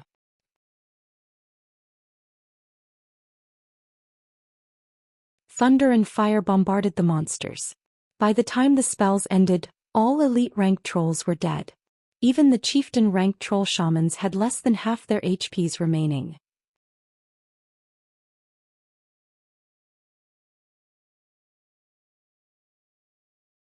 Chapter 11:16. Quadruple Jackpot. There had been over 500 elite-ranked trolls on the battlefield. When they all died, a golden glow enveloped everyone on the team as they all leveled up. What astonishing leveling speed! Gentle Snow was flabbergasted as she watched her experience bar rise. When she had left White River City, she was only at 74% of level 41. To bridge the gap and reach level 42, she needed to grind for at least another full day or so, yet she had risen to level 42 shortly after entering the Crying Ghost Ridge. With this leveling speed, it was definitely possible to reach level 43 by the next day. After players reached level 40, it was practically impossible to level up once a day. No one would believe this. However, although the team had killed plenty of troll warriors, the loot was pitiful to say the least. Aside from some copper and silver coins, the 500 or so elite monsters only dropped some raw materials. Only 5 weapons and pieces of equipment dropped. Among them, 4 were level 60 common items, while the last was a piece of level 60 bronze equipment. However, Shi Feng was not surprised. After reaching level 50, the drop rate for weapons and equipment decreased drastically. Only chieftain or above-ranked monsters had a slightly higher chance of dropping such items. This drop rate reduction occurred because players could begin challenging their Tier 2 class promotions after reaching level 50. After obtaining their Tier 2 class, killing elite monsters was as easy as taking candy from a baby. Tier 2 experts could solo chieftains and even give lords a run for their money. Generally, 2 or 3 Tier 2 experts working together could easily take down a lord of the same level. Naturally, the system wouldn't give players high-level weapons and equipment so easily. Hence, past level 50 6-man party dungeons, even in normal mode, usually had lords as the final boss. Moreover, these bosses had extremely powerful AoE skills. One mistake could easily lead to a party wipe. The same held true for Tier 2 experts. Adventurer teams and workshops that wanted to make money by selling weapons and equipment generally needed to deal with chieftains of the same level. If they wished to grind for mysterious iron equipment, at the very least they had to deal with Lord-ranked monsters. This resulted in the rise in popularity for lifestyle classes capable of producing weapons and equipment. Of course, the system also restricted such lifestyle classes by significantly increasing the production costs of weapons and equipment that were level 50 and above. As a result, even bronze weapons and equipment required many rare materials. This greatly limited the number of weapons and equipment lifestyle players could produce and protected the market from oversaturation. This team is simply ridiculous. They have 4 people capable of using large-scale destruction spells in a 20-man team. Even our adventurer team only has 2 people with such spells. Is that swordsman an NPC? He can actually overwhelm 2 level 62 lords. Shi Feng's performance had astonished the Midnight Tea Party's members. However, they weren't shocked because Shi Feng had fought 2 level 60+ lords by himself. After all, they were capable of that themselves. What truly shocked them was the overwhelming strength Shi Feng had displayed. The swordsman had managed to suppress the petrified trolls through brute force. Turtledove helped tank the petrified troll on Fire's side. Wumian, lure one away from me. Everyone else prioritize killing the troll shamans. Shi Feng ordered after sweeping a glance over the troll shamans, who had less than half their HPs remaining. Kola, start running. Lure the troll chieftain as far away from here as possible. Don't give the shamans any chance to heal the chieftain. Understood. Kola immediately dashed in the opposite direction of the troll shamans.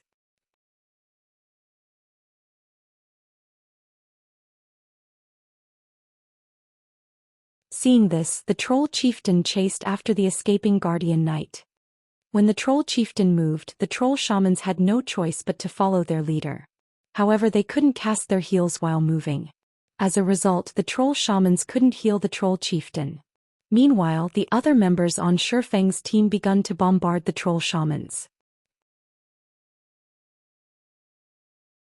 After a few moments, the troll shamans collapsed, one after another, becoming EXP for Shi Feng's team. Without the shaman's heals, the petrified trolls became a lot easier to deal with. Don't kill the petrified trolls. Leave them at 5% HP. Shi Feng warned his teammates when he noticed Turtledove's petrified troll only had 10% of its HP remaining. The petrified trolls were lords. Although the chances of them dropping green ebony were high, simply killing them would be a waste. After all, he had Icarus's heart on him. If he killed the lords, the chances of them dropping green ebony would be a lot higher. Although no one understood what Shi Feng intended to do, they followed his commands. When Turtledove's petrified troll had 5% HP remaining, the team halted their attacks and shifted their focus to Yi Wumian's troll. Under the violent bombardment, it only took 5 minutes for all 3 petrified trolls to reach 5% of their total HP. Guild leader, can we kill them now? Okurose asked. While their team's firepower was indeed fierce, keeping all 3 petrified trolls alive placed an extremely heavy burden on their team's healers. Moreover, after such a long battle, their healers only had 30% of their mana remaining. On the other hand, the troll chieftain had most of its HP remaining. If they delayed the petrified trolls' deaths, their healers would not last. 30% mana remaining. We could give it a try. Shi Feng calculated some factors as he glanced at the troll chieftain's HP and the healer's mana. He then said through the team chat, "Healers, use your intermediate mana recovery potions. Fire, take this petrified troll over for me. Remember, keep the petrified trolls at least 50 yards away from the troll chieftain. Everyone else, focus your fire on the chieftain." Saying so, Shi Feng activated silent steps and appeared behind the troll chieftain. He then executed Thundering Flash. 5 blue lightning streaks devoured the Great Lord, causing damages of around -7,000 to appear above its head. In terms of defense, the troll chieftain was even stronger than the petrified trolls. However, after receiving the damage amplification debuff from Thundering Flash, the team's damage was slightly higher. Divine Providence had a 30-minute cooldown. Shi Feng did not want to waste it. Although the troll chieftain was a great lord, it only had 42 million HP. It also had only 3 main damage skills. Among them, one was the Tier 3 skill Storm Rage. The second one was Death Curse. It was a spell that was guaranteed to kill one player if it landed. However, this spell could be dodged and players would be fine so long as the spell missed them. The last was an AoE skill called Whirlwind of Death. When activated, this skill would decrease the attack speed and movement speed of all enemies within 100 yards by 50%. Moreover, players would receive one death debuff every 10 seconds, each debuff increasing the damage they received by 10%. The Troll Chieftain would only activate this skill when its HP fell to 30%. Many teams had fallen under the Troll Chieftain's greatsword in the past due to Whirlwind of Death. To put it simply, once Whirlwind of Death activated, it would become a competition of damage against the Troll Chieftain. However, Shifeng was not worried. After all, their team's firepower was off the charts. As the battle with the Troll Chieftain continued, Cola's HP continuously increased and decreased. Every time the Troll Chieftain used Storm Rage, Shifeng landed a full-powered blow to one of the Great Lord's joints, disrupting Storm Rage's trajectory slightly. This small deviation provided Cola with enough space to dodge the attack, preventing his HP from dropping to a critical level and increasing the burden on the healers. As for the Troll Chieftain's death curse, Shifeng warned his teammates to avoid the Great Lord's front when he noticed the boss activating the spell. As the Troll Chieftain channeled Death Curse through its eyes, one simply needed to avoid standing before the Great Lord and wait out the spell's 5-second duration. Ordinary players might find it difficult to avoid this spell, but these players were experts. As long as Shifeng notified them in time, they could dodge the spell with little to no trouble.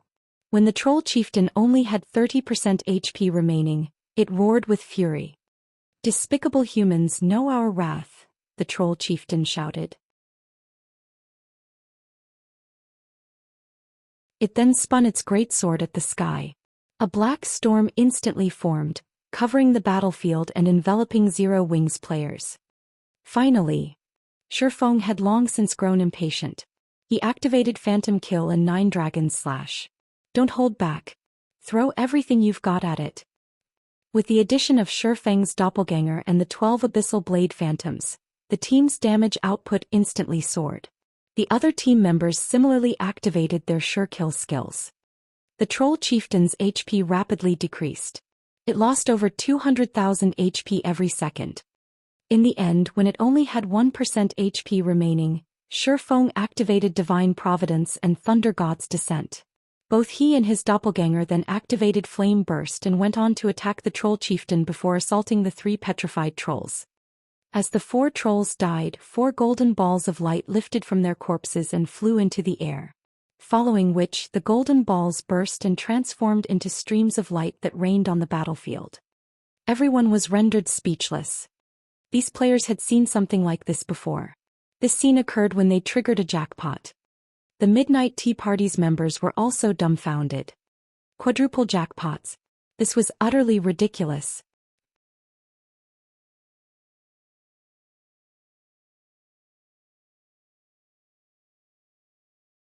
Chapter 11:17, Godly Skill.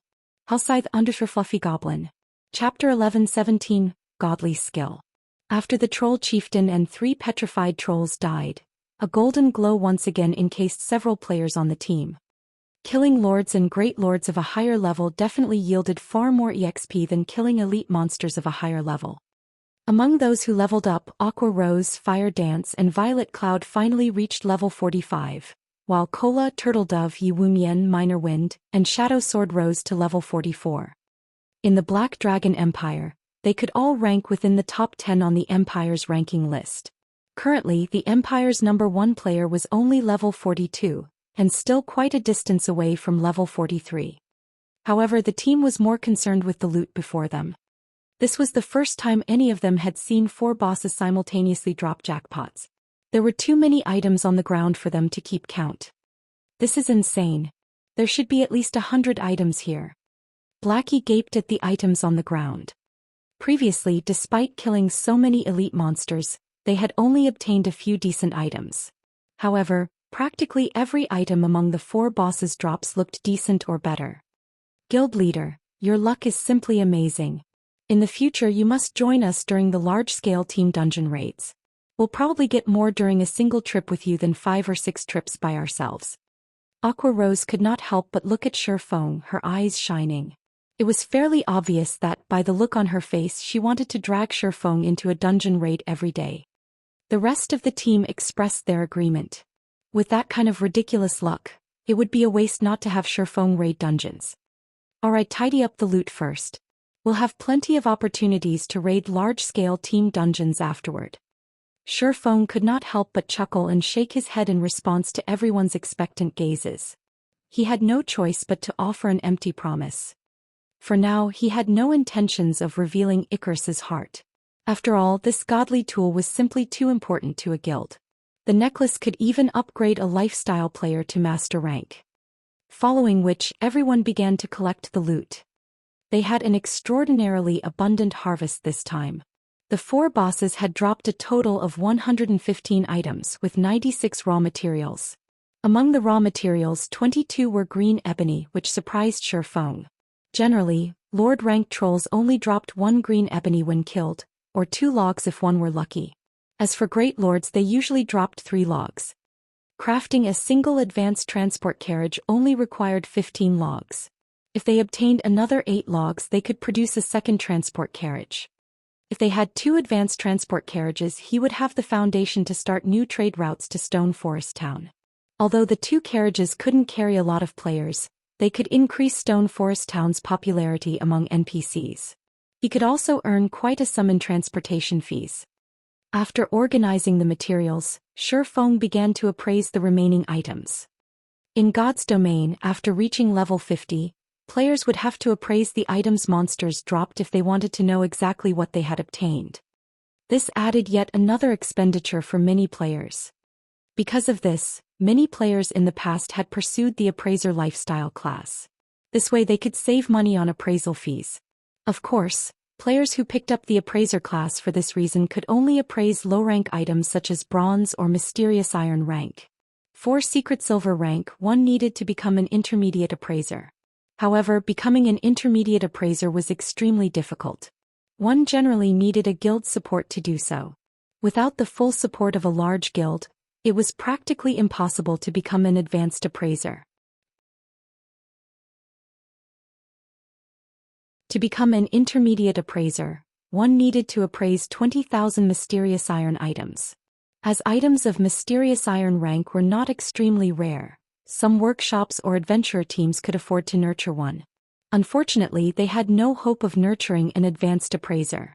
This was due to the basic requirement of appraising 50,000 fine gold items. Even top-tier workshops and adventurer teams could not obtain so many fine gold items above level 50. Only large guilds had any chance of achieving this. Meanwhile, nurturing advanced appraisers was a benefit to a guild. In the past, guilds had normally only charged their members a quarter of NPCs' appraisal fees, while non-guild members paid 3/4 of NPC prices. By doing so, guilds could make a fortune. NPC price for appraising a dark gold item was around 10 gold. For excellent dark gold items, the price was even higher. Even if guilds charged a lower appraisal fee with how many players there were in a guild, it would not be unusual to appraise several thousand items. Including the appraisal fees from non-guild players, a guild could easily make 200 or 300 gold a day. In the past, small guilds with only thousands of members dreamed of this kind of pure profit. Although Zero Wing still did not have any advanced appraisers, Shifeng possessed the omniscient eyes. Not only was the skill a very advanced identification skill, but it also served as an advanced appraisal skill. After a short moment, Shifeng finished appraising the remaining 19 items. What? Basic soul return actually dropped. Shifeng shouted in surprise after appraising the ordinary-looking skill book. Basic soul return. Doesn't that skill allow one to resurrect other players while in battle? Gentle Snow asked in shock. What? Guild leader, did it really drop? Aqua Rose looked at Shifeng excitedly, afraid that Shifeng was joking. Resurrection during combat would be a godly skill in dungeons. In dungeons, it wasn't uncommon for bosses to instant kill MTs due to mistakes. When such situations occurred, the entire team would die with the MT. However, if a team had basic soul return, they could resurrect the MT and continue the raid. This skill would undoubtedly reduce the unnecessary team wipes in dungeons. Take a look yourself. Shifeng said, nodding. He then shared the skills information in the team chat. Basic Soul Return. Resurrects one player while in combat.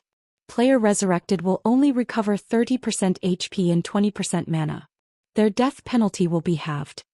Cooldown 30 minutes.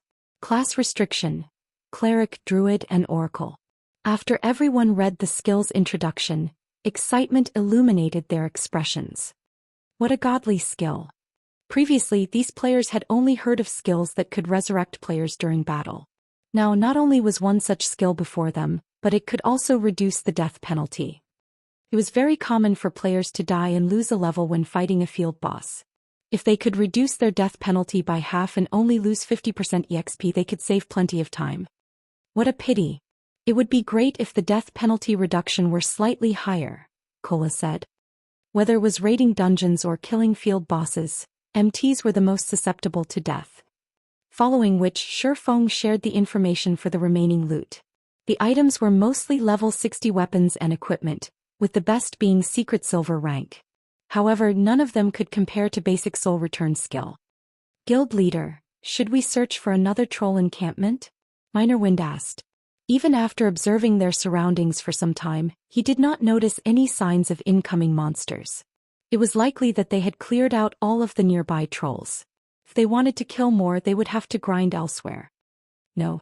First, we need to greet our friends hiding in the distance, Shifeng said, shaking his head. He then turned to the dead forest on his left, shouting, "You've been watching for quite some time now. Why don't you come out and meet us?"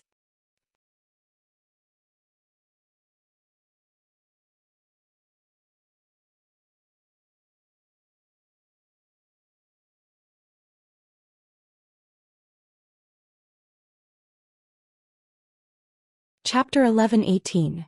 Reuniting with the Tea Party. Halscythe _ Fluffy Goblin. Chapter 11:18. Reuniting with the Tea Party. Due to the quiet of the surrounding forest, the Midnight Tea Party's members heard Shifeng loud and clear. "Leader, we've been discovered. What should we do?" Cloud Yarn asked somewhat anxiously. It wasn't unusual to encounter other players in the fields. However, this situation was somewhat different. This was because they bore the suspicion of banditry. Shifeng's team had just finished killing multiple bosses.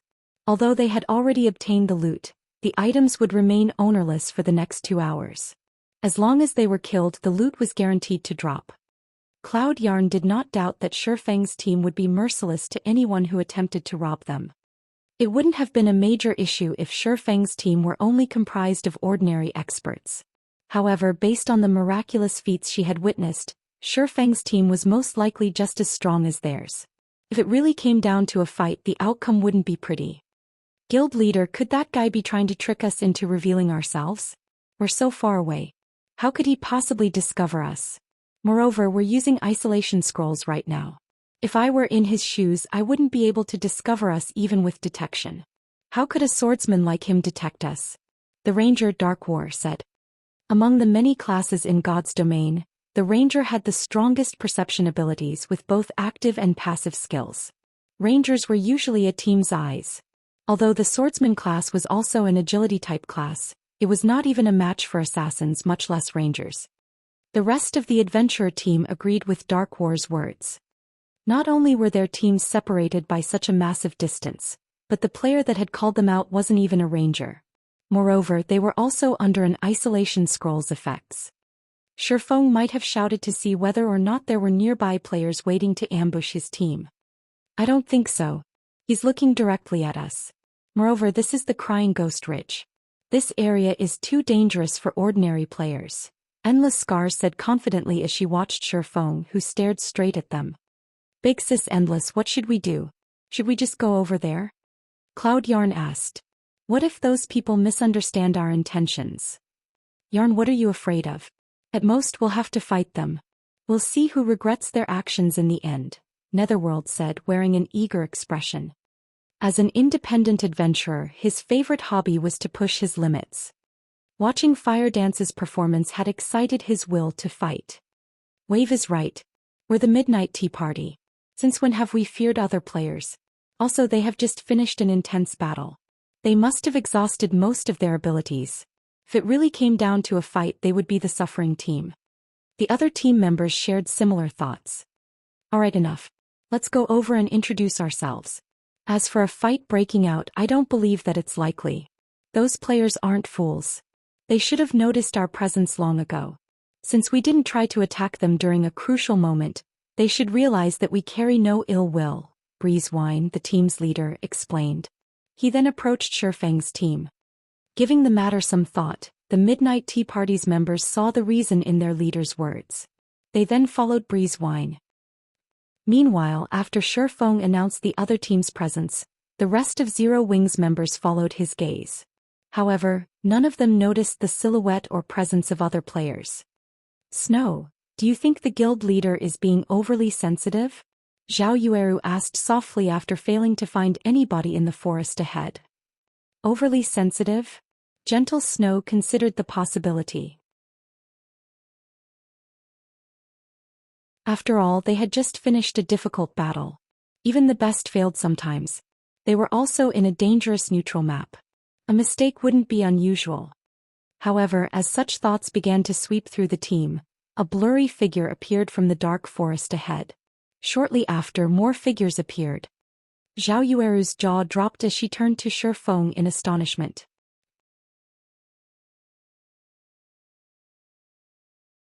Not only was the other party so far away, but they had also used isolation scrolls, yet Shifeng still noticed them.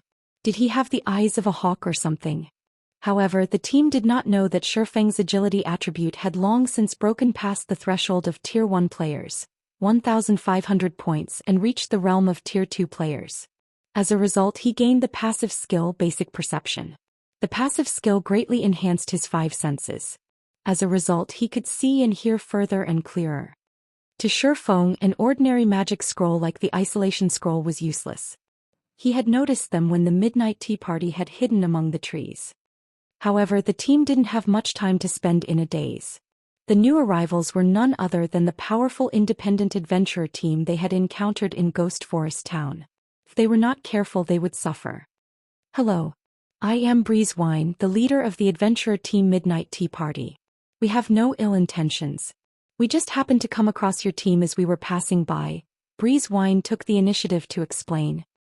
I understand. If you guys had any hostile will, you would have taken action as we were about to kill the bosses, Shifeng calmly stated. Moreover, we've already met in Ghost Forest Town. Ghost Forest Town? Are you guys that masked team? Breezewine stared at Shifeng in shock. In God's domain, many adventurer teams wore black cloaks to hide their identities. Hence, he hadn't humored the thought that Shifeng and the others could be the team he had come across in Ghost Forest Town. After all, his team had the Beastmaster's breath, which had allowed them to reach Crying Ghost Ridge unhindered. Any other team would have been harassed by the level 60 monsters and wouldn't be a match for their adventurer team's speed. Yet now, not only had Shifeng's team reached the ridge ahead of them, but they had also killed 2 groups of foreign races. Breezewine could not begin to fathom how Shifeng and the others managed this. The other Midnight Tea Party members were similarly surprised. A serious curiosity filled Breezewine's expression as he looked at Shifeng and the other Zero Wing members. Are you guys also here for a quest? Shifeng asked without hesitation. Players generally kept quiet about their high-level quests. This was especially true for quests in neutral maps.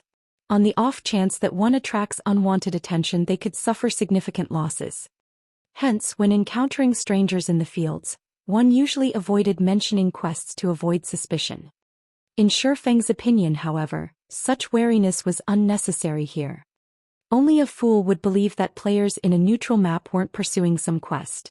Moreover, by taking the initiative to admit that they were also here for a quest, he could avoid appearing suspicious himself and hide the fact that they were here to grind green ebony.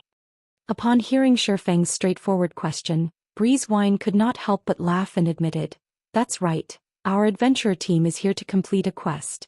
Are you perhaps interested? If you help us complete the quest, we will give you 3 pieces of level 45 dark gold equipment as a thank you gift." Leader. Dark War and the others turned to Breezewine in confusion. They had spent over half a month to obtain this quest, yet Breezewine had just invited a bunch of strangers to help them. Moreover, these strangers were experts whose strength could rival their own. This was simply too risky.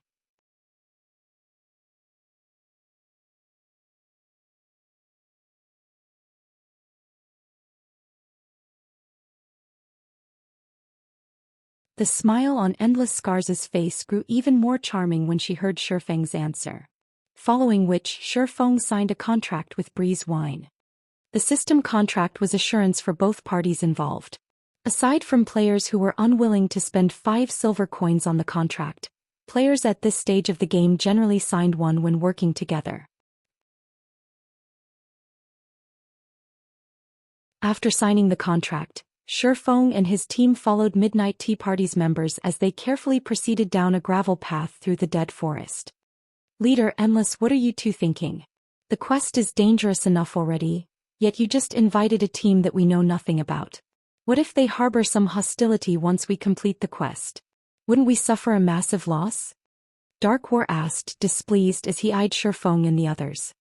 This quest was extraordinary. It was the most difficult quest the Midnight Tea Party had ever undertaken. Although it was not a legendary quest, it could be considered a pseudo-legendary quest. It was very likely that they could acquire a fragmented legendary item during this quest. Not even super guilds had a fragmented legendary item. If Shifeng and his team discovered this, it would be a miracle if they did not outright betray them. The other Midnight Tea Party members supported Dark War's opinions. They could not understand why these two people, who were usually the most level-headed on their team, would make such an irrational decision about something so important. Ignoring the complaints, Endless Scars turned to Breeze Wine. Smiling, she asked, "Leader, do you want to say it? Or should I?" "Fine, I'll say it then." Breeze Wine shook his head and laughed. "Although you know that our quest is incredibly difficult, you guys don't know exactly how difficult. Based on Endless and my estimates, our chances of success is less than 30%. Opening the entrance will be the most difficult part of our quest." Opening the entrance? The team was confused. That's right. Although we have the key to unlock the Fallen Ark, when we begin the process, it will alert the Ark's guards. Based on the information Endless and I uncovered, there should be 5 guards, one of which is a Grand Lord, while the remaining 4 are Great Lords. With our current manpower, it will be too difficult to maintain the magic array while dealing with 1 Grand Lord and 4 Great Lords. Originally, Endless and I had planned to use 2 of the Tier 3 summoning scrolls our team obtained. Now, however, plans have changed. With these experts' help, our chances of success will rise to 50%, Breeze Wine explained. Moreover, befriending these experts isn't necessarily a bad thing. We might even get to cooperate with them during high-difficulty quests in the future. Realization dawned when these players heard Breeze Wine's explanation. It was no wonder why Endless Scars had offered such an exorbitant price to Shifeng's team. As everyone conversed in hushed tones, Breeze Wine had led them to a large canyon dotted with green hills and blue water. The canyon looked as if some giant sword had split the large mountain in half. Each side of the canyon radiated a powerful pressure that scared the monsters in Crying Ghost Ridge away. "Isn't this the Fallen Ark's location?" Shock colored Shifeng's face when he saw this scene. Is the Midnight Tea Party's quest related to the Fallen Ark? In his previous life, the Fallen Ark had been extremely famous in God's domain. It was also the Crying Ghost Ridge's greatest secret. It was rumored that the Fallen Ark had been one of the ultimate weapons in the Great Ancient War. Even gods would perish under one of the Ark's attacks. However, the Ark had been destroyed during the war and had fallen in Crying Ghost Ridge. Because of the Ark's magic, the mana flow in the ridge was quite abnormal, making the area inhospitable for humans. Hence, various foreign races had occupied the Crying Ghost Ridge instead.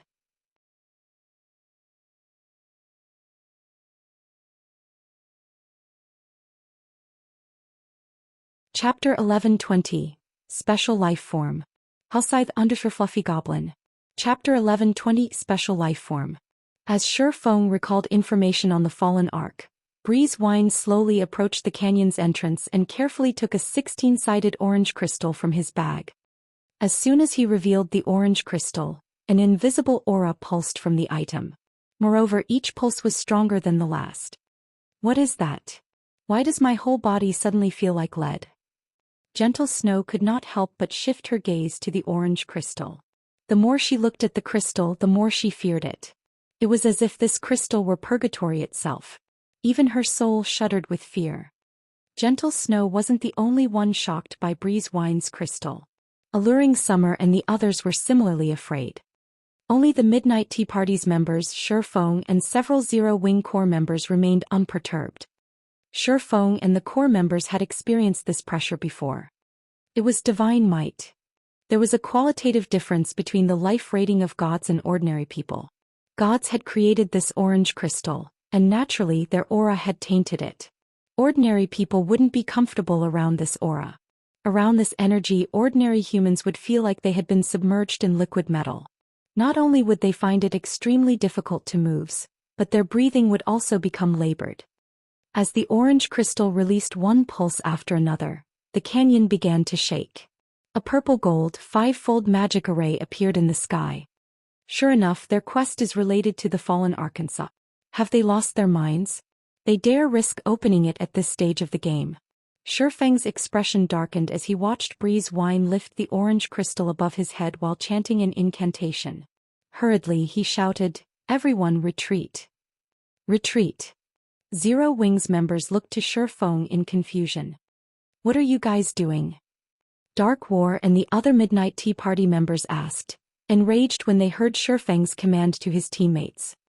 Their teams had already signed a contract with each other. Although there were no penalties for breaking the contract, no matter how they looked at it, Shifeng was breaking his promise. Moreover, now that they had exposed the contents of their quest, how could they possibly allow Shifeng and the others to leave? No time for explanations. Either run or die. Shifeng turned and fled. Shifeng hadn't expected that. While he assumed that the Midnight Tea Party's quest was related to it, their goal was to activate the slumbering fallen Arkansas. Activating the fallen Ark had shaken God's domain in the past.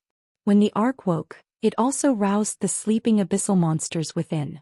Although these abyssal monsters had been gravely injured during the Great Ancient War, they were still immensely powerful. The old monsters that had woken inside the Ark were mythic rank. Moreover, as more time passed and these monsters recovered, they grew more powerful. These monsters' emergence had turned Crying Ghost Ridge into a forbidden land for players. In the past, to explore the fallen Ark secrets, a few super guilds had dispatched an army of over 100,000 players. This army only consisted of Tier 2 players and the lowest level was level 60. Many Apex experts had marched with the army as well. Such a force was normally more than enough to deal with 5 or 6 mythic monsters, yet the army had been annihilated in the end. Not one player had made it out of the fallen Ark alive. To make matters worse, these players had boosted the old abyssal monster's strength. It was suicidal to activate the fallen Ark with just their 2 teams of Tier 1 players. Big Sis Endless, they're running away. What should we do? Do we stop them? Netherworld Wave hurriedly asked Endless Scars. No need. We're fleeing too, Endless Scars said, shaking her head as she watched Shifeng. She ran. But our leader is still here. Cloud Yarn exclaimed anxiously as she shifted her gaze between Endless Scars and Breeze Wine. Once the unlocking process has begun, it cannot be stopped. The situation has changed. We have no choice but to sacrifice him, Endless Scars said without hesitation. However, this isn't a complete loss. At the very least, we can hide and watch what happens when the magic array activates from a distance. Although Endless Scars' words were casual, the Midnight Tea Party's members felt chills crawl down their backs. These players were all companions and had fought through many life-or-death battles together. Their team leader was one of them, yet Endless Scars spoke of sacrificing Breeze Wind as if she were talking about the weather. Unfortunately, as their team leader couldn't do anything, they had to listen to Endless Scars as she was the Midnight Tea Party's second in command. Shortly after the Midnight Tea Party members escaped from the magic array's range, 5 steel giants pulled themselves from the ground. Fallen Garrison Captain, Special Life Form, Grand Lord. Level 65. HP 120, 000, 000/120, 000, Fallen Patrol, Special Life Form, Great Lord. Level 63. HP 57, 000, 000/57 000000. Upon seeing these monsters, both Endless Scars and Shifeng's teams gaped in shock. What are these monsters? Their HP is so high. The pressure from them is so strong too. Aqua Rose felt her scalp tingle as she stared at these monsters. Despite standing several hundred yards away, she still felt an intense pressure radiating from the monsters. It would certainly affect the combat power they could exert in close combat. Based on her estimates, they'd be lucky to display 70% of their usual combat powers. If it came down to a fight, they would team wipe. The Midnight Tea Party also understood how powerful the Guardian monsters were. These monsters' life rating was definitely higher than theirs. The fallen garrison captain in particular was at least 2 or 3 ratings higher than the Grand Lords they've previously faced. It could practically rival a mythic monster's strength. In front of these monsters, their preparations were rubbish. While the Midnight Tea Party members were frozen in shock, Endless Scars shifted her gaze towards Shifeng. Did he know these monsters would show up? Endless Scars came to her own conclusions as she recalled Shifeng's decisive order to retreat. Although the Fallen Ark was a secret, based on the team's performance and Shifeng's statement that they too were here for a quest, it was likely that the man knew something about the Fallen Arkansas. Otherwise, how could she explain Shifeng's decision to flee the moment he saw them activate the magic array? What Endless Scars did not know was that Shifeng wasn't worried about the steel giant's sudden appearance at all. Rather, he was afraid of the abyssal monsters inside the Fallen Ark itself. If those monsters were released, it would disrupt his plans to grind for green ebony. If that was their goal, he wouldn't help the Midnight Tea Party. As the steel giants appeared, the fallen garrison captain instantly killed Breeze Wine as he maintained the magic array. When Breeze Wine died, the magic array began to dissipate gradually, as did the steel giants shortly after. Peace soon returned to the canyon. When the area returned to normal, Endless Scars stopped her team before the Midnight Tea Party members could give Shifeng a piece of their minds. She approached Shifeng's team herself. You're tuning in to the Zhou Xian's Legacy YouTube channel. Don't forget to subscribe and join us on this journey to catch the most captivating stories.